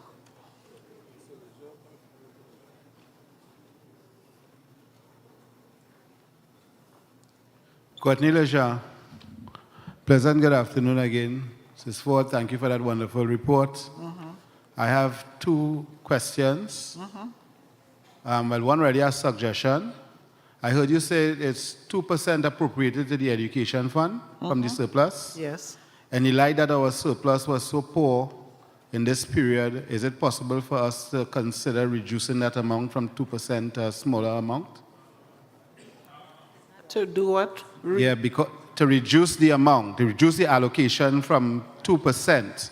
You see, the education fund is a rolling account in the context that monies accumulate over time based on the percentage set aside. So I'm saying that one consideration we can make as a body is instead of allocating the 2% as stipulated, is that a bylaw stipulation or something? Yes, it is. Right. Instead of doing that, the supreme body may consider taking a decision, instead of allocating 2% for this year, allocate a smaller amount like 1%, as the case may be. Right? That's a consideration that we can give. I know we can never forsake education, but again, this is a fund that has, if you look at the undivided earnings, you'll see the amount of money that's in that account. The other point that I want to raise is in the aspect of, you said, customer service training. I hear in that, but I really feel that the training that we need is in loans and counseling when people come for financial assistance. There are too many members leaving the credit union very irate and disappointed at the quality of unprofessional service that they get in when they come for loans. And we got to do something about that. You can't see the manager, right? There are people sitting with the credit committee, literally holding their hand, telling them what to approve, what not to approve, as the case may be, right? In some instances, I was a victim of that. I had an actual check in my hand, and it was taken back because they say somebody make a mistake for a loan that approved. I had the check, and I brought it back, right, to have it changed. As I indicate that it was raised in Tobago by a member, and it's something that members not going down good with neither, is something that we need to look at in the context of members who take loans and are subject to third-party payments. They're having an issue with that. Mr. Lejean, a quick question. Yes? In terms of education, how this query you are making was in relation to loans. Yes. I'm trying to figure out how does that impact on education. Well, there's loan education. Sorry? You need education on loans, on how to administer loans. Okay. Right? When I look at, there are comparative analysis that I can use with other financial institutions, very competitive in the field of finance, whereby they can, when you see what they do and how they operate, we are far cry from that still. Okay. What we used to do as credit unions in the early days, banks are now doing, and we're doing what the banks stopped doing.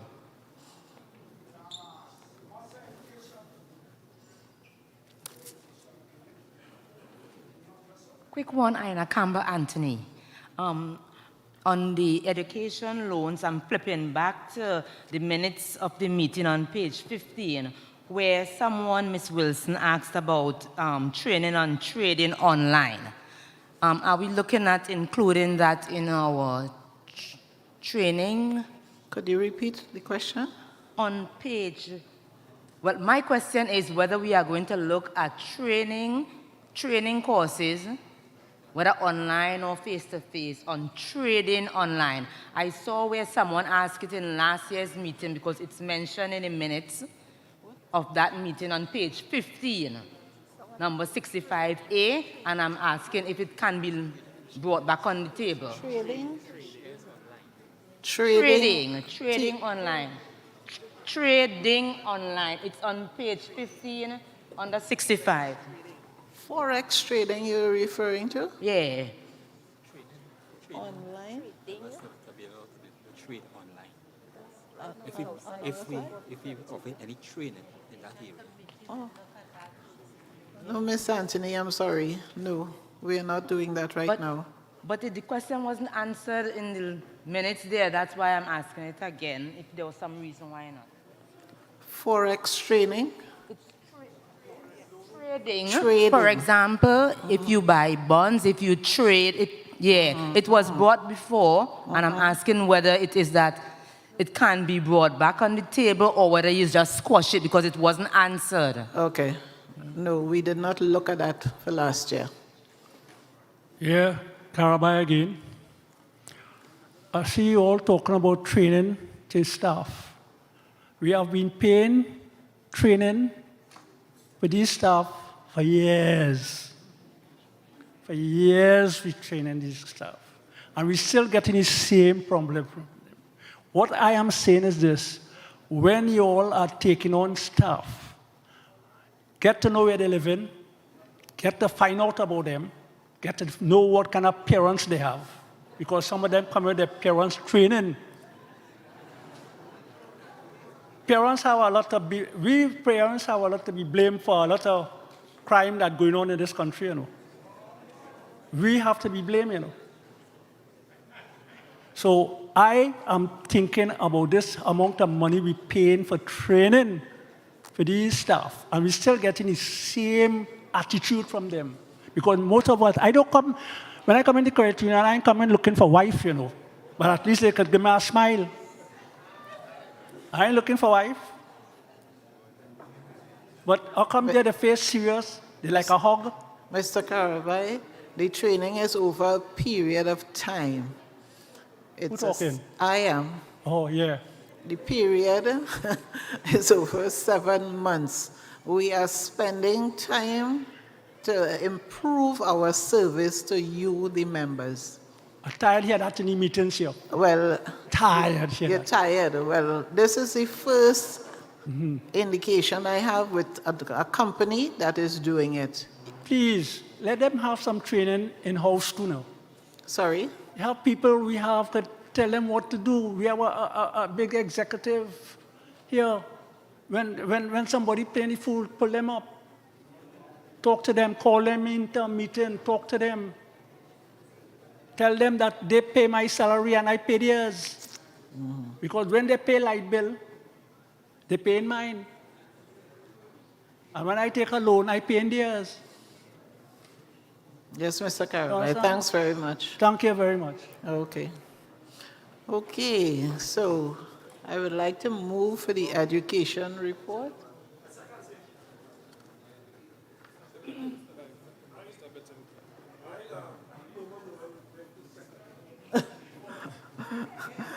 Thank you, Mr. Noel. Thank you, members.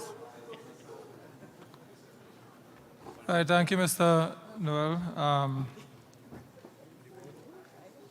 Right, please indicate your vote by ayes, the ayes. Any against? Any abstention? The ayes have it. Thank you very much, Ms. Ford. At this time, I'd like to call on the Gas Station Committee rep, Mr. Courtney Lejean, to present the Gas Station Committee report. At 5:28, there were 146 adults, 3 Youth Congress, and 5 PV, for a total of 154. This is a physical count.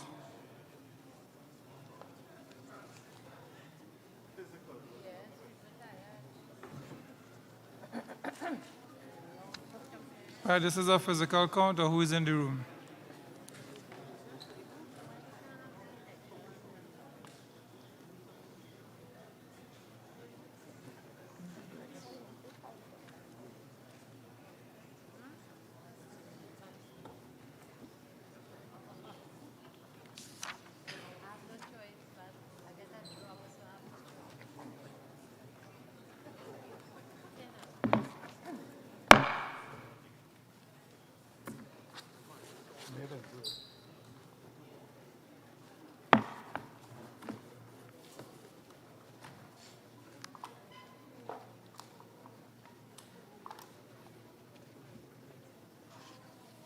Okay, a pleasant good afternoon, members. My name is Courtney Lejean. and I have the distinguished pleasure of delivering the Gas Station Management Committee report. As you all as it has been exposed earlier, and I suspect we're going to have more conversation on it, let me just let you know that the report runs from page 59 on to page 60. Right, it starts with the composition of the committee.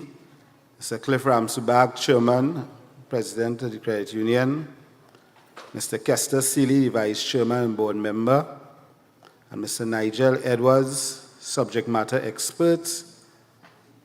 Ms. Charmaine Lewis, the Manager Secretary, and yours truly, Courtney Lejean. I want to make special mention of the work done by Mr. Nigel Edwards and Mr. Cliff Ramsubag in bringing some sort of sanity, right, to the gas station accounts. In my preamble, I would have indicated that the committee met on a monthly basis to review the financials and ensure the proper allocation of income and expenditure. This posed to be a challenge given the lack of managerial support. On many occasions, the committee members had to carefully derive accurate conclusions from what was being presented. Surely the committee, it cannot continue with this level of uncertainty in that one expects qualitative financial reporting in order to make profitable decisions going forward. The theme of this brochure is what? Going beyond. We got to move beyond what we get in order to come to some kind of conclusion as to where we're going with this gas station. Operations. Our C-store continued to function despite still awaiting a liquor license. That was at the time of writing of this report. I understand we now have a date for the license, and we are pursuing that. A supplier has been chosen to supply and install an electronic billboard. Right, this was supposed to take place in the first quarter. The first quarter has ended, it hasn't taken place as yet. But it's a way of attracting more income and visibility to the gas station, more revenue. The committee is actively engaged in hiring a part-time staffer, right, to exclusively handle the retail accounting aspect of the gas station operations. Right, we figure we need more human resource support in that regard to deal with the retail accounting side of the business. The committee was informed by the TTPS that our file is yet to be assigned. In the interim, we give you the assurance that the finances are being closely monitored. That's in connection with the loss that we suffered. We have a request for a car park tenancy that is supposed to commence operations soon to enhance the services available. And also an underwash bay is also being considered, well pursued. The committee would like to thank the membership for their patience and support in the business venture as we stand committed to delivering quality, sustainable, and distinguished service to our stakeholders and the community at large. Financial performance.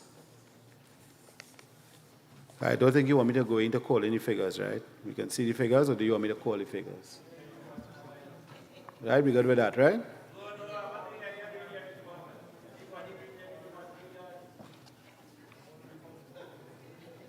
Financial information.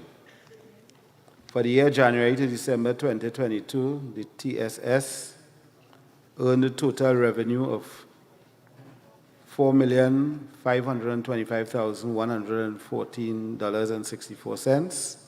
This represents an increase of $1,101,578.64, or a 32.2% over the total revenue earned in 2021 of $3,423,536. Total expenditure for the year was $5,122,909.46, an increase of $1,096,143.46, or 27.2% over the 2021 total expenditure of $4,026,766. The net result was a reduction of $4,435 in the loss between 2021 and 2022, which moved from $603,230 in 2021 to $597,795 in 2022. International accounting standards have allowed the revenue unaccounted for to be recognized in the financial statements in the service of the members. Cliff Thomas, Courtney Lejean. So I will take any questions, clarifications, comments that you may have at this time.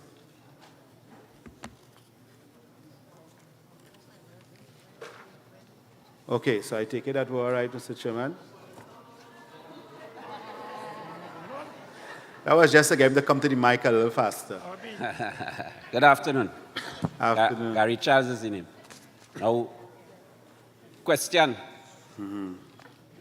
If the gas station running at a loss for so long, is there a deadline date for the closure of the gas station? Or are we to continue sacrificing our earnings in supporting a dead horse? It's like beating a dead horse in a race.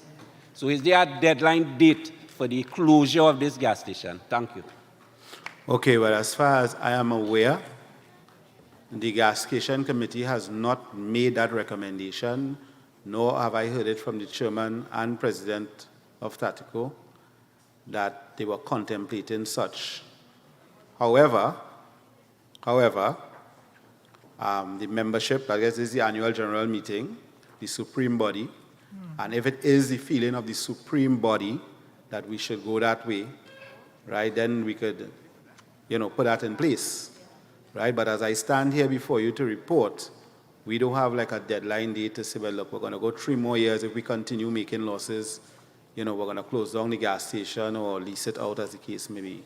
You would recall a couple of years ago we were in, I think it was Center Excellence, where the recommendation of that gas station committee at the time was the idea of leasing out the gas station. And the membership took a decision that we should make every effort to see how best we could resuscitate this gas station and make it profitable. And this is where we are at as I speak. Good day, Maria Anthony Williams. In the report given, the last paragraph, when you make mention of in 2021, we had a loss of $603,230. When I look on page 98 onto the financials for the service station operations, I'm seeing here in 2021 it says a loss of $603,220. Is that a correction that needs to be made on the report?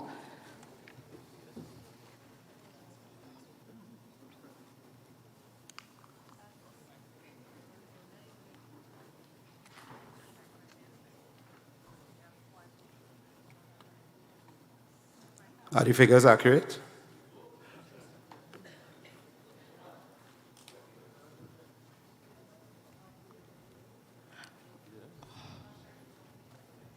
You're under the financial information, right? Page 98 of the brochure. Page? 98. 98? Yes, it speaks to the service station operations, where you have your income and expenditure, and it gives the net total from service station operations. So I'm just asking, under the year 2021, on page 98, it says a net loss of $603,220, but on page 60 of the report that you just gave, it says $603,230. So that difference of $10, I'm just asking which one is the correct figure. If there's somebody else that could maybe bring some clarity to the membership. Let me refer you all to management who will be in a position to tell you whether that's accurate or not. As well as the figure given for 2022, On the report, it says $597,795. But in the report on page 98, it says $609,300. $609,330. So if we could just get some clarity on that, thanks. Also, sorry. Okay, no, what I was going to say is that we'll check that out and get back to you with the clarification. Thank you. Yeah. I have a next question. In Sure. what year was the gas station been in operation? 2013. Okay. That was the year of acquisition. It was acquired as a going concern in that it was fully operational at the time. And not too long after its acquisition, it suffered a shutdown in the context of a diesel racket scenario. Members recall that, I should say. And what would have happened after that, we would have taken the decision when that issue was cleared up. We took the decision to refurbish the gas station because it was pretty run down at the time. Yeah? Okay. So while it was closed, we took the opportunity to refurbish it and bring it up to the state that it's in now. Right? What we did not cater for is the aspect of the removal of the overhead diesel tank. Right? We would have acquired the gas station with a functional overhead diesel tank, only to realize after that could no longer be accommodated based on safety issues, and that had to be removed. And the loss of that potential income in the gas station was significant because, as you may or may not know, that gas station was very popular for diesel sales, maxi taxis coming off the bus route and acquiring diesel and that kind of stuff. Yes? Okay, thank you. Look forward to the response. Yeah. Cliff. Good afternoon. Good afternoon. Michael Noel. Okay, I looked at the gas station report and I'm a bit disappointed because earlier the chairman referred to the overheads bringing down our profits. So I would like to know where are the figures for the operating expenses of the gas station and the overheads of the gas station. And the reason I'm asking that is Mr. Charles alluded to closing down the gas station. And I earlier asked about evaluation of the gas station as a going concern. Evaluation of an asset as a going concern is not about the asset itself, is that the ability to make money. Yeah. And I think at this point in time, we ought to have a valuation of the gas station as a going concern, which means you need to have accounts. We need to know what is the current revenue, current expenditure, and what are the fixed assets, what are the overheads. For example, the gas station could continue to run so long as it covers the current expenditure, right? But the overheads is what seems to be killing the gas station. But we here on the floor have no records of that in the gas station committee report.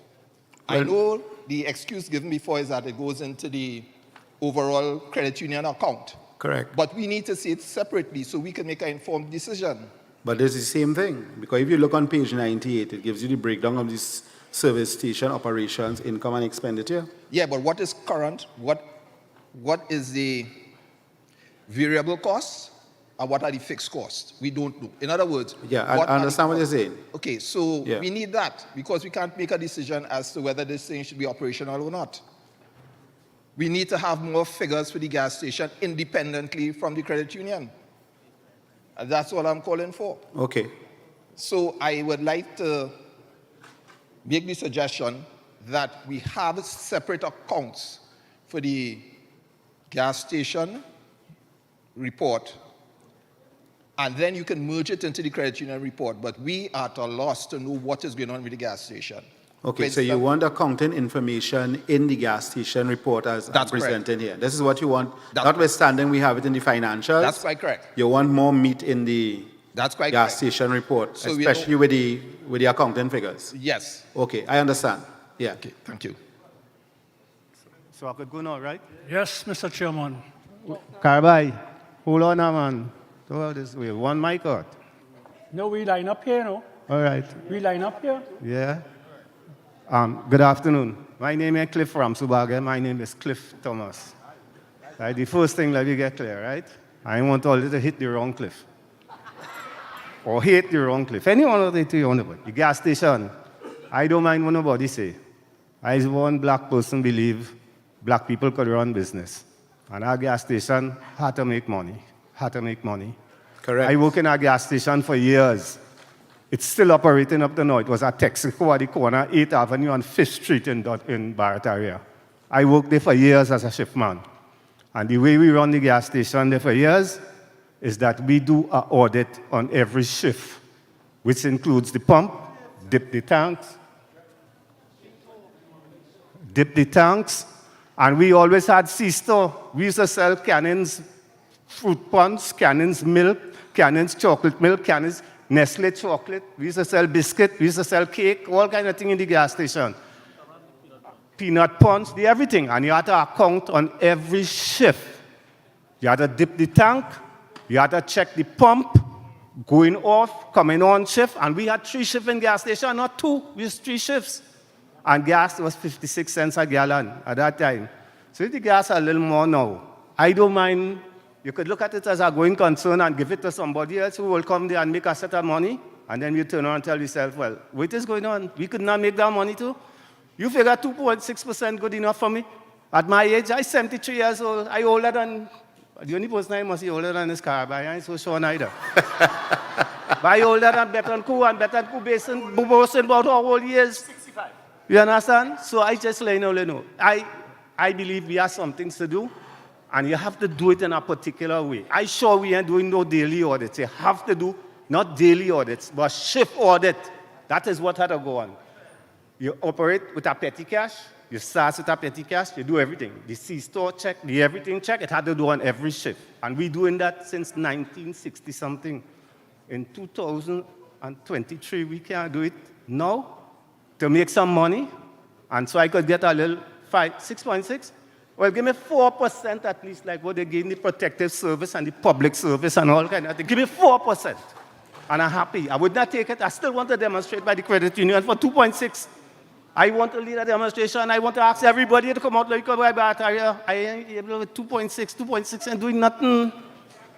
You understand? That is my clear position. I ain't giving up the gas station. The gas station is to make money for I got to make some money. Thank you very much. Yes, Mr. Chairman. Yes, Mr. Chairman. Yeah, Phil, you're looking older than me, but I am older than you. Mr. Chairman, I always say to myself, there's no sense we playing mass and feeding powder. I say to myself that we're supposed to open up that gas station 24/7. You see this thing I always say, around the area they're bad? All over the place bad. All over the place bad. But what we could do is to put a system in place where we could have the gas station going right through the night.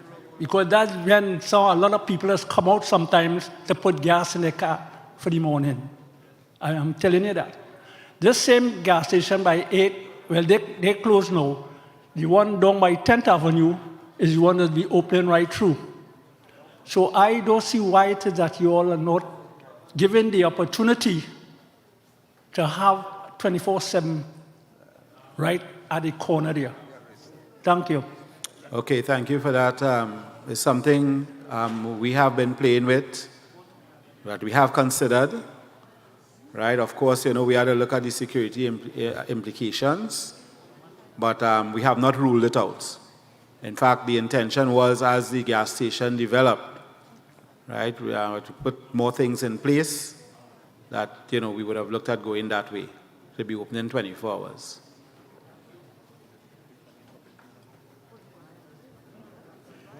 Yes, Mr. Chairman. Robert Shields. As you are aware, I reported to you personally when I lost my card.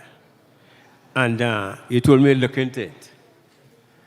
I guess that our time is long overdue. And obviously, I guess there are other people who lost cards like myself. And it would mean then you all got certain income fraudulently. When I say fraudulently, what I mean, it's obvious, nobody drew anything on it. And when I ask you personally why I cannot get a card or get back my card, you told me you'll look into it. And I guess you're still looking into it. I don't know if you're blind, but I want to believe, Cole, that you're not seeing. Yeah, take off the glasses. You might see better. So, I am still looking forward for my money. Because you cannot give a card, okay? And you have no records of the card to see whether somebody drew money on the card or whatever. So, if 500 people lost the card, it means then that you are making money fraudulently. I'm asking. I don't know. Well, I'm here to share with you what is the real deal as far as that is concerned. Right? And remember, we did go through this before. And it was indicated to you that the card is not a personalized card in the context that I can't identify that this card was purchased by Robert Shields, as the case may be, and that you lost it, and I could recover it, as the case may be. It's a generic card, right? You purchase gas on it, you have a responsibility to hold on to it. If it's lost, and I find it, I could use it. It now becomes my card. What I am saying could have been stopped. There's not Obviously, it will have a number. Because anybody can just walk in a place with a card and get gas. It must have a stop. Okay, I reported, said there it was lost. At the time of issue, it didn't have that feature on it. So therefore, it wasn't something that we could have recovered, we could have identified for recovery. And I did explain that to you at the time upon my investigation to see whether some reimbursement could have been put into place. But unfortunately, because of the card being how it was at that time, right, that was not possible. What we have done since then, though, is that we have, well, as in everything else, it evolves. So we will look to see what more security systems we may be able to put in place for situations like yours, and it may happen to other members, whereby they lost, misplaced their card, as the case may be. That's so is what it that we you can are do now. saying that because of poor management, that it's like that? It was like that? Well, I wouldn't say poor management. It was just an unforeseen circumstance at the time, and in our, I guess, in our excitement to get the facility going, is that we may not have taken all the variables into consideration at the time. But as we evolve, right, systems would be put in place, if possible, to deal with circumstances like yours and any that may come up along that line. Well, I am telling you, if you give me a card free now, I don't want it.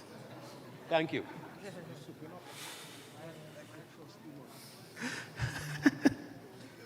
Good day. Mr. Leger, through you, Chair.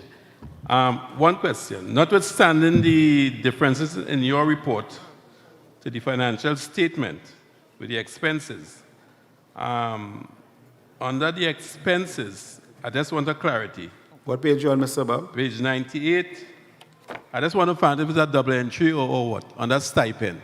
I seen it have 2 stipends there.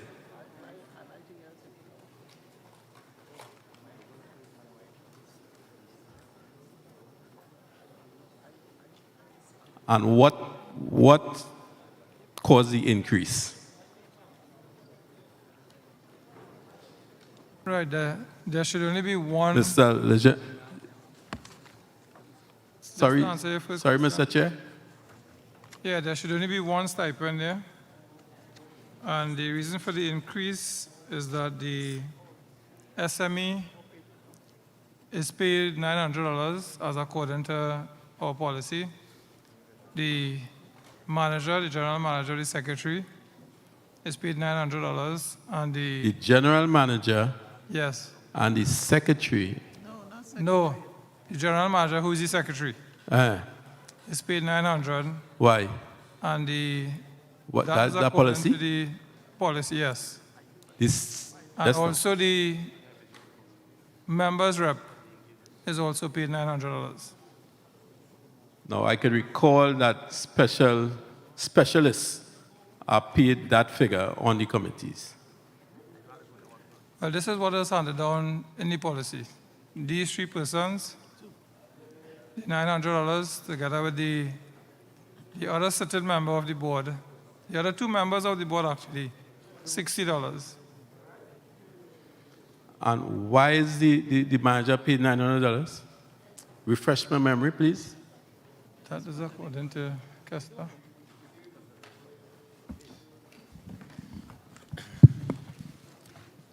Afternoon, everyone.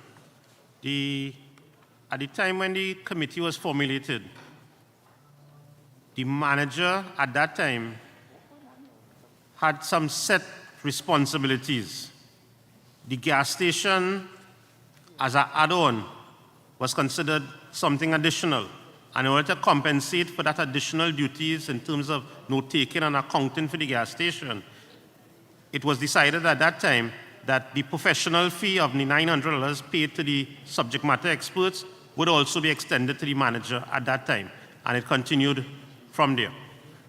But I take you to the opening remarks from Mr. Leger, where the management had a negative part to play in the gas station operation. Correct? I'm not following.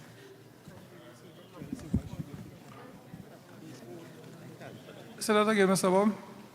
The opening statement, the report,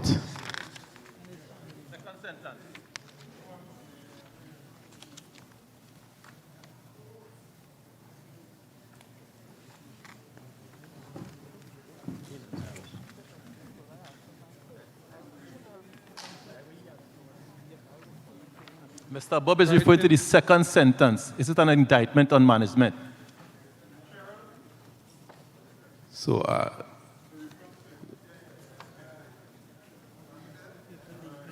and this was signed by Mr. Leger and the president.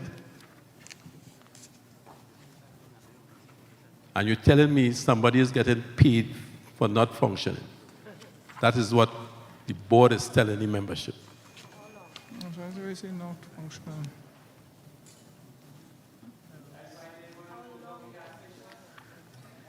Mr. Chairman, Lisa Kazo, I'm following on Mr. Bob's heels because that's actually why I stood up. I would like to get some clarification on behalf of this membership on that statement that there were challenging, something posed to be challenging given the lack of managerial support. I don't know if this means managerial support in terms of the financial information that is required on a regular basis. One of the concerns, I'll just tie it here, is that when I look at the report, the gas station report, on page 60, we notice in terms of the total expenditure, most of the figures given to us in this report does not match the figures shown to the notes on page 98. I'm very, very concerned with that statement because to me, if you're not getting the managerial support, I don't know if it's the manager or the assistants to the manager or however it's set up. If the support is that you're not getting accurate information because according to what you said, you had to carefully derive accurate conclusions in an environment where we're supposed to be keeping track of figures. We know what we spend. I would expect that when we spend the funds, we have supporting documents. When we receive income, we also have supporting documents. And if you have to be trying to derive conclusions, and is it that you are not getting this information? Because I think the membership has a right to know. For many years, this is the first time I'm standing in a AGM to talk on anything concerning the gas station, but a number of members. I can remember, I sat there and I remember all the members who come and raise concerns about the gas station over the years. And for us to get a report with this being very early in your preamble, it says to me that we cannot go forward properly because maybe our manager or the managerial team is not providing what this credit union or the persons in charge of the committee needs to make proper decisions so that we will not continue to be making such losses. This is what it's saying to me because people are concerned about the losses with this gas station. And a statement like this, I would like to know what you really mean by this. Tell us what the support is that you're not getting, because this is too vague for figures that we are seeing that is raising so much concerns, and members are concerned that at the end of the day, our overall figures can only afford us falling dividends that it has reached from 2.6% today. We were seeing dividends of 6% of just a few short years ago. To reach 6%, to be having a conversation over and over about a gas station that's bleeding, and to reach 2.6%, members are concerned. And I, today, on behalf of our members, want to know, what do you mean? Tell us in plain words, please. Thank you. I thought I was talking plain. I'm under the impression I'm talking plain. It seems to be a bit of a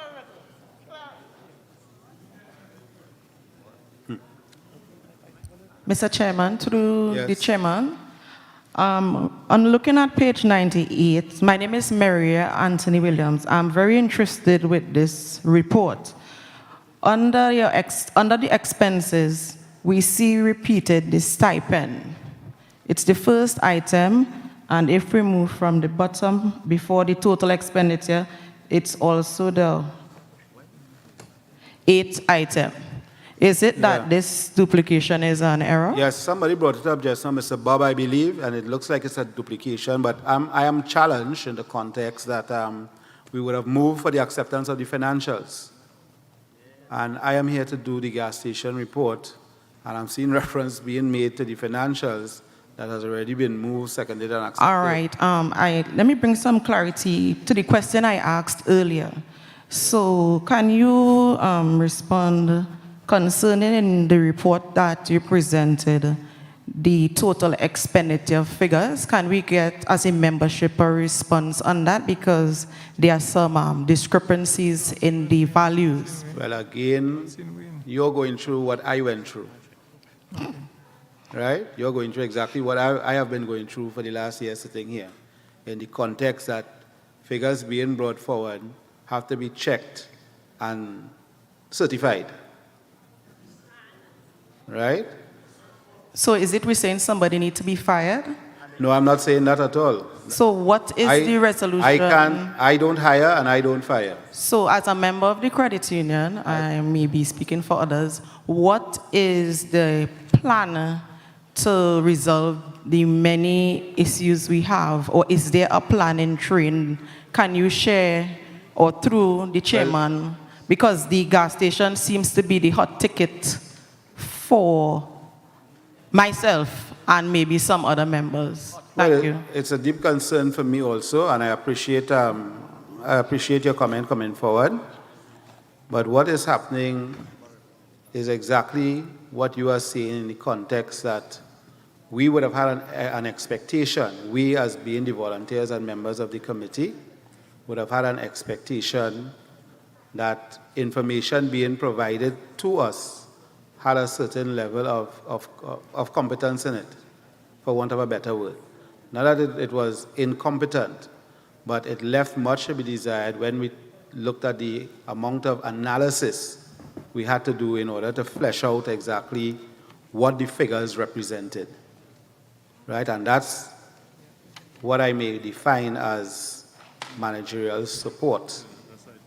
You see, because we are not full-time members, we are not full-time employees of the credit union, but I think we could analyze when figures come into us that don't make sense.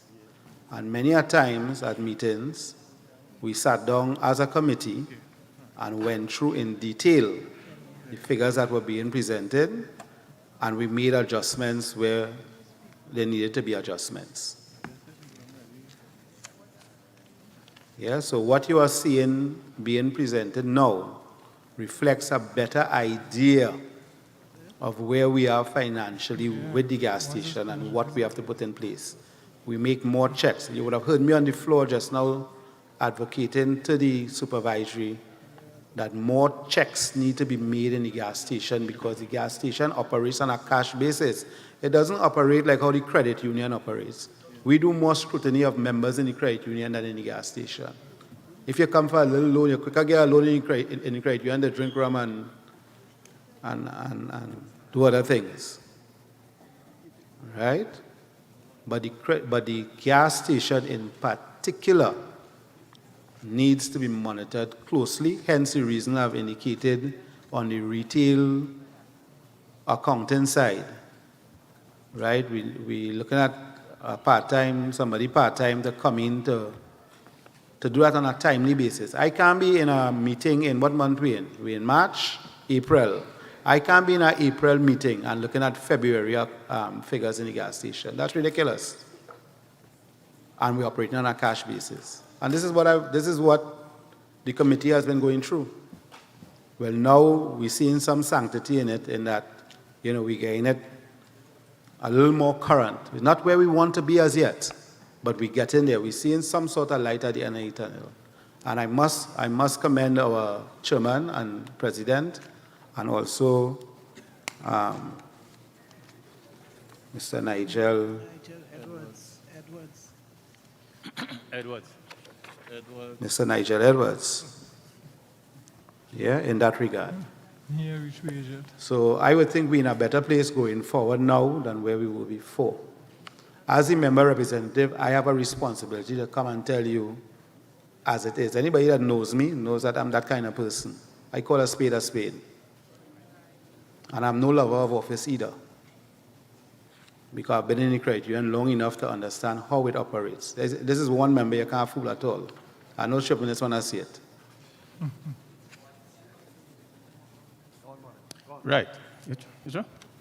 Okay, Mr. Leger, you said so many things, I don't know where to start. But the first thing I wanted to do is to consider gathering your thoughts. Because if you were standing here and asking a question, that answer you gave Ms. Kazo, you was not going to accept it.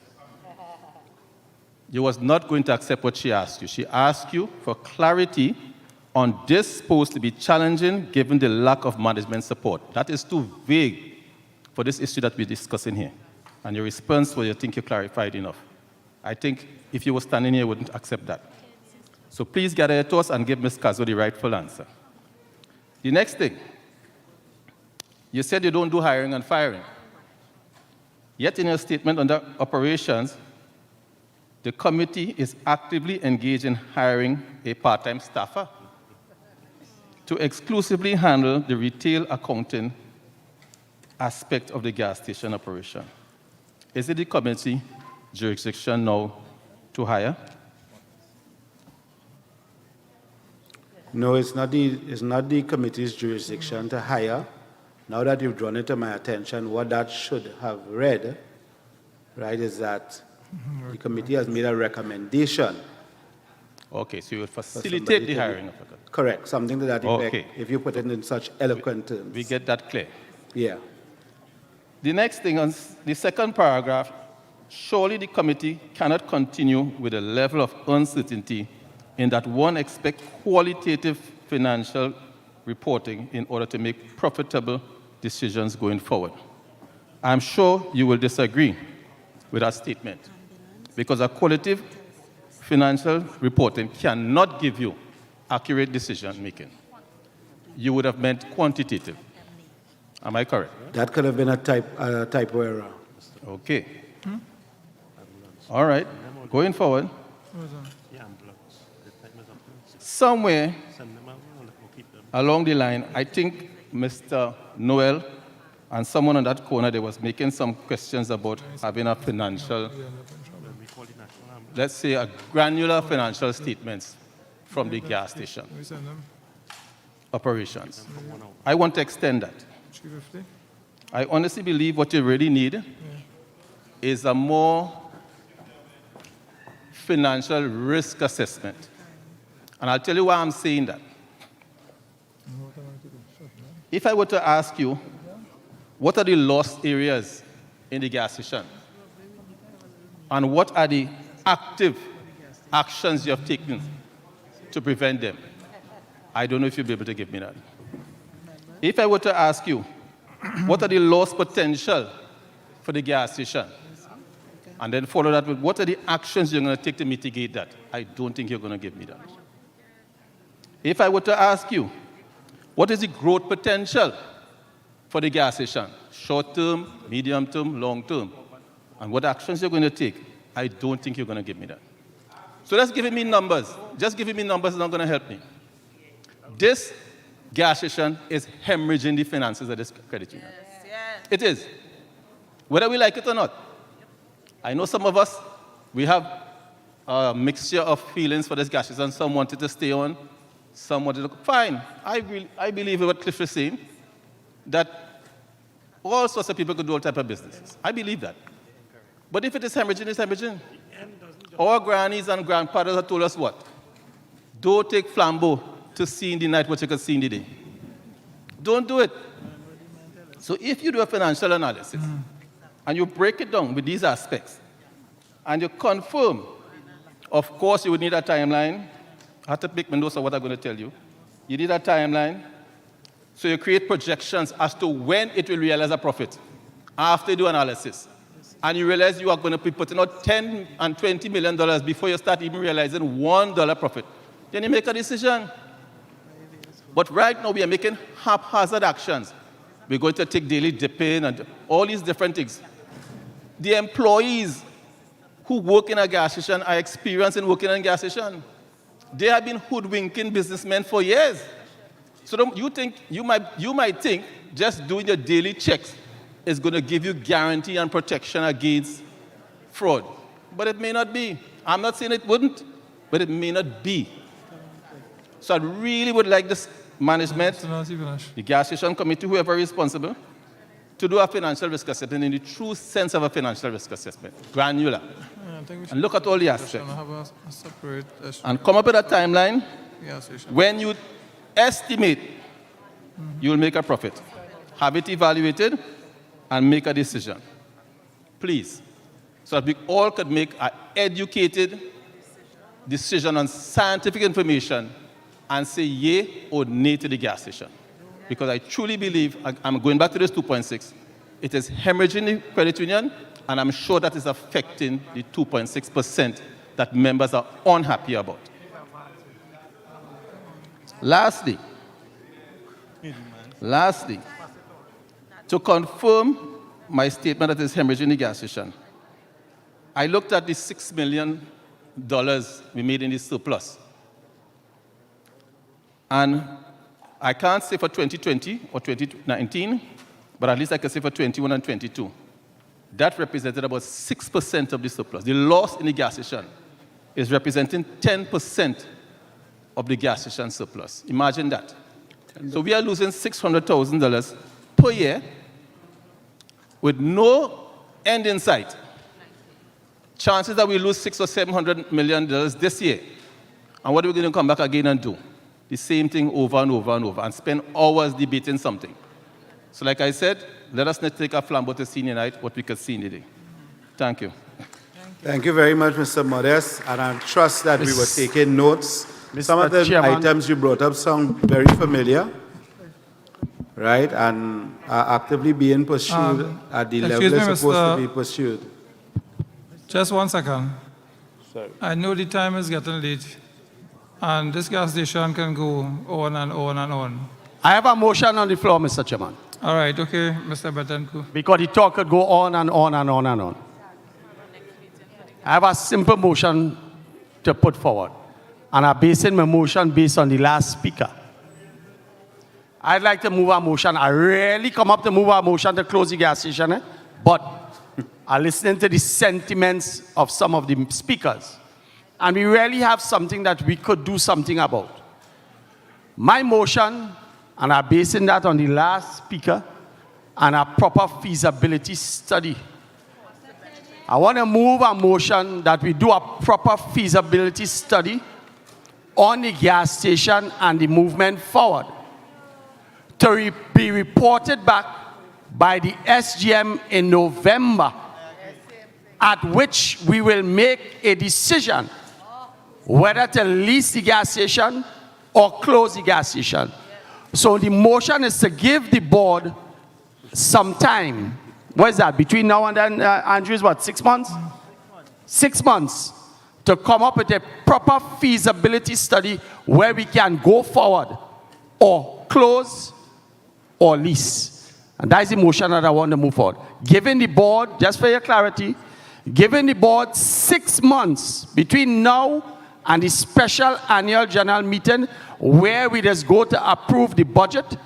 So that will form part of the budget approval, whether we close or lease or go forward with the gas station. Because we could talk from here until next year on the gas station. That is the motion that I put in on the floor, Mr. Chairman. I want to stand up and second the motion. All right, I want to stand up and second the motion. I just want to make one... Second the motion. I want to stand up here and second the motion. All you understand that? Right. I just want to make one little addition to it. Not much. When we do it between now and when they want to have the feasibility plan and thing, we should have what they call what? A strategic plan also coming out of that. So we'll know exactly where we're going with the gas station. Okay. Where are we going? We have a strategic plan, exactly what we know where we want to go. Apparently, we just don't know how we're going to go where we want to go. But I second in the motion put forward by Ricardo Betancourt. Okay. All those in favor? Aye. Any against? Any abstention? Right, the ayes have it. 6 months. So we have 6 months. I'm modified. Right, thank you very much. To the chair, I would like... Chairman, before you move on. No. Right, thank you very much, Mr. Lejean.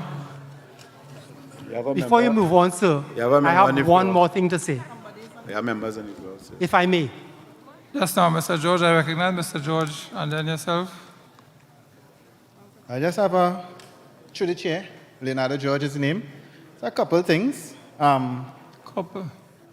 The SME on this committee, exactly what is his role and what is the value he's bringing to this committee? Because, I mean, what is he saying about this? We just moved a motion to have the meeting for the board to do the feasibility study and report back in 6 months.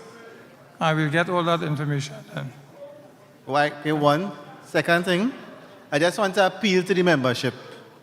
We dealing with the gas station and how it is hemorrhaging money, and I think we need to realize what the financial statement itself is actually saying.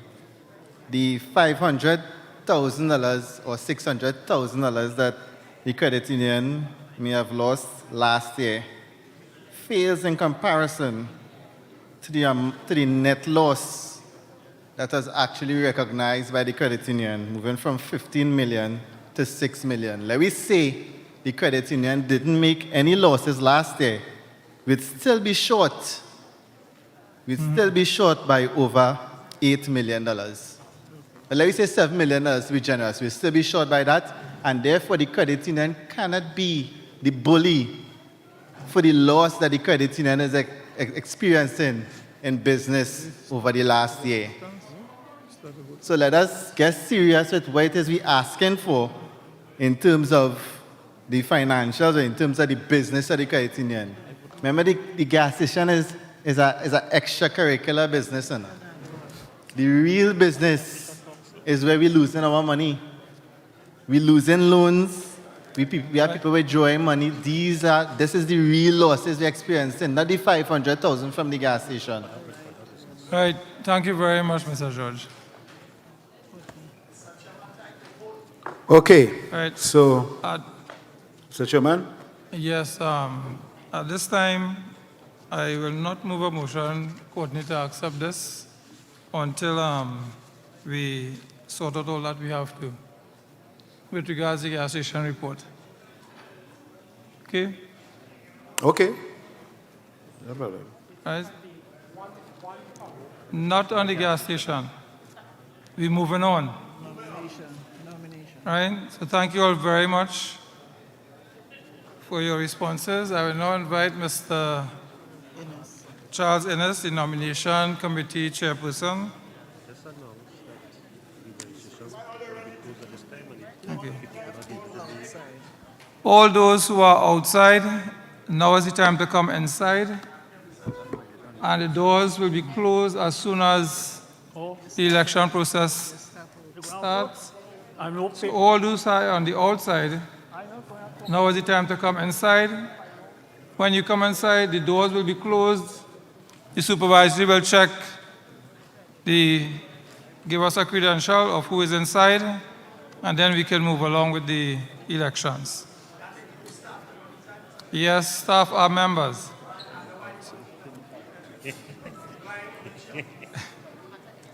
Right, so Mr. Innes. Good afternoon, members. All protocols observed. My name is Charles Innes, and I'm here to present the nomination committee report. Could you be excused here for one moment, please, before you start that process? My name is Ernest Maharaj, and I have a couple of questions to ask. Please bear with me. Is that all right? In relations to what, Mr.? In relations to what? Nominations? No. No, well, right now we're in the process of the nominations. After the election, there is a couple of personal questions I would like to ask. One is to you, and the other is to the manager. No, right now we cannot entertain that. We are in the process of doing our election. So when would I be able to ask that Under other business. Beg your pardon? Under other matters. Under other matters. Yeah, we'll hear what you have to say. This afternoon? Yes.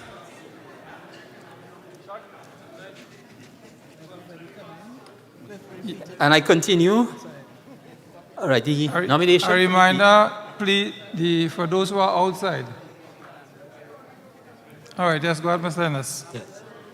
The members of the nomination committee were Charles Innes, chairperson, Nicole Ballantyne, deputy chairperson, Arlene Pantaleon, secretary, Glenn Riley, member, E. Marlon Morris, member.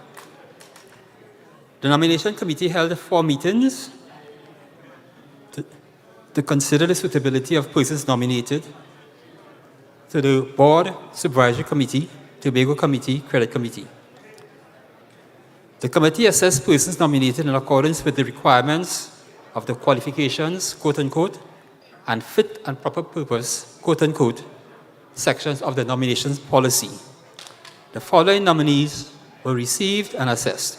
I am hearing some chatter about we need to listen very carefully to Mr. Innes. Right, so ongoing. So please, let's just have one meeting. Thank you. Okay. For the Board of Directors, we had 7 nominees. They were Charlene John, Leanne Metive, Herman Noel, Maria Esther Anthony Williams, Feli Noel, Courtney Lejean, Janelle Lead, and Andrew Alfred. For the Credit Committee, we had 5 nominees: Nicole DeMille, Keith Campbell, Patrice Weatherhead, Michelle Bedo, Alison Oliver. For the Supervisory Committee, 3 nominees: Mr. Nicholas Gill, Ms. Audra Ramsud, Mr. Kenton Solomon. For the Tobago Committee, we had 7 nominees: Nathaniel Frederick, Shelley Baptiste, Anka Joseph, Derek Burgess, Simon Leet, Corey Small, Curleen McCall Woods. Given the following, the recommendation of the nomination committee was for Board of Directors. We recommended Ms. Charlene John, Leon Metivier, Maria Esther Anthony Williams, Herman Noel, Feli Noel, Janelle Lead, and Mr. Andrew Alfred. Credit Committee, Nicole DeMille, Keith Campbell, Patrice Weatherhead, Michelle Bedo, and Alison Oliver. Supervisory Committee, Nicholas Gill, Audrey Ramsuk, Kenton Solomon. Tobago Committee, Nathaniel Frederick, Shelley Baptiste, Anka Joseph, Derek Burgess, Simon Leet, Corey Small, Curleen McCall Woods. Conclusion. Despite the best effort of the nomination committee, both the credit committee and the supervisory committee had a minimum number of applicants nominated to fill the vacant position. This is an undesirable situation as there will not be any alternate should the need arise in these committees. In other words, the supervisory committee comprises of 3 members and we only have 3 nominees. The credit committee, 5 members, we only have 5 nominees. So those 2 committees would be working without alternates. The Tobago Committee, we met last Sunday at the Tobago update, and members were appointed to the Tobago Committee. Ms. Corey Small subsequently was voted as chairman of that committee. Right, so those are your nominees. I think we will proceed with the elections. We'll do the credit committee, supervisory committee, and then the board. Yeah, so could I move a motion to accept I'd like to move a motion to accept the report of the nominations committee. Seconded by? Good day. Excuse before we... Bob? Mr. Norman Bob? Mr. Innes? Yes? Just point to note on the item 4, my names are spelled incorrectly. Item 4? Yes. On the it's page Maria, 61. MERIA. Yes, and sorry. Esther is ESTHER. My apologies. Thank you.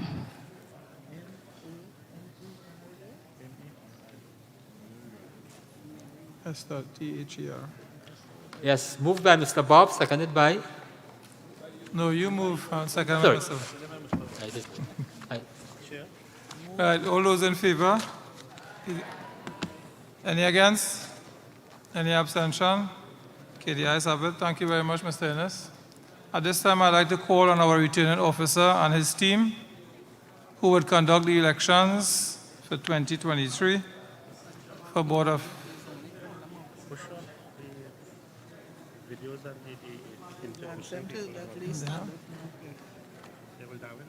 Yeah, that one. Yeah.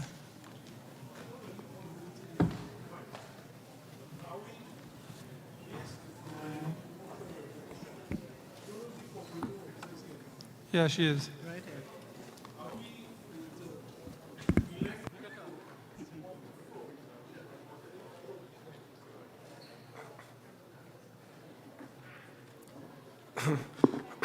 Thank you very much, Mr. Chairman, and members of the Board of Directors, Credit Supervisory Committee, specially invited guests, and members of Tateco Port of Spain Credit Union. Good evening. My name is Darwin Manzano. I have been tasked with the responsibility to do your elections. I think I have been doing your elections for about 10 years now. So if you have not attended a meeting within the last 10 years, you may not be familiar with me or the process. I know we are late I really didn't anticipate of being here this late, but I want to make this process as fast, simple, and transparent as possible so that we can get home. I am aware of we have senior folks among us, and you have been here since some people 11 and before. So I would like your full cooperation so that we can get through this process as fast as possible. I have with me a team of students from Cipriani College of Labor and Cooperative Studies. As usual, we come and attend your annual general meeting. Ms. Natalie Williams, Mr. Emmanuel Macano, Ms. Sweden Hewitt, and Leslie Ann LaRode. During the election for you, we will be voting by the electronic ballot so that you will be given a ballot sheet, and I will give you specific instructions, and I would like that you hold before you do anything with that paper. When you're given the ballot paper, I'll give you instructions. You need to get an instrument, black pen, pencil, something. You'll have to shade. I'll go through that. And when it is given to you at the end, after you have completed it, you'll come forward with it. You give it to the persons to the head.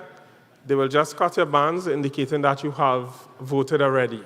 We will be using electronic ballot, and doing that for us is Tateco Credit Union. They have been doing this for a number of years, among other credit unions, and their representatives is Ms. Collis Holder Craig, who is at backstage, and Mr. Ashford Duncan. This election is supervised by the Cooperative Development Division, and we have Ms. Cole Padilla. I know Ms. Phillip is somewhere here, and I believe it's Mr. Cox. You have an officer with you as well? Gaskin. So they are supervising and monitoring the process that we followed. And of course, we have all you members here to witness the exercise. As indicated from your nominations committee report, the Tobago Committee held this election, and I know traditionally that report is presented to you. He gave you the results. Today we have Board of Directors, Credit and Supervisory Committee. For the Credit Committee, there are 5 members, 5 vacancies. You have 5 nominees, so therefore those 5 nominees fill the vacancies. They have been elected unopposed, and we need not go to the polls. Additionally, your bylaws do not allow nomination from the floor, and I guess in a situation where you have less nominees for the vacancies. However, you have sufficient nominees to fill all 5 vacancies on your Credit Committee and all 3 vacancies on the Supervisory Committee. Should a vacancy arise between now and your next annual general meeting, you would need to have a special meeting to appoint someone to fill that vacancy. However, as it stands now, the Credit Committee, 5 vacancies, there are 5 nominees, so they would be elected as per unopposed, and the names were given to you by the Chairman of the Nominations Committee as well as the Supervisory Committee. So therefore, we will be having elections for the Board of Directors only, which makes probably the process shorter. There are 5 vacancies on the board. 4 is the traditional outgoing officers. The board have a rotation process that has many years practice, where a fraction of the board retires every year, and they are eligible to stand nomination in certain instances. So we'll have the 4 vacancies. However, 1 member, as indicated from your board report, had resigned during the period, I believe January, and someone, an alternate, filled that position until this meeting here today. So therefore, that person filled that vacancy, that term expires, and therefore we'll have to have 1 person elected to continue the term of the officer who retired. The election of your board is for 3 years, is a term, and should someone resign during that period, we would have to have someone continue the term for which that person was elected. So we have elections, and coming out of this process, 4 persons will serve for 3 years and 1 will serve for 1 year to complete the unexpired term of the person who resigned earlier this year. So supervisory committee is in place. Could you advise as to how many members have present, how many persons entitled to vote? And I'll ask the assistant to come forward. You're counting?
Still checking.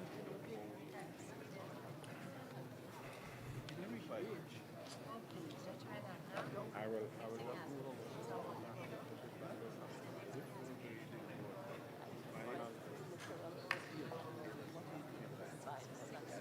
but as the person of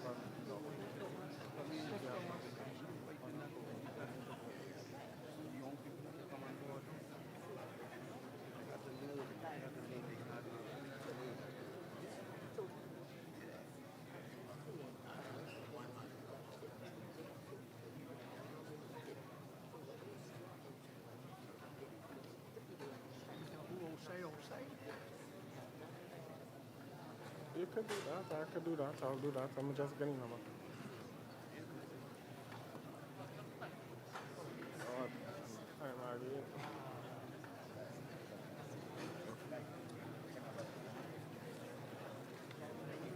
$193. 193.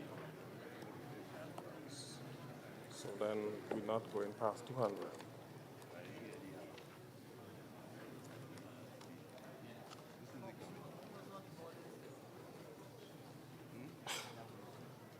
We'll see.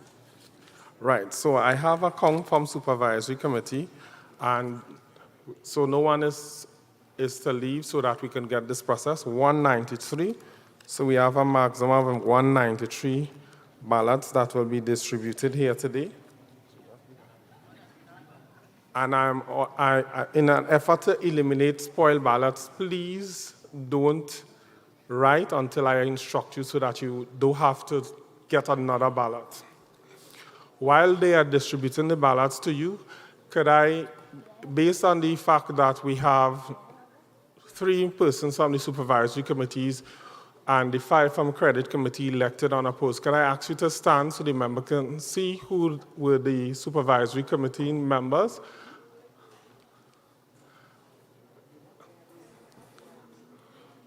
These 3 supervisory are they present? Okay. And the credit committee members, the 5 members? Turn around, let the look. Could, out of abundance of caution, someone raised, could I ask that a motion be moved and seconded to accept them as elected unopposed? The results of the nomination committee process and what was explained basically set out what occurred in terms of 5 vacancies and 5 nominees, so therefore we don't need to go to the polls. Had it been a situation of more than 5, more nominees for vacancies, definitely would have gone to the polls and you would have decided. Miss, go ahead, the mic is on. Mr. Carabai? Mr. Carabai has moved the motion, seconded by Leonardo da Costa George or George da Costa. All in favor and accepting the nomination, say aye. Aye. Any against? Any abstention? So therefore, the motion carried and those members of your supervisory and credit committee has been elected unopposed. We still waiting the distribution of the ballot. Make sure you have your writing instrument and wait for instructions. Your ballot paper, okay, let me make sure everybody have one in their hand so that we have one instructions and we are clear.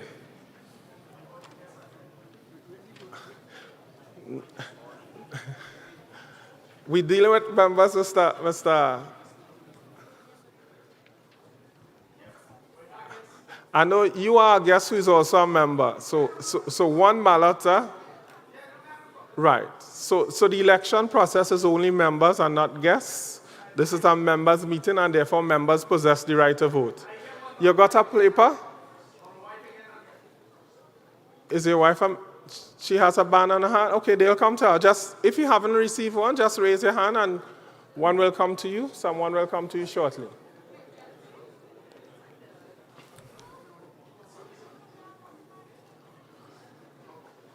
Just raise your hand and someone will soon come, bring a ballot to you.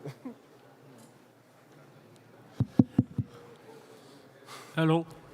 Hello. Hello, Mr. Carr. I would like to know how much you're voting, 5 or 4? Yes, hold on 1 minute and I'll let you know. You will let us? In the meanwhile, can I ask those nominees to stand, come front so that we can see the board of directors is Andrew Alfred, Charlene John, Herman Noel,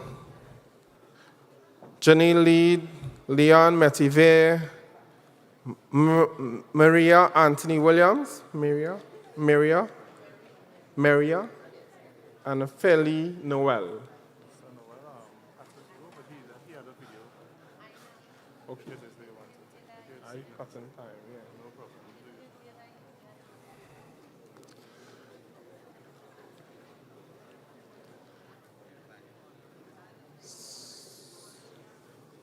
Anyone still to receive a ballot? Raise your hand.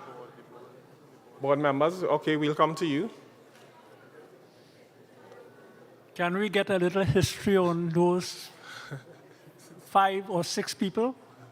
I want to know if they're capable of doing the job, because some of them only running to get the dividend. Your hand, Mike? You have a hand, Mike? Okay, in the interest of time, I know we are stretched, but I'll give them 1 minute each to say something about themselves. Some of them have served before, so they are not strangers to the Tateco serving. So I allow them. I'm putting them in some Toastmasters practice here now that they will have to speak off the cuff and 1 minute at a time in them.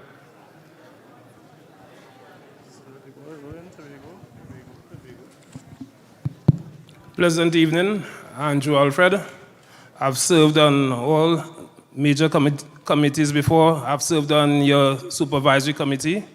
I've served as chair on your supervisory committee. I've served on the credit committee, and I'm just looking to go back to represent you on the board. I look forward to you accepting me because there's much work to do, work to continue, work that we have been, things that have been on the boiler, just turning, and I myself has been really pushing for certain things, and I just hope to get back there to see some of those things come true. Thank you. Good afternoon, everyone. My name is Maria Esther Anthony Williams, previously known as Unica. I am from Tobago originally, now reside in Trinidad. I am very interested in the lots of land in Bacalet, Tobago. I'm happy it's been brought forward, and I would like to be considered deeply to be on the board of directors, as I have a background in civil with environmental engineering, and I believe I can be a tool for the organization, as I would have helped with the Tobago drainage, the drainage of the car park in the Tobago, done pro bono whilst being a member. Thank you. Good evening, everyone. My name is Charlene John. As Mr. Alfred, I've also served on numerous committees. I've served on the supervisory committee. I have served on the board. This is my second term on the board. And I've also been the chairperson of education in the past. I've been the PRO. I've also been recently the chairperson of the IT committee. I want to thank you for the confidence you've placed in me in the past in serving you, our wonderful membership, and I look forward to your continued support. Yes? Thank you so much. Good evening. My name is Hilbert Noel. I have completed a diploma in credit union management some years ago, paid for by this credit union.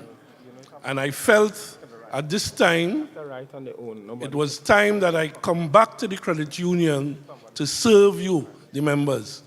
I have served as the president of the credit union in the past for about 7 years. And hence the reason why today I'm back to see if we could probably continue the work that we were doing some years ago by paying more than 2.5%. Good evening, everyone. I am Leanne Metivier, well, soon to be Dr. Leanne Metivier.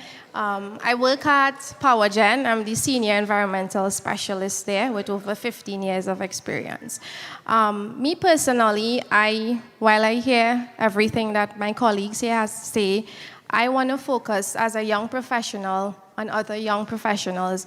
And I feel like a great majority of Tateco's members are mature and seasoned members, which is good because that builds the foundation of the credit union. But I mean, we have a lot to improve on, and I feel an area that we can go is to invite more young members to, encourage business loans for young entrepreneurs, just encourage young professionals. And I feel like I could bring that to the table, as well as to contribute to a lot of the gaps my members identified here tonight.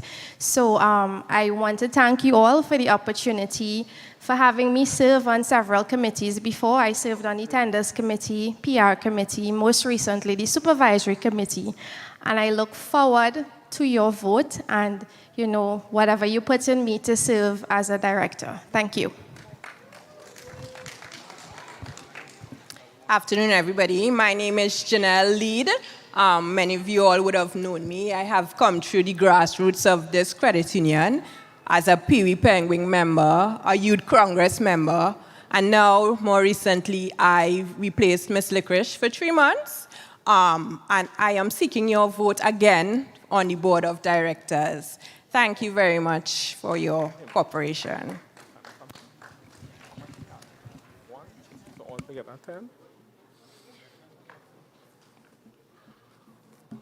Okay, thank you very much, and I wish you all the best.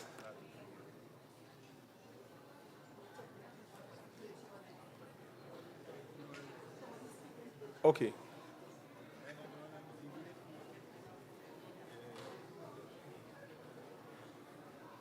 Okay. I understand Mr. Noel had to leave, but he had, what did he?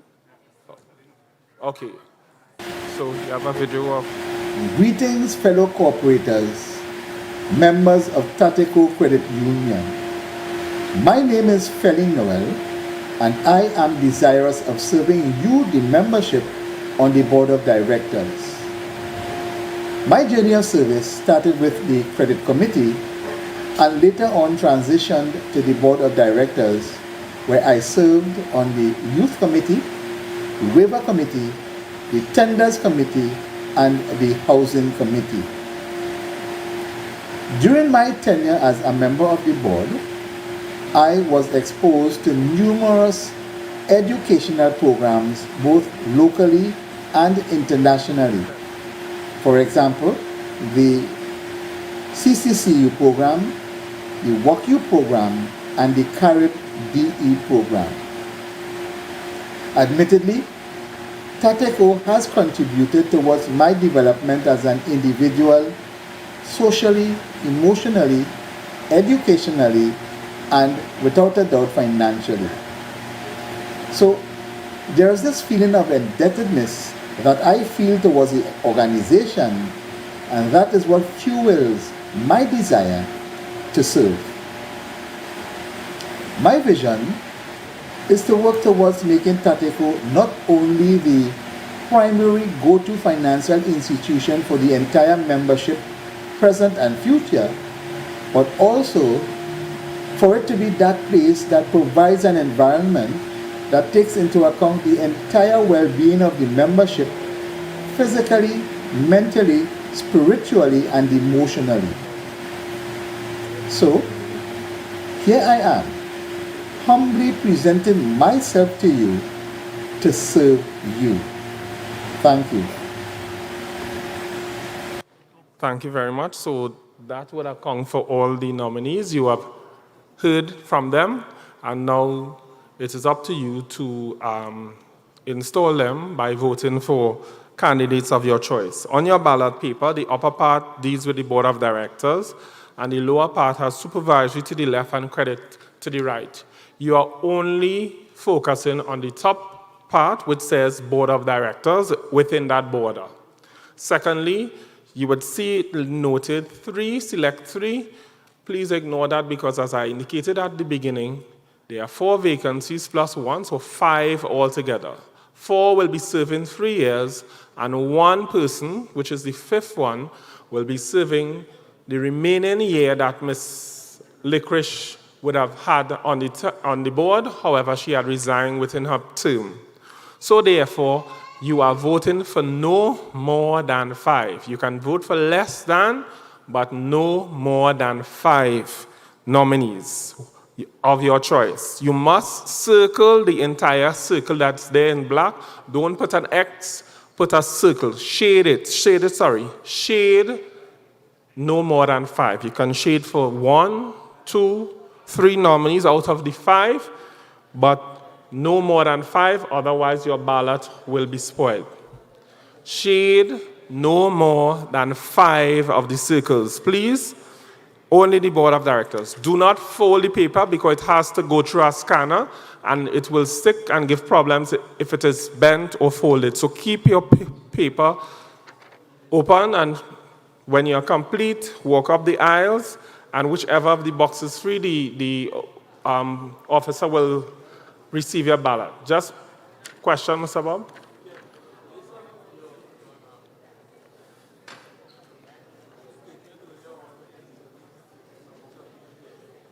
Oh, just to note that we gave out 193 and I received 10 back, so therefore we are expecting 183 ballots completed and returned to us.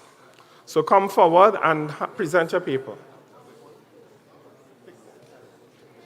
We don't want you to tick, please shade. The tick would not be picked up in the scanner, so shade the circle. If it's there, it will be picked up. Leave it. I told them do not write until. So if they come up with a tick and it is spoiled, they did not wait for the instructions. Shade the circle properly. If you tick, it would not be picked up on the scanner. No more than 5. You can shade less than 5, but no more than 5. Any of the available box, you can go to the officer at the box, place your ballot paper.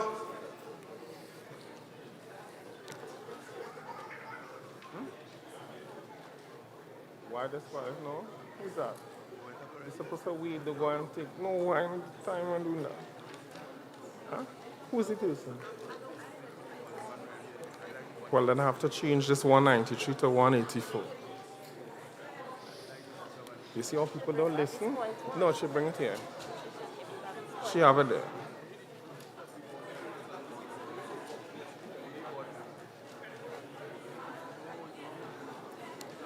Don't bend the paper, please. Keep it straight, you could turn it over so we don't see what you shade off. And if you leave it flat, we can scan through this in 5 minutes. We can be completed and have the results for you.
Put it tight on your hand, boy.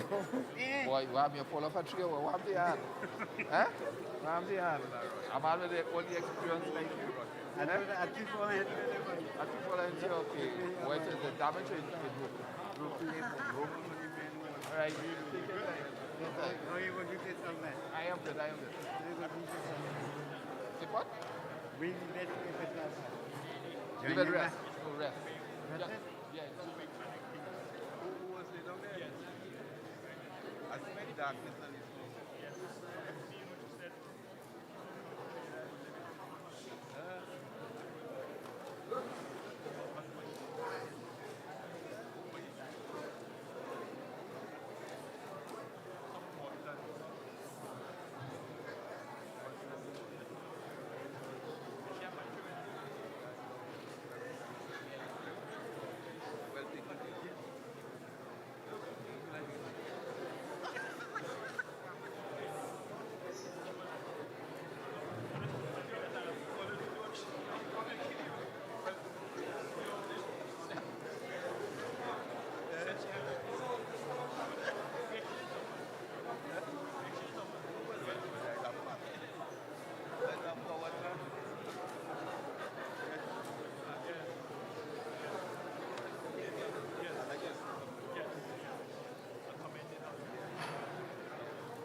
Have that spoiled barrel.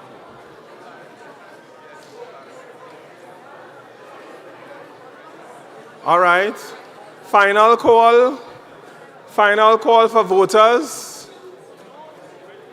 10, 9, 8, 7, 6, 5, 4, 3, 2, come on. 1, okay, I see him coming, come on. Let us move along. Quickly, just come forward, Mr. Fox. The polling station will be closed now, Mr. Fox. Come on, come on.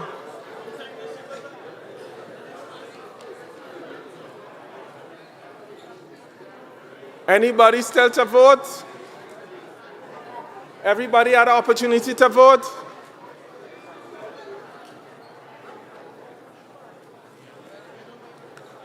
Mr. Leger, Ian.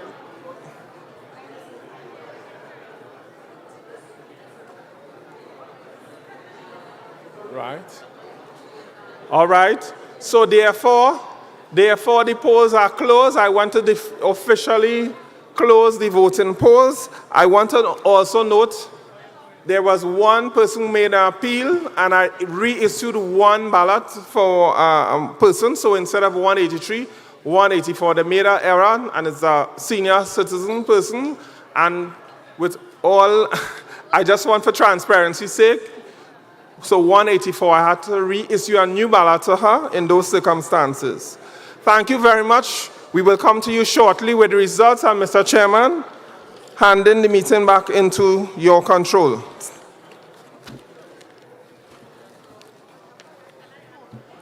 All right, thank you, members. Thank you for being part of this democratic process here at Tateco's AGM.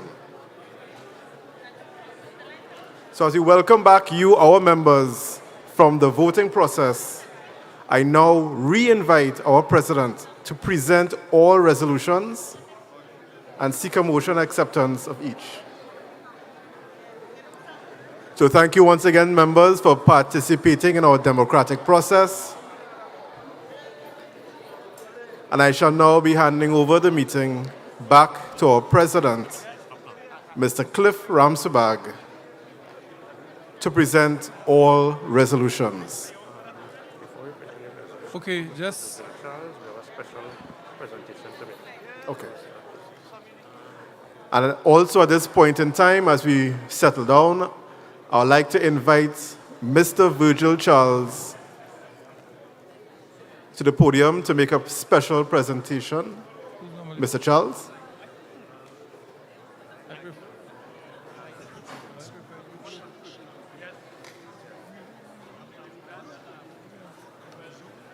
Good evening, ladies and gentlemen. On a lighter note, Tateco Port of Spain Credit Union continues to acknowledge our loyal members who have contributed to the development of the organization over the years. Today, we want to pay homage in two categories: longest serving member and eldest active member. Okay, members, we have restarted the meeting, so we need to have one meeting. All right, the noise level just increased. Our first recipient is Mr. Peter Ayong, longest serving member for 2023. Mr. Ayong was born in Newtown, Port of Spain on the 8th of September 1938. He joined the Tateco family in 1952. He has been a member for the past 66 years, and he has joined the Tech family at the age of 14 through the training facility. He became permanent at the age of 18 and joined the credit union on the 12th of January 1957. Mr. Ayong was married at the age of 19 to Juanita Ayong and had 6 children, 2 boys and 4 girls. He served as a laborer. He served in the metering department, the electrical department. He's a recipient of several employee awards in the commission and retired in 1998 at the age of 60. Today, ladies and gentlemen, Tateco honors its longest serving member, Mr. Peter Tilbert Ayong. Mr. Ayong is not with us this evening, but he would be collecting his token later on in the week. We move now to the eldest active member, Percy Hislop. Mr. Percy Hislop was born in Tateco on the 17th of June, 1928. He was a trained mechanic at Charles McEnany before his brother Harold spoke to a friend of his to get him a job in Tech. He joined the commission as a driver on the 15th of November, 1965. He was attached to the Distribution East area and moved from Toko to Arima to be closer to work. Mr. Hislop was actively involved in the credit union, the trade union, and up until his retirement on the 22nd of June 1998, he's here today with his son and his daughter. Ladies and gentlemen, our 94-year-old eldest active member, Percy Boltoff Hislop.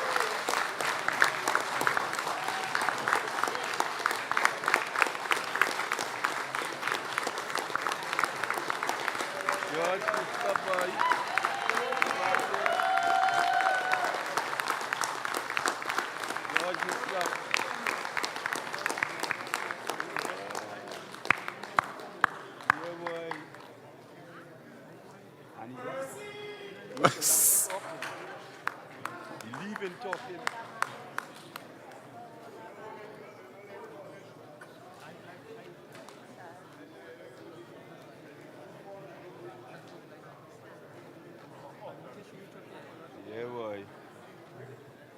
If he was already, he must have said something on that mic. Man, like to talk. Old man, he slapped. After one time, it's two times. The whole play that way man is all about it. I'm sure it does. Man is a rose in the morning and in the afternoon, you're with her. Yeah, yeah.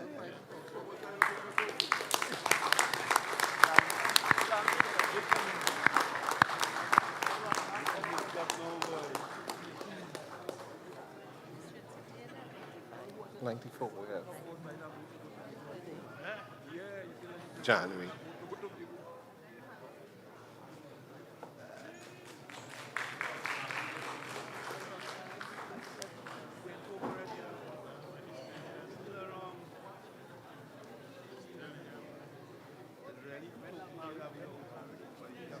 Thank you very much, Mr. Charles. Next on the agenda, whilst we wait on the voting the election results, we have the resolutions. 9 on the item is the resolutions. So I will now pass you on to the secretary who will go through the resolutions with us.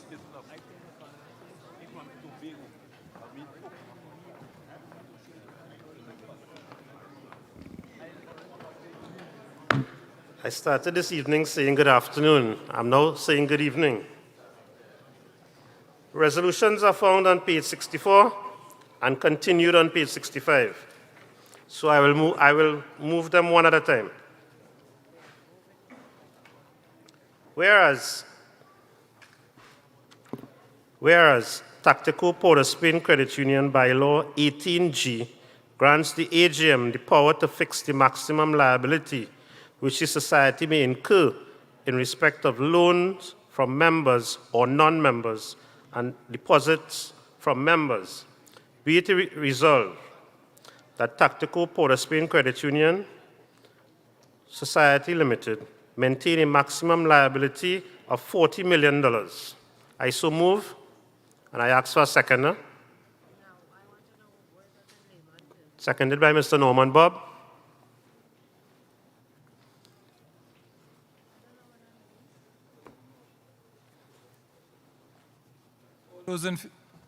All those in favor? Any against? Any abstention? The ayes have it.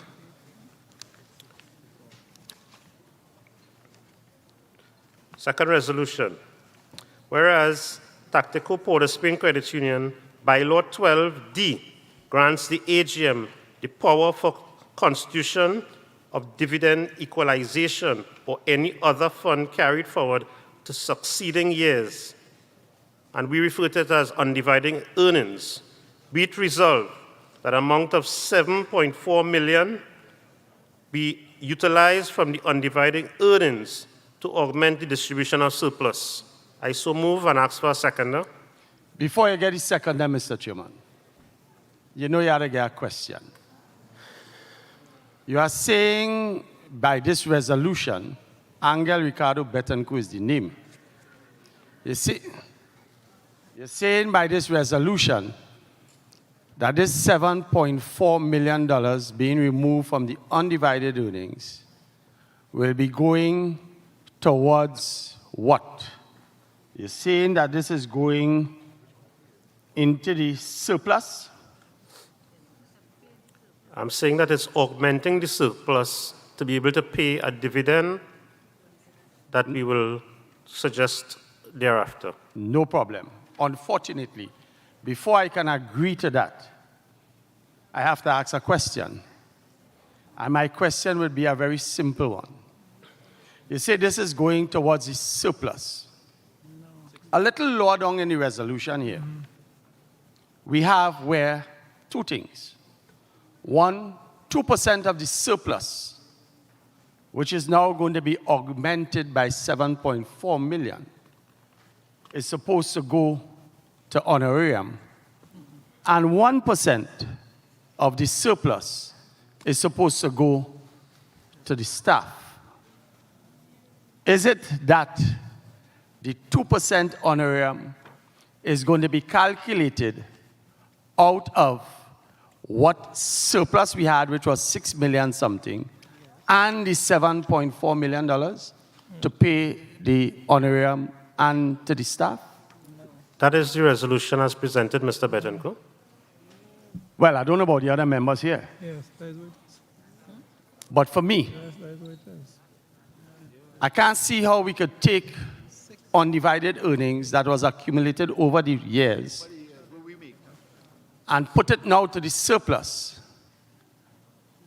And unfortunately, the board and other committees benefit from that augmentation. And unfortunately, because I love the staff, that 1% of that surplus augmented would now be also paid to the staff. If it is that you had told me that 2% of the existing surplus, which is 6 million, would be paid to the board and committees and the 1% to the staff, I can agree to that. Now, that is just me.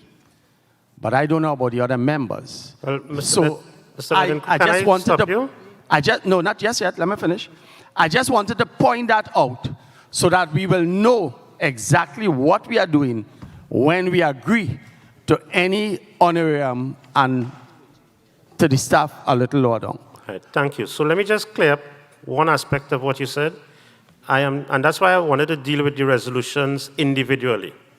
So the first, this resolution that I'm presenting now, it's to treat with a shortfall that was not anticipated due to our revaluation, and so that we can pay our members a dividend that is much better than what 6.8 million would have paid.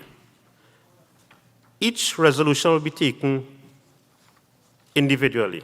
So whatever amendments to the resolution, when we come to that bridge, you are free to so recommend at that time. I so second the motion then to pay the members a proper dividend. But I wanted to put that out because you see we get these brochures late. So I wanted the members to be conscious of what we have going down the road. So I'll second the motion. Thank you. To give me and you and all the rest of us here a better dividend. Thank you, Mr. Betancourt. Mr. Chair? Right. All those in favor? Say aye. Any against? Any abstention? One abstention. All right, the ayes have it.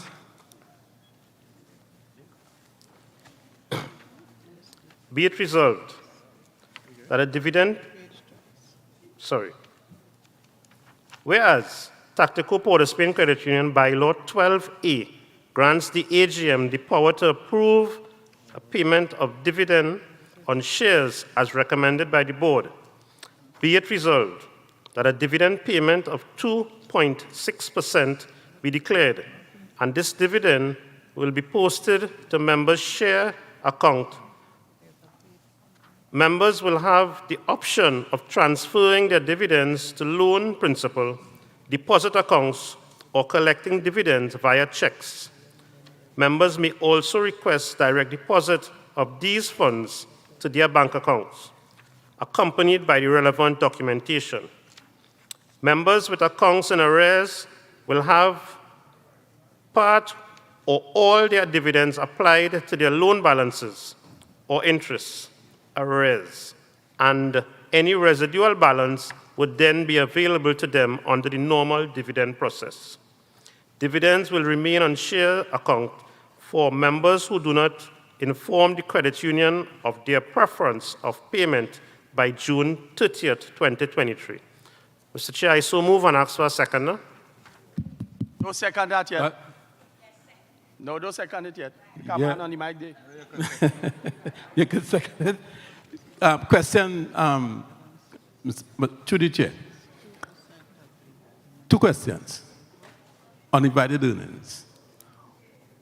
At this point in time, how much is the undivided earnings, the amount in it? And two, how did the board arrive at 7 million to pay dividend? Right. So the answer to your first question, we have an amount of approximately 21 million in undivided earnings. Answer to the second question, when the board met, we felt that the members should not be any worse off from 2022 dividend payment.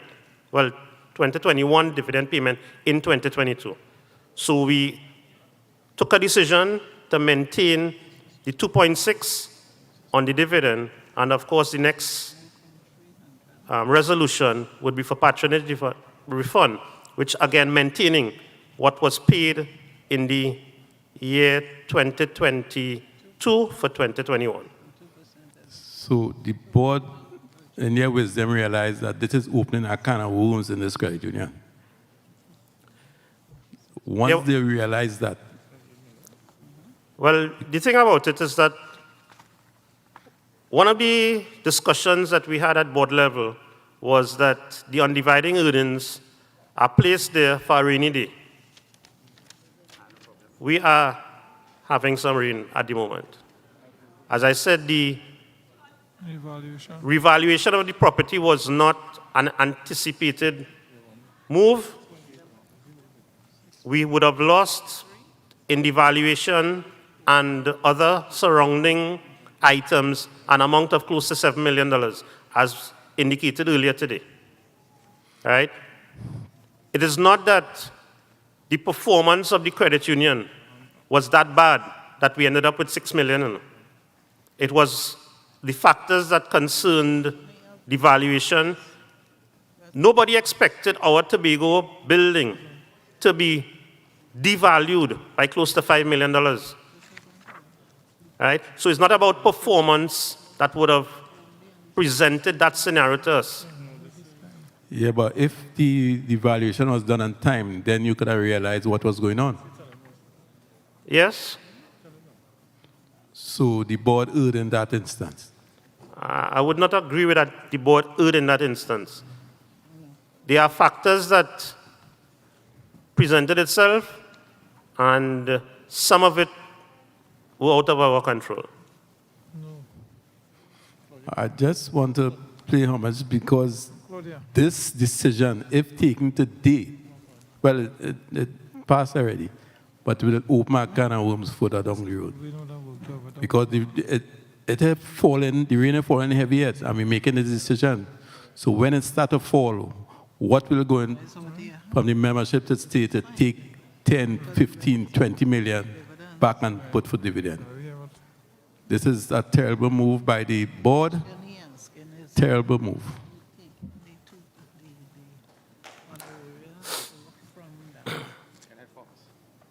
Am I recognized by the chair?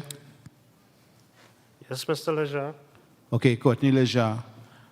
Mr. Chairman, you know, we setting a precedent. We're going down a road where if we're not careful, we could run ourselves into problems. There was a time, many AGMs ago, where we would have declared 5%, and we were told by the Commissioner of Cooperatives at that time that we could have only paid 4.5%, and we had to reduce the dividend being offered. We could gradually start to see the erosion of the undivided earnings from this move. We cannot reward for bad performance. What we have to do, we have to roll with it. We don't want to end up in a situation where every year we're coming back with this, what do they call it? You fancy name you have for it here? Dividend equalization, some kind of thing. Augmentation. Right? So to be forewarned is to be forearmed. Again, I made mention whether or not, I haven't heard it come back up yet, we could appropriate less to certain funds, like the education fund. We don't have to go with the full 2%. I think the bylaw allows for that. Yeah? Mr. Leja, just to correct that last contribution you made, the bylaw specifically says the 2% to the education. If we had to change that percentage, it means amending the bylaw. We are not able to amend the bylaw unless it is stated on and as a gendered item. Stated no less than 2%. So that we would not be able to entertain. It states, the bylaws, the bylaw says no less than 2%? I don't have a bylaw before me, no less than. Yes, it does. Okay. Yeah, no less than 2.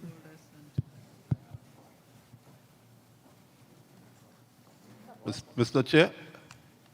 Mr. Fox? Through you, the name is Kenneth Fox. Mr. Secretary, could you tell me how will this affect your dividends for next year? Mr. Fox, this does not affect our dividend for next year. Our dividend for next year will be based on the work that we do in 2022. It just means that your board has some work to do. We have already took notice that we have some work to do to get back our credit union to where the membership are comfortable. So you are telling me that you are certain that for next year, our dividends will be higher than 2.6. This is what you are saying? Mr. Fox, I cannot be certain of tomorrow. What I can tell you is that your board has taken note of it. We have sat in strategic planning session and have started to put things in place to improve on our performance. But your board don't do projections? Well, we are projecting better days. But as I said, I can't be certain. Your question was if you could be certain. I can't be certain about tomorrow. He said plus or 17. Were there any projections for this year? Payment of dividends? What was your projection for payment of dividends this year? Mr. Fox, off the top of my head, I can't recall that figure, but we will get it for you shortly. Mr. Noel? Yeah, Mr. Chairman, Herman Noel, through you to the Secretary. Mr. Secretary, the building reserve is 4.8 million. We did not think that we could have probably removed something from the building reserve if we are of the view that we're not going to construct any building within the next year or two. Now, and that will be based on your strat plan that you had, right? Because we have $4.8 million there in the building reserve, and we know that we have been allotting money to that building reserve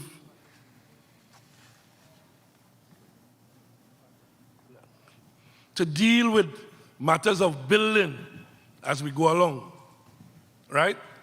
It is something that the Tateco members have decided to do. I'm just asking if the board considered that we could have probably removed, even if it's 1.8 million from the building reserve, so that we would have probably moved less from that undivided earnings that we started touch. I, like Mr. Leja, is very concerned about interfering with that undivided earnings, because if we look at 2020, our undivided earnings were over $30 million, right? And you're talking about 2022, 22 million, right? So over a short period of time, our undivided earnings has moved, considerably, and we have to take stock of that. I know that the board went and do their strat plan and whatnot. I hope that they did take into consideration some of these things.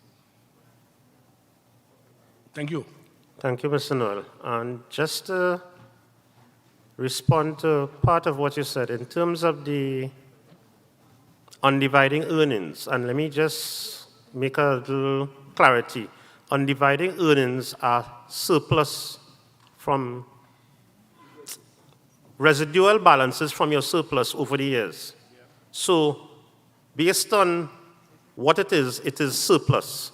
It just wasn't, if it is that there's a balance after all the dividend payments and allotments are made, it goes into an account. So at the end of the day, it is still surplus, right? And the board chose to take it from money that was deemed as surplus rather than the building reserve. Good evening. Michael Noel here. I am a bit disappointed that the secretary didn't say that this is a time of crisis. COVID-19 impacted the whole world. It impacted Trinidad and all the businesses in Trinidad. People were unemployed, people were laid off. COVID-19 was a 1 in 200-year event. And because of that event, we did not make the kind of money we were supposed to. This is the purpose of the reserve fund.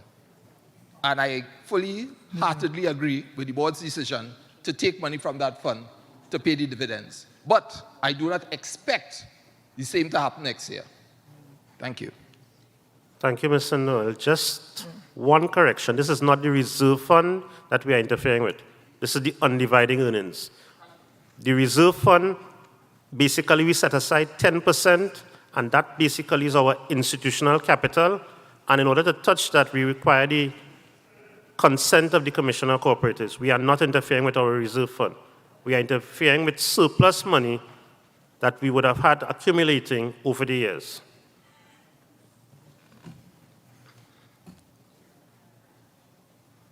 Mr. Chair, if no further questions, I would wish to move. No, don't move yet. Sorry. But I go back to my opening statement from before. Because if it is, the board and all the committees enjoy dividends just as much as us, I always go back, and you know that, Mr. Secretary, and others who would have been here a long time. I always go back to the committee that was chaired by deceased Bravo and what was done with regards to honorarium and stipends. And a lot of the older members here will remember that. When that committee was put in place, was to look at a formula to pay honorarium and stipends to people who work hard.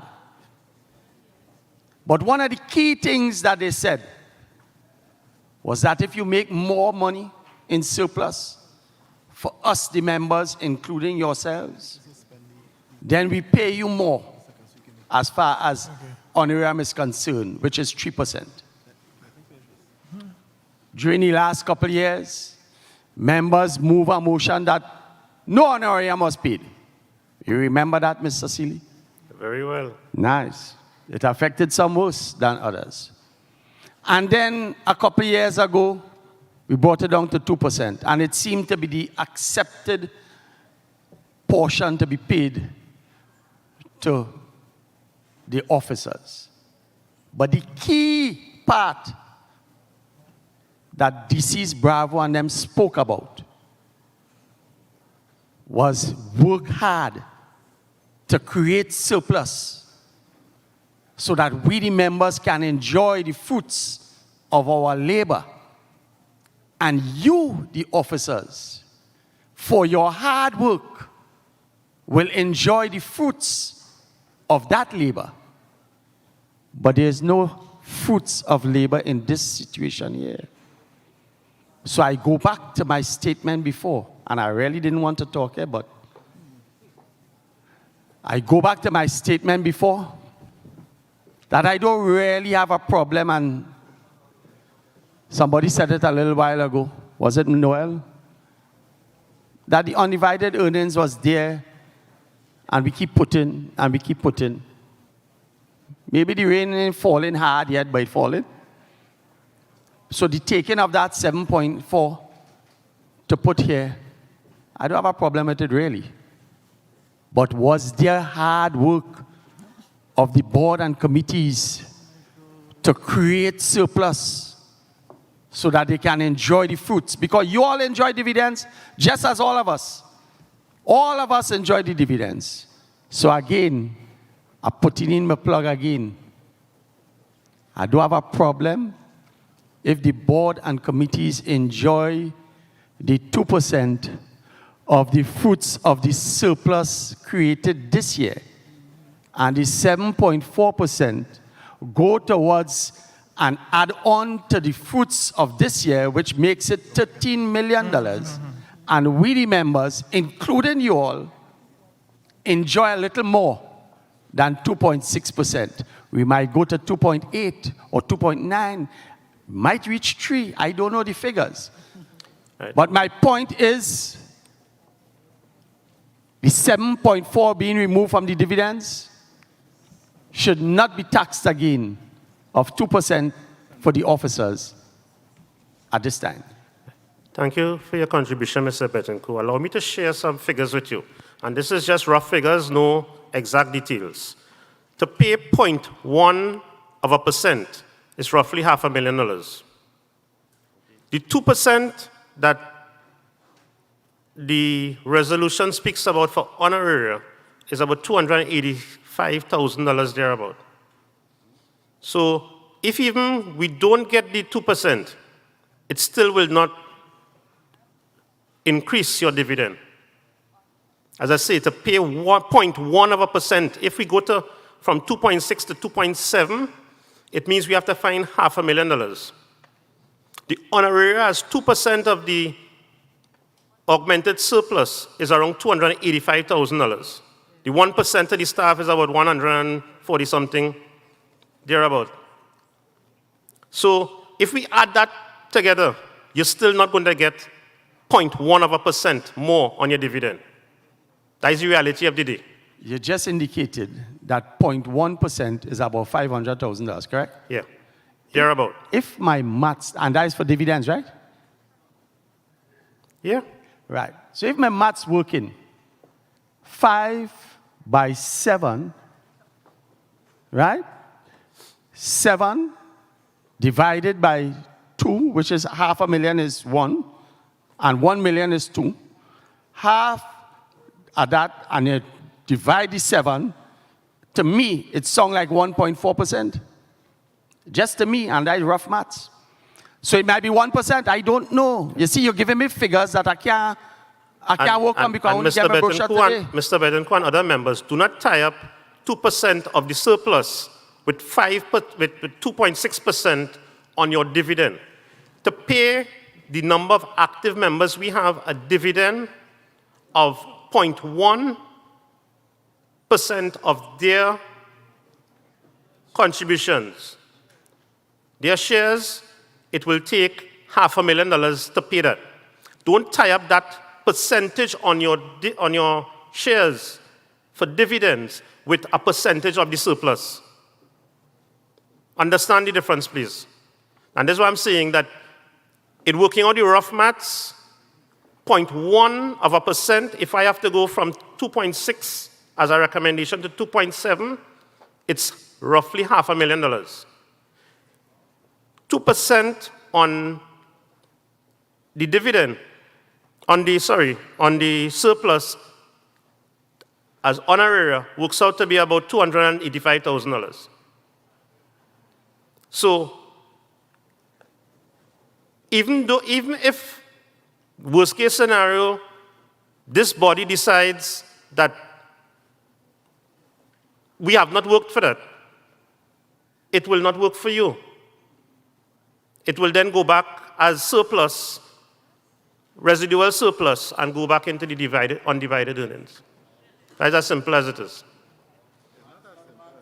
The maths is that 2.6, based on taking 7.4 added to our 6.9, can pay 2.6 and a 5%.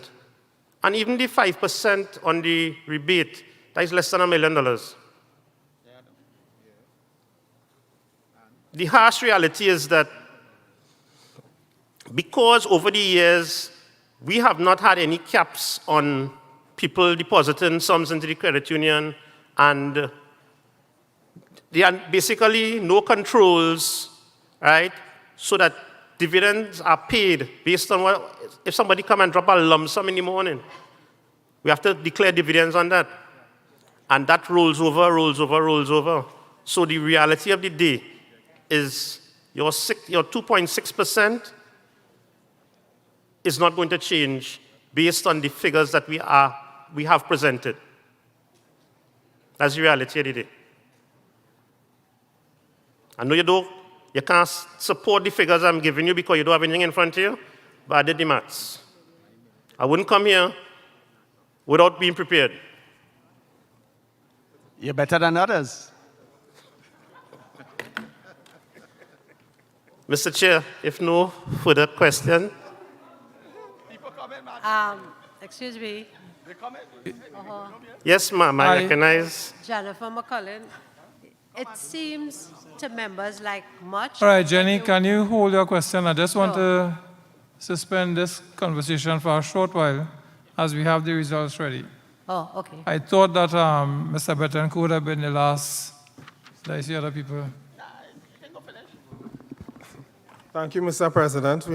I think you torture us enough from 11 to 7:30. But our business is to conduct your election, and I appreciate your affairs and your democratic process. I am here to report that out of the 183 ballots that were distributed, 2 persons did not hand in ballots, so therefore 181 was received, 1 was blank or spoiled, so therefore we are counted for 180 ballots that were received from the members here. Ms. Leanne Mativier, 138 votes. Charlene John, 114. Andrew Alfred, 101. Janelle Lead, 100. And they would be the members who would be serving a term of 3 years. Serving a term of 1 year, the unexpired term for Ms. Licorice would be Maria Anthony Williams. She got 83 votes, so she's serving a term of 1 year. Next year, she will be outgoing. Your 2 alternates, the first alternate is Mr. Herman Noel with 60 votes, and second, Mr. Philin Noel, 49 votes. So that is the results, 138, and you have your 3 members, Metiver, John, Alfred, and Lade, and 1 year, Anthony Williams. Mr. Chairman, may I invite a motion for the destruction of the ballots? With your leave, a member could so move, and second.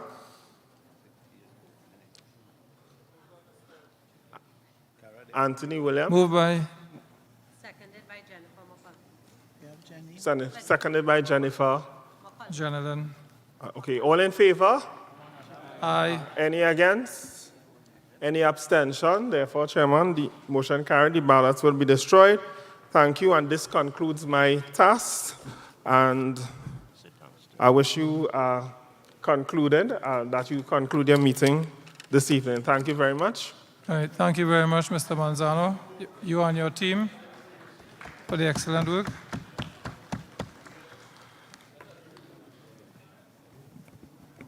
Okay, can I continue? Mr. Chair, with your leave? Yes, please. Okay, so working it out, approximately, it works out to $1,200 a month for you all. And here it is, we are asking the supervisory committee twice a week to supervise. So I think in all fairness, it is a fair amount for you all to get. Thank you for your contribution. Mr. Chair, if no further.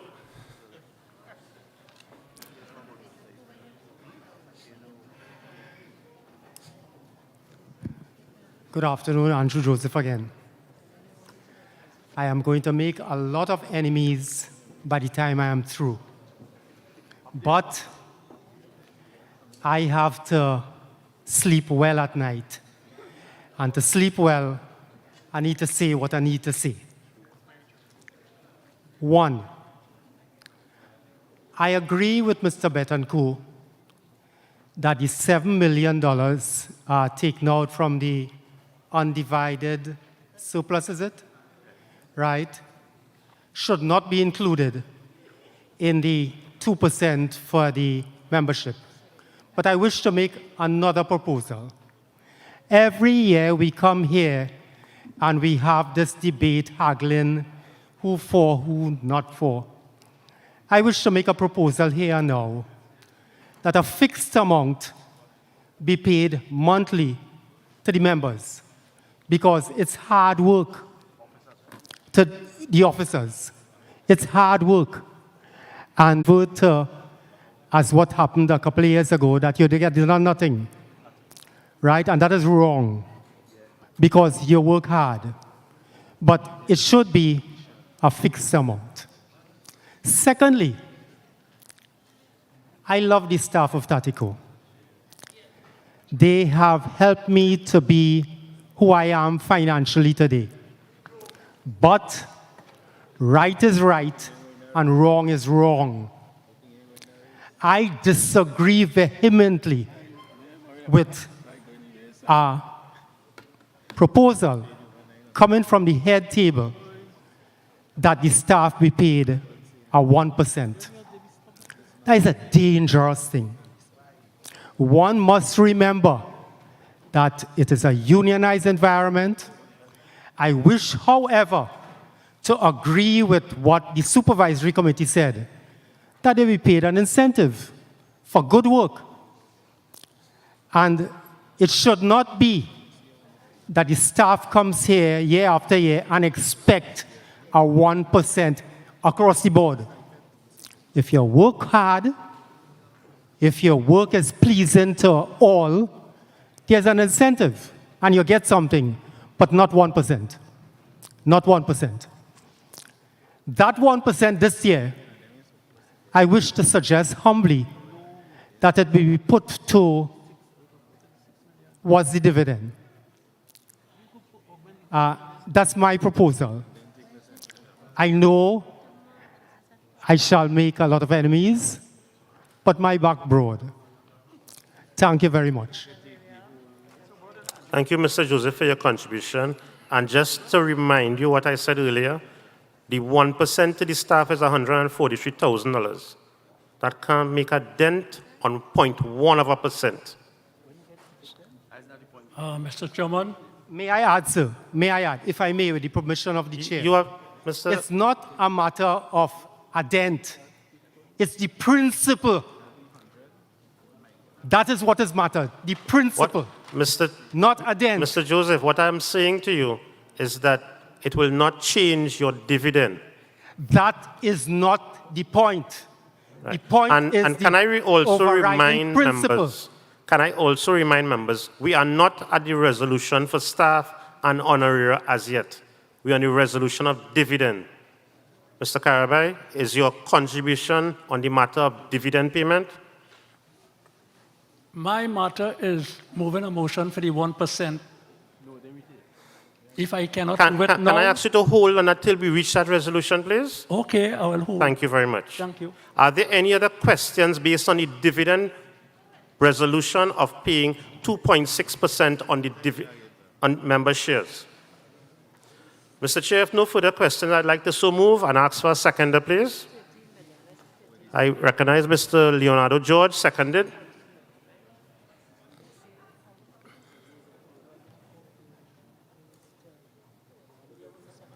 Mr. George seconded. All those in favor? Aye. Against? Abstention? Okay, the ayes have it.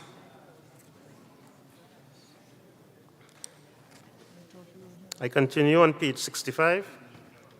Whereas Tateco Port of Spain Credit Union Bylaw 12B grants the AGM the power to approve a payment of patronage refund on interest paid by members. Be it resolved that a patronage refund of 5% be declared, and such patronage refund shall be applied towards reducing the loan principal on the day of the bonus. On the day of the bonus is declared, if at that time the member has not repaid his loan to the society. Mr. Bob? I beg to so move, Mr. Chair. Mr. Chairman, before you move, then we don't just move just so. I understand all that you had said in front, Mr. Secretary, through you, Mr. Chairman. But we can't pay it, whatever little extra we're talking about, on the honorarium. We could all agree to that. But maybe we could increase the patronage fund. It might be able to increase the patronage fund to the members who have been carrying this organization, as the manager would have indicated in her financial report. The 12% of members who've been borrowing in the credit union to create the surplus and so on. So maybe we could put it there and it will have an effect. And the realization of things are being re-evaluated, I understand that.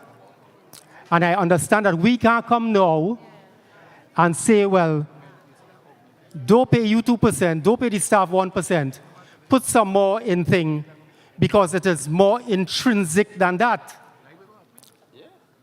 And every year we come here and we have the same problem.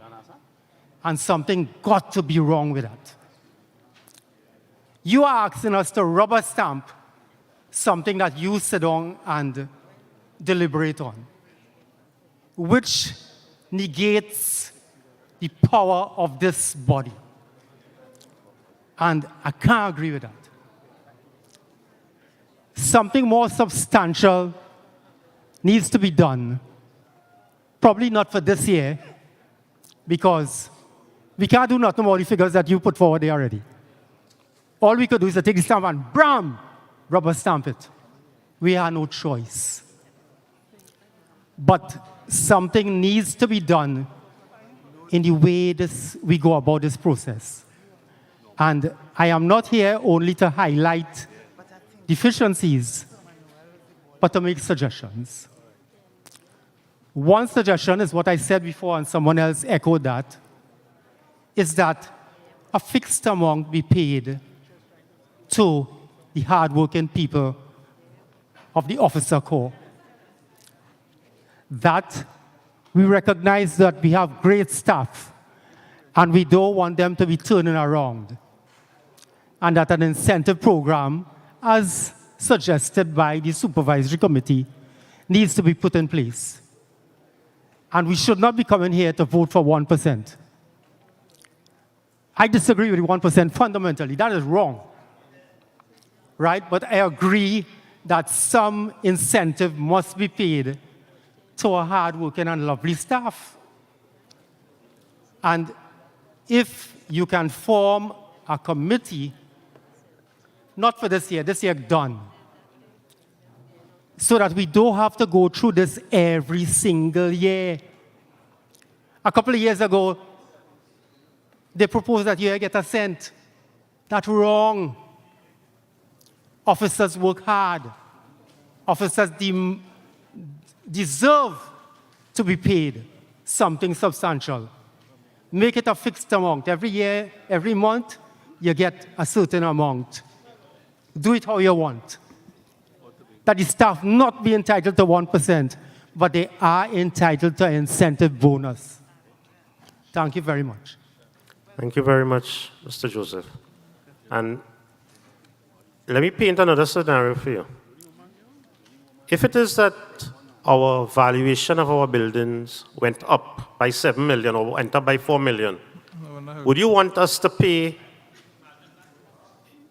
on that increase? Can't do that. Exactly. Now, we keep talking about staff and staff bonus, and I heard the question asked earlier about staff, if staff are being paid a bonus yearly. And while we are not at that point yet, your credit union, your board, paid your staff prior to this 1% annual bonus at the end of each year. You, the membership, decided that you wanted a 1% of the surplus be set aside for them. And we followed your instructions. And here we have people from the instructions coming from you all. We are adhering to it. And you have people now telling us that's the wrong instruction.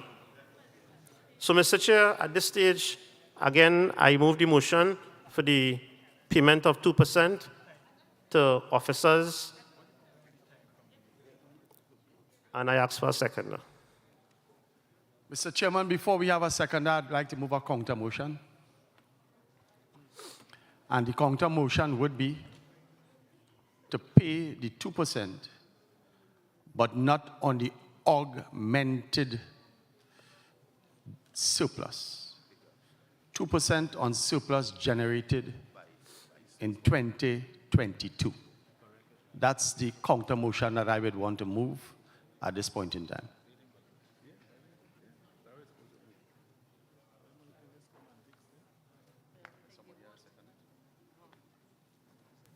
Seconder. The chair, the name is Kenneth Fox. I beg to second. Okay, we have a motion and we have a counter motion. Right, so.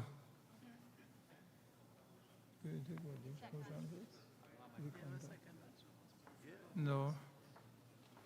Right? Okay. Okay.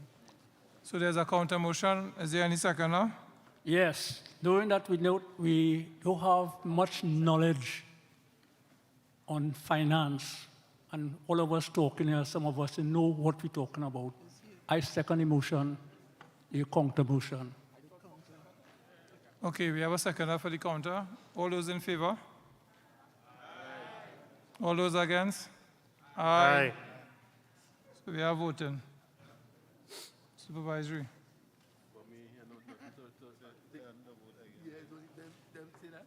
Cool. So all those in favor of the motion, please indicate by raising your hand.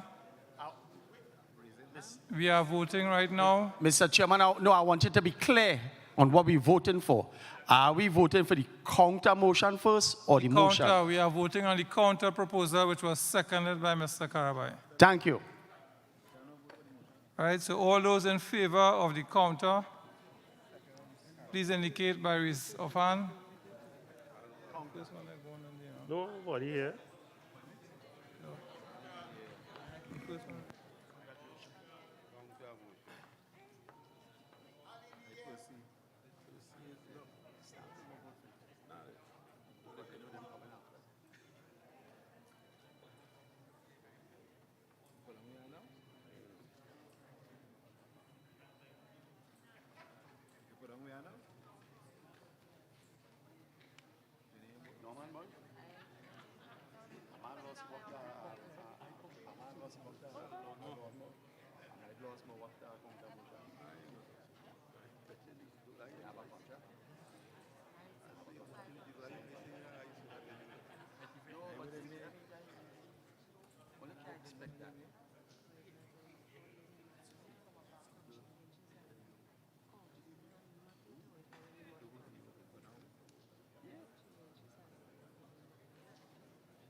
Against?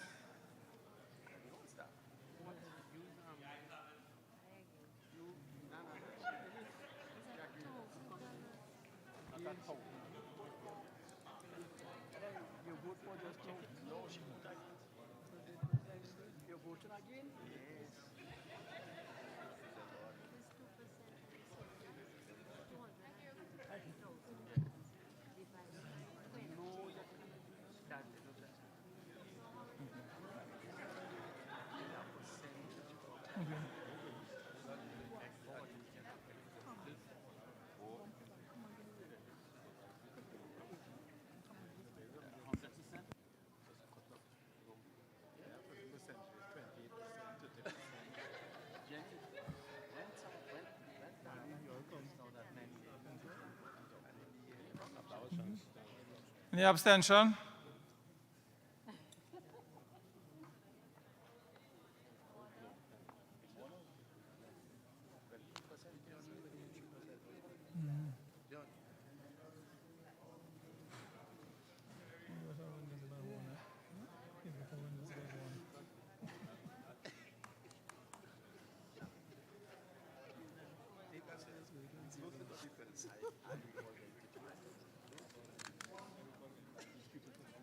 For the motion, 36, against 52, abstention 2. So the motion is not carried. So the original motion is on the floor. I'm asking for a seconder. Mr. Chairman. Okay, seconded by Mr. Sibaran. Huh? Right, we have a motion on the floor, Mr. Karabai. Yeah, they have a And motion. we have a seconder, so we are going to vote now. What motion it is? This is the original motion by Mr. Secretary. Go ahead, Mr. Seeley. Be it resolved that notwithstanding the approved resolution from the 2005 AGM, that the 2023 AGM approve a payment of 2% of the augmented surplus to be credited to the share account of elected officers for the year 2022.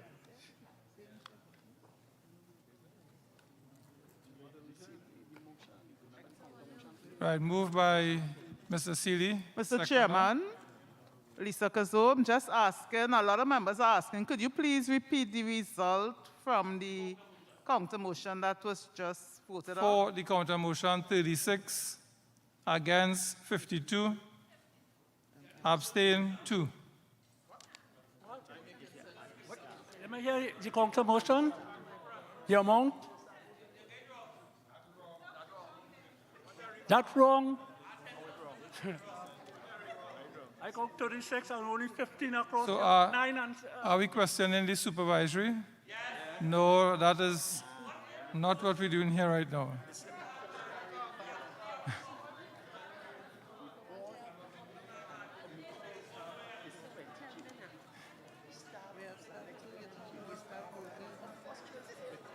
So there is a motion. Mr. Chairman, I think you announced the results incorrectly the second time.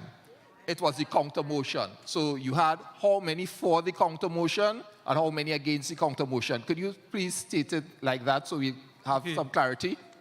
So for the counter motion, 36. Against the counter motion, 52. That is not true. Could never be. Okay. Could never be. Abstention 2.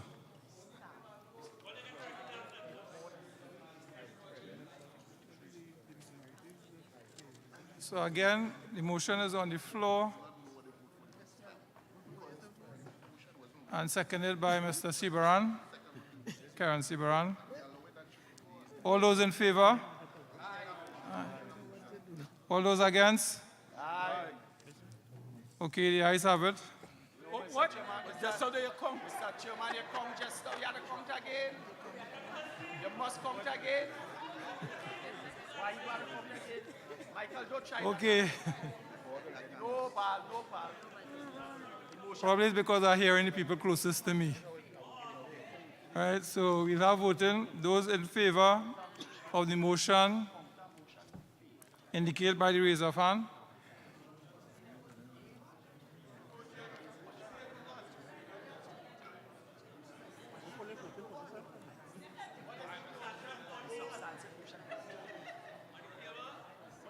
You understand?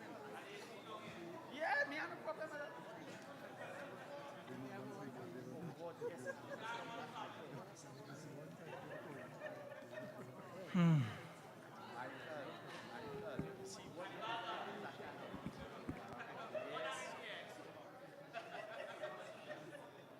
But they don't do it already.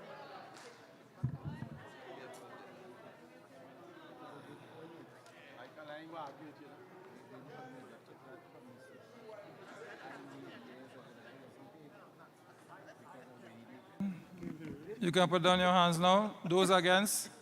indicate by a raise of hand. Hello. Excuse. There is a voting on the floor. No, you Yeah, cannot- but we you are only can't- hearing a motion. Just as how we ask for typewritten things to go up on the screen. Why we are not putting up the motion so people could understand, read and understand exactly what is the motion? No. Put it up on the screen, just as how you did the other letters when people were talking. Right, it's the same Put it up. motion. This is a serious part of it. It This is the is same what motion we are that is on the voting. brochure. This is something that means something financial. Right, for thank you people. very much. No. Okay, are we finished? Any abstention?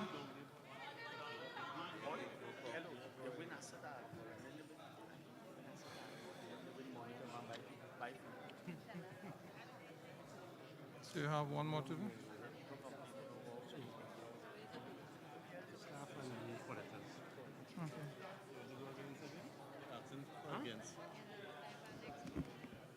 Okay, while that was going on just now with the gentleman who did not identify himself, they lost count of who against. So who against, kindly put up your hands one more time.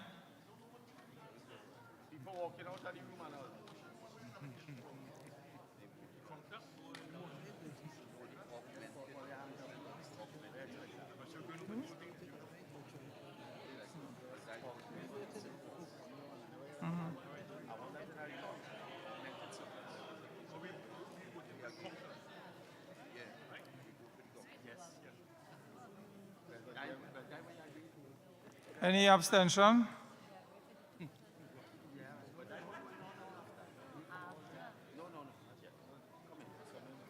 What will you do then? Call until people are get people.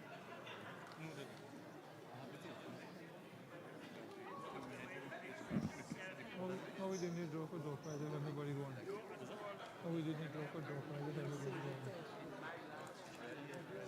I am a chance, I have a better chance of winning. Well, I mean, what is his name, sir? Huh? What is his name, sir? Yeah. No, it's not name and number. Oh, for the door prize.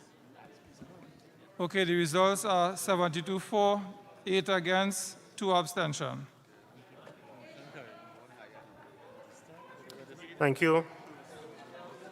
Right, Moving on. results of the motion, 72 for, 8 against, 2 abstention.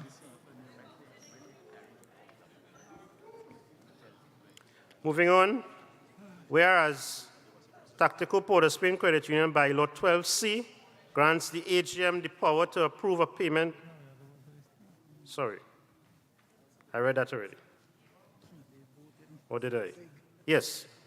12C grants the AGM the power to approve a payment of honorarium to officers and such other persons as the board may recommend. Be it resolved that 1% of the augmented surplus be set aside to be paid as a bonus to staff, and that the board, in accordance with bylaw 25C3, will determine how it will be applied. I so move, Mr. Chair, and ask for a seconder. I beg the second. Seconded by Mr. Norman Bob. All those in favor?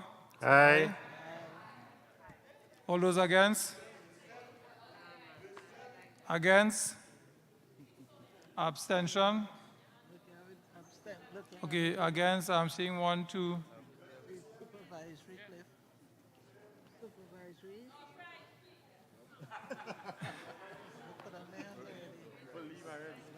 Right, so the ayes have it. Mr. Chair, I continue. The final resolution on behalf of the board, whereas Tateco Port of Spain Credit Union bylaw 18... I second the motion. Mr. Chair, I would have moved the motion. The appointment of panel Kirk Foster, PKF, as auditors for the year 2023. Again, I second the motion. Right. Seconded by Mr. Betancourt. All those in favor? Aye. All those against? Abstention? Ayes have it. Thank you very much, membership. One abstention. That is okay because it's all in favor. Still say one abstention. One abstention. How much is it? Four. Yes, we still have 50. The last result 72-82, so 82. Plus who didn't vote? Well, Door prizes, what I'm yeah. Mr. Chairman, on a point, can we get the door prizes going, please? Ms. John. Okay. Right now we have the draw for the Bacolet lands in Tobago. Mr. John? Yeah. Persons would have put their names. Yeah, well, their names are there, so whoever is drawn here, they will be informed. No, that coming after. Go ahead, Claudia.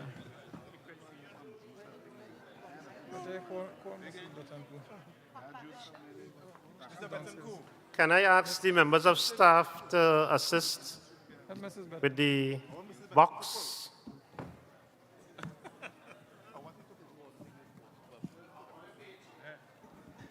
She's a member.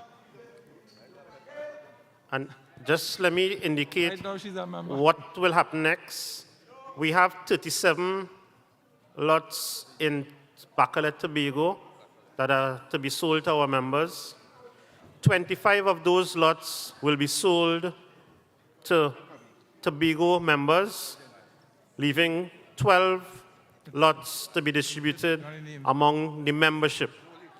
So the first set of names that are going to be placed in the envelope are only going to be the Tobago membership names, following which, when we get those 25, all the names that we have on the list will then go into the box, inclusive of the Tobago members, and we will then pull a further 12. We will continue to pull until the list is exhausted, so that people will go in sequential number. So just in the event that a member is not able to fulfill his obligations to purchase the land, it will go then to number 38, 39, as the case may be, so we don't have to come back to the membership. Mr. Chair. Through you, Mr. Chair. Yes, Mr. Fox. Why Tobagonians have 25 lots out of the 35? Could you tell me? Because I know we sold lots here in Trinidad and it wasn't that way. Why they have 25 to Tobago and the balance to Trinidadians? 12. Right, this is the Bacolet lots in Tobago that we are selling, Mr. Yes, I know that. But it's Trinidad and Tobago. Why the disparity? They have 25 for Tobago and 12 for Trinidad. Why? When we had the lots that we sold in Las Lomas, right, we didn't have any disparity about that. So why now? Right, that was a decision made by the board. My board? Yes, we recognize that You our 12 Tobago people sat down membership, there and made that decision? our and Tobago only- membership were in need of housing, hence the reason why the lands were purchased. Tobago But we are- membership, what but we happened are to Trinidad? giving the opportunity to Trinidadians who would also like to migrate to Tobago, because it's land to dwell in, not for you to build and Mr. rent. Chair, and I want to know why 25 for Tobago and 12 for Trinidad. What happened? Tobago that's- bigger than Trinidad? That's the decision that was made by the board of directors. And you all are Trinidadians? That's Something okay, we wrong are with all living you- here, Mr. Fox. What kind of people is that? What kind of people is that there? All right? So 25 will be for the Tobago membership, and we have 12 that will be to the open membership. At the AGM. Okay, so can we start? Ms. Betancourt will assist us. Something is wrong here, with the Mr. drawing. Chair. Something is wrong. Nothing is And wrong, if you Mr. sitting Fox. down there and you can't see that, well, I don't know. You need some psychiatric treatment or something like that. Something had to be wrong. Mr. Fox, please. Right, we are going through a process now. Ladies and gentlemen, it is 5 lots 8:30. in Tobago, but Mr. telling me Fox. that 25 is for Tobagonians and 12 is for Trinidadians. Right, thank you very much, Mr. Fox. So, well, then... Right, can we continue? Can we start the draw? That is mad. Hello? Richard would take the numbers. I think it needs to be compare put the to a vote, names. okay? You all can decide first. At all. Right, the first number is number 30. Cariel Murray. Richard. Mhm. Come on, speed up, speed up, speed up. Number 1.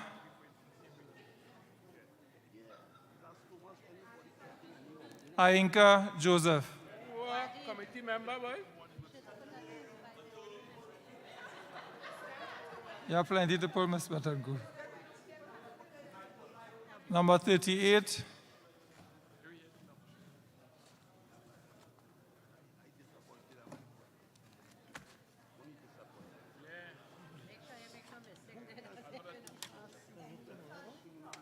Enika Thomas. Nainka Thomas.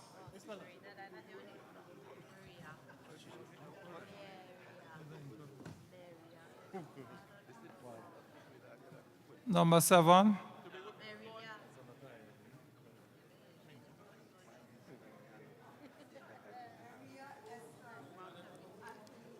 Maria Esther Anthony Williams, our newly elected board member.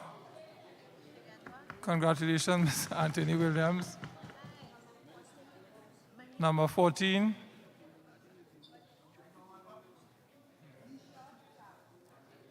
Who? Nisha Jarrad. Send them names later. Number 1313. Jilise O.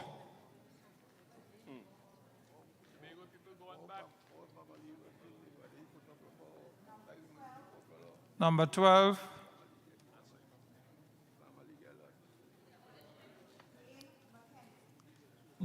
Zane or Dane? Zane. Dane Mackenzie.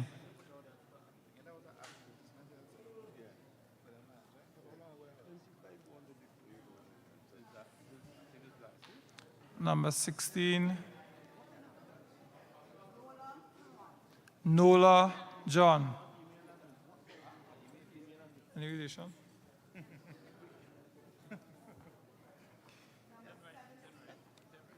Number 17, 17.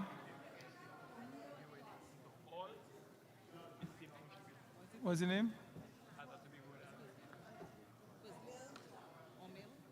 Omil John.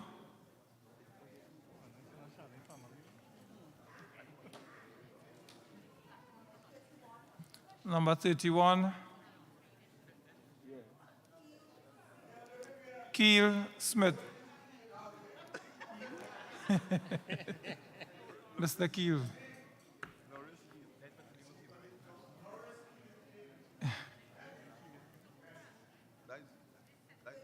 Number 39. Adrian Jack. 25, yeah. How much reach? 12.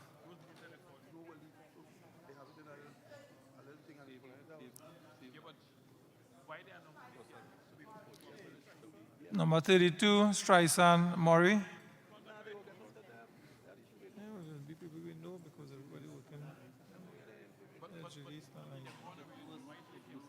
Number 41, Jonice Jack. Jonique Jack. Yeah, Jack. I said Jack.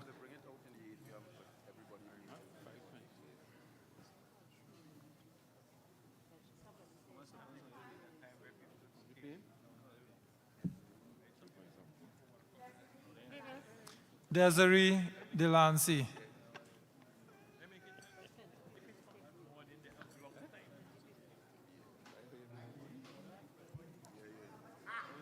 Number 25.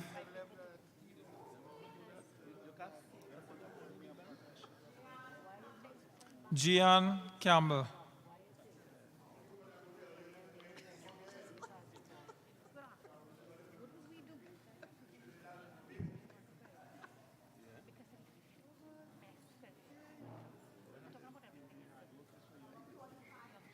Number 45.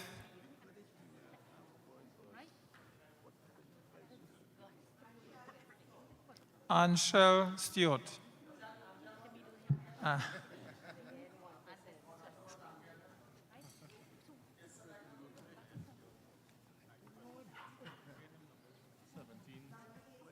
Number 18.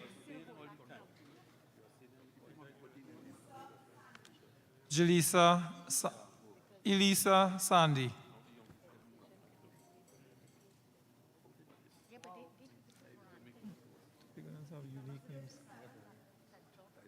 Number 37. Jordan McKean. Who is Chris name? Oh. Okay. Number 33. Denzel McConney.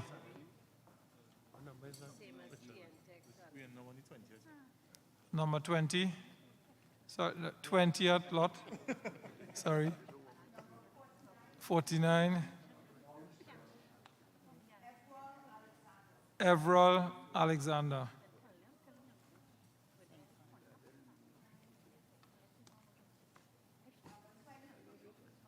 '23. Sparkle Woods Thomas.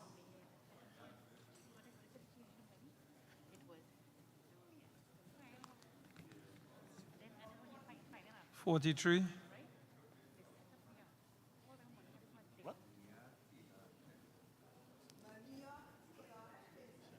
Malia Taylor Clinton.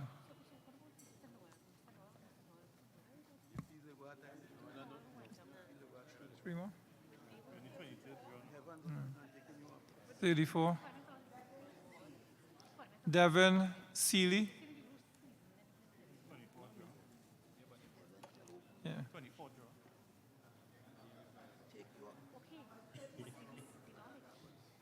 Number 36. Melissa Yearwood Jack.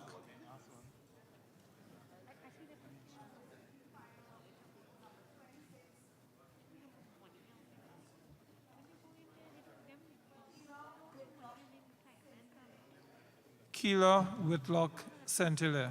So that is the 25 lots assigned to the Tobago members.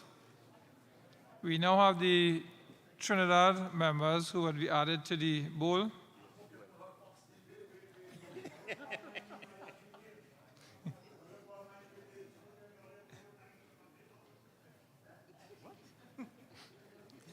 Yes, Mr. Keel, okay.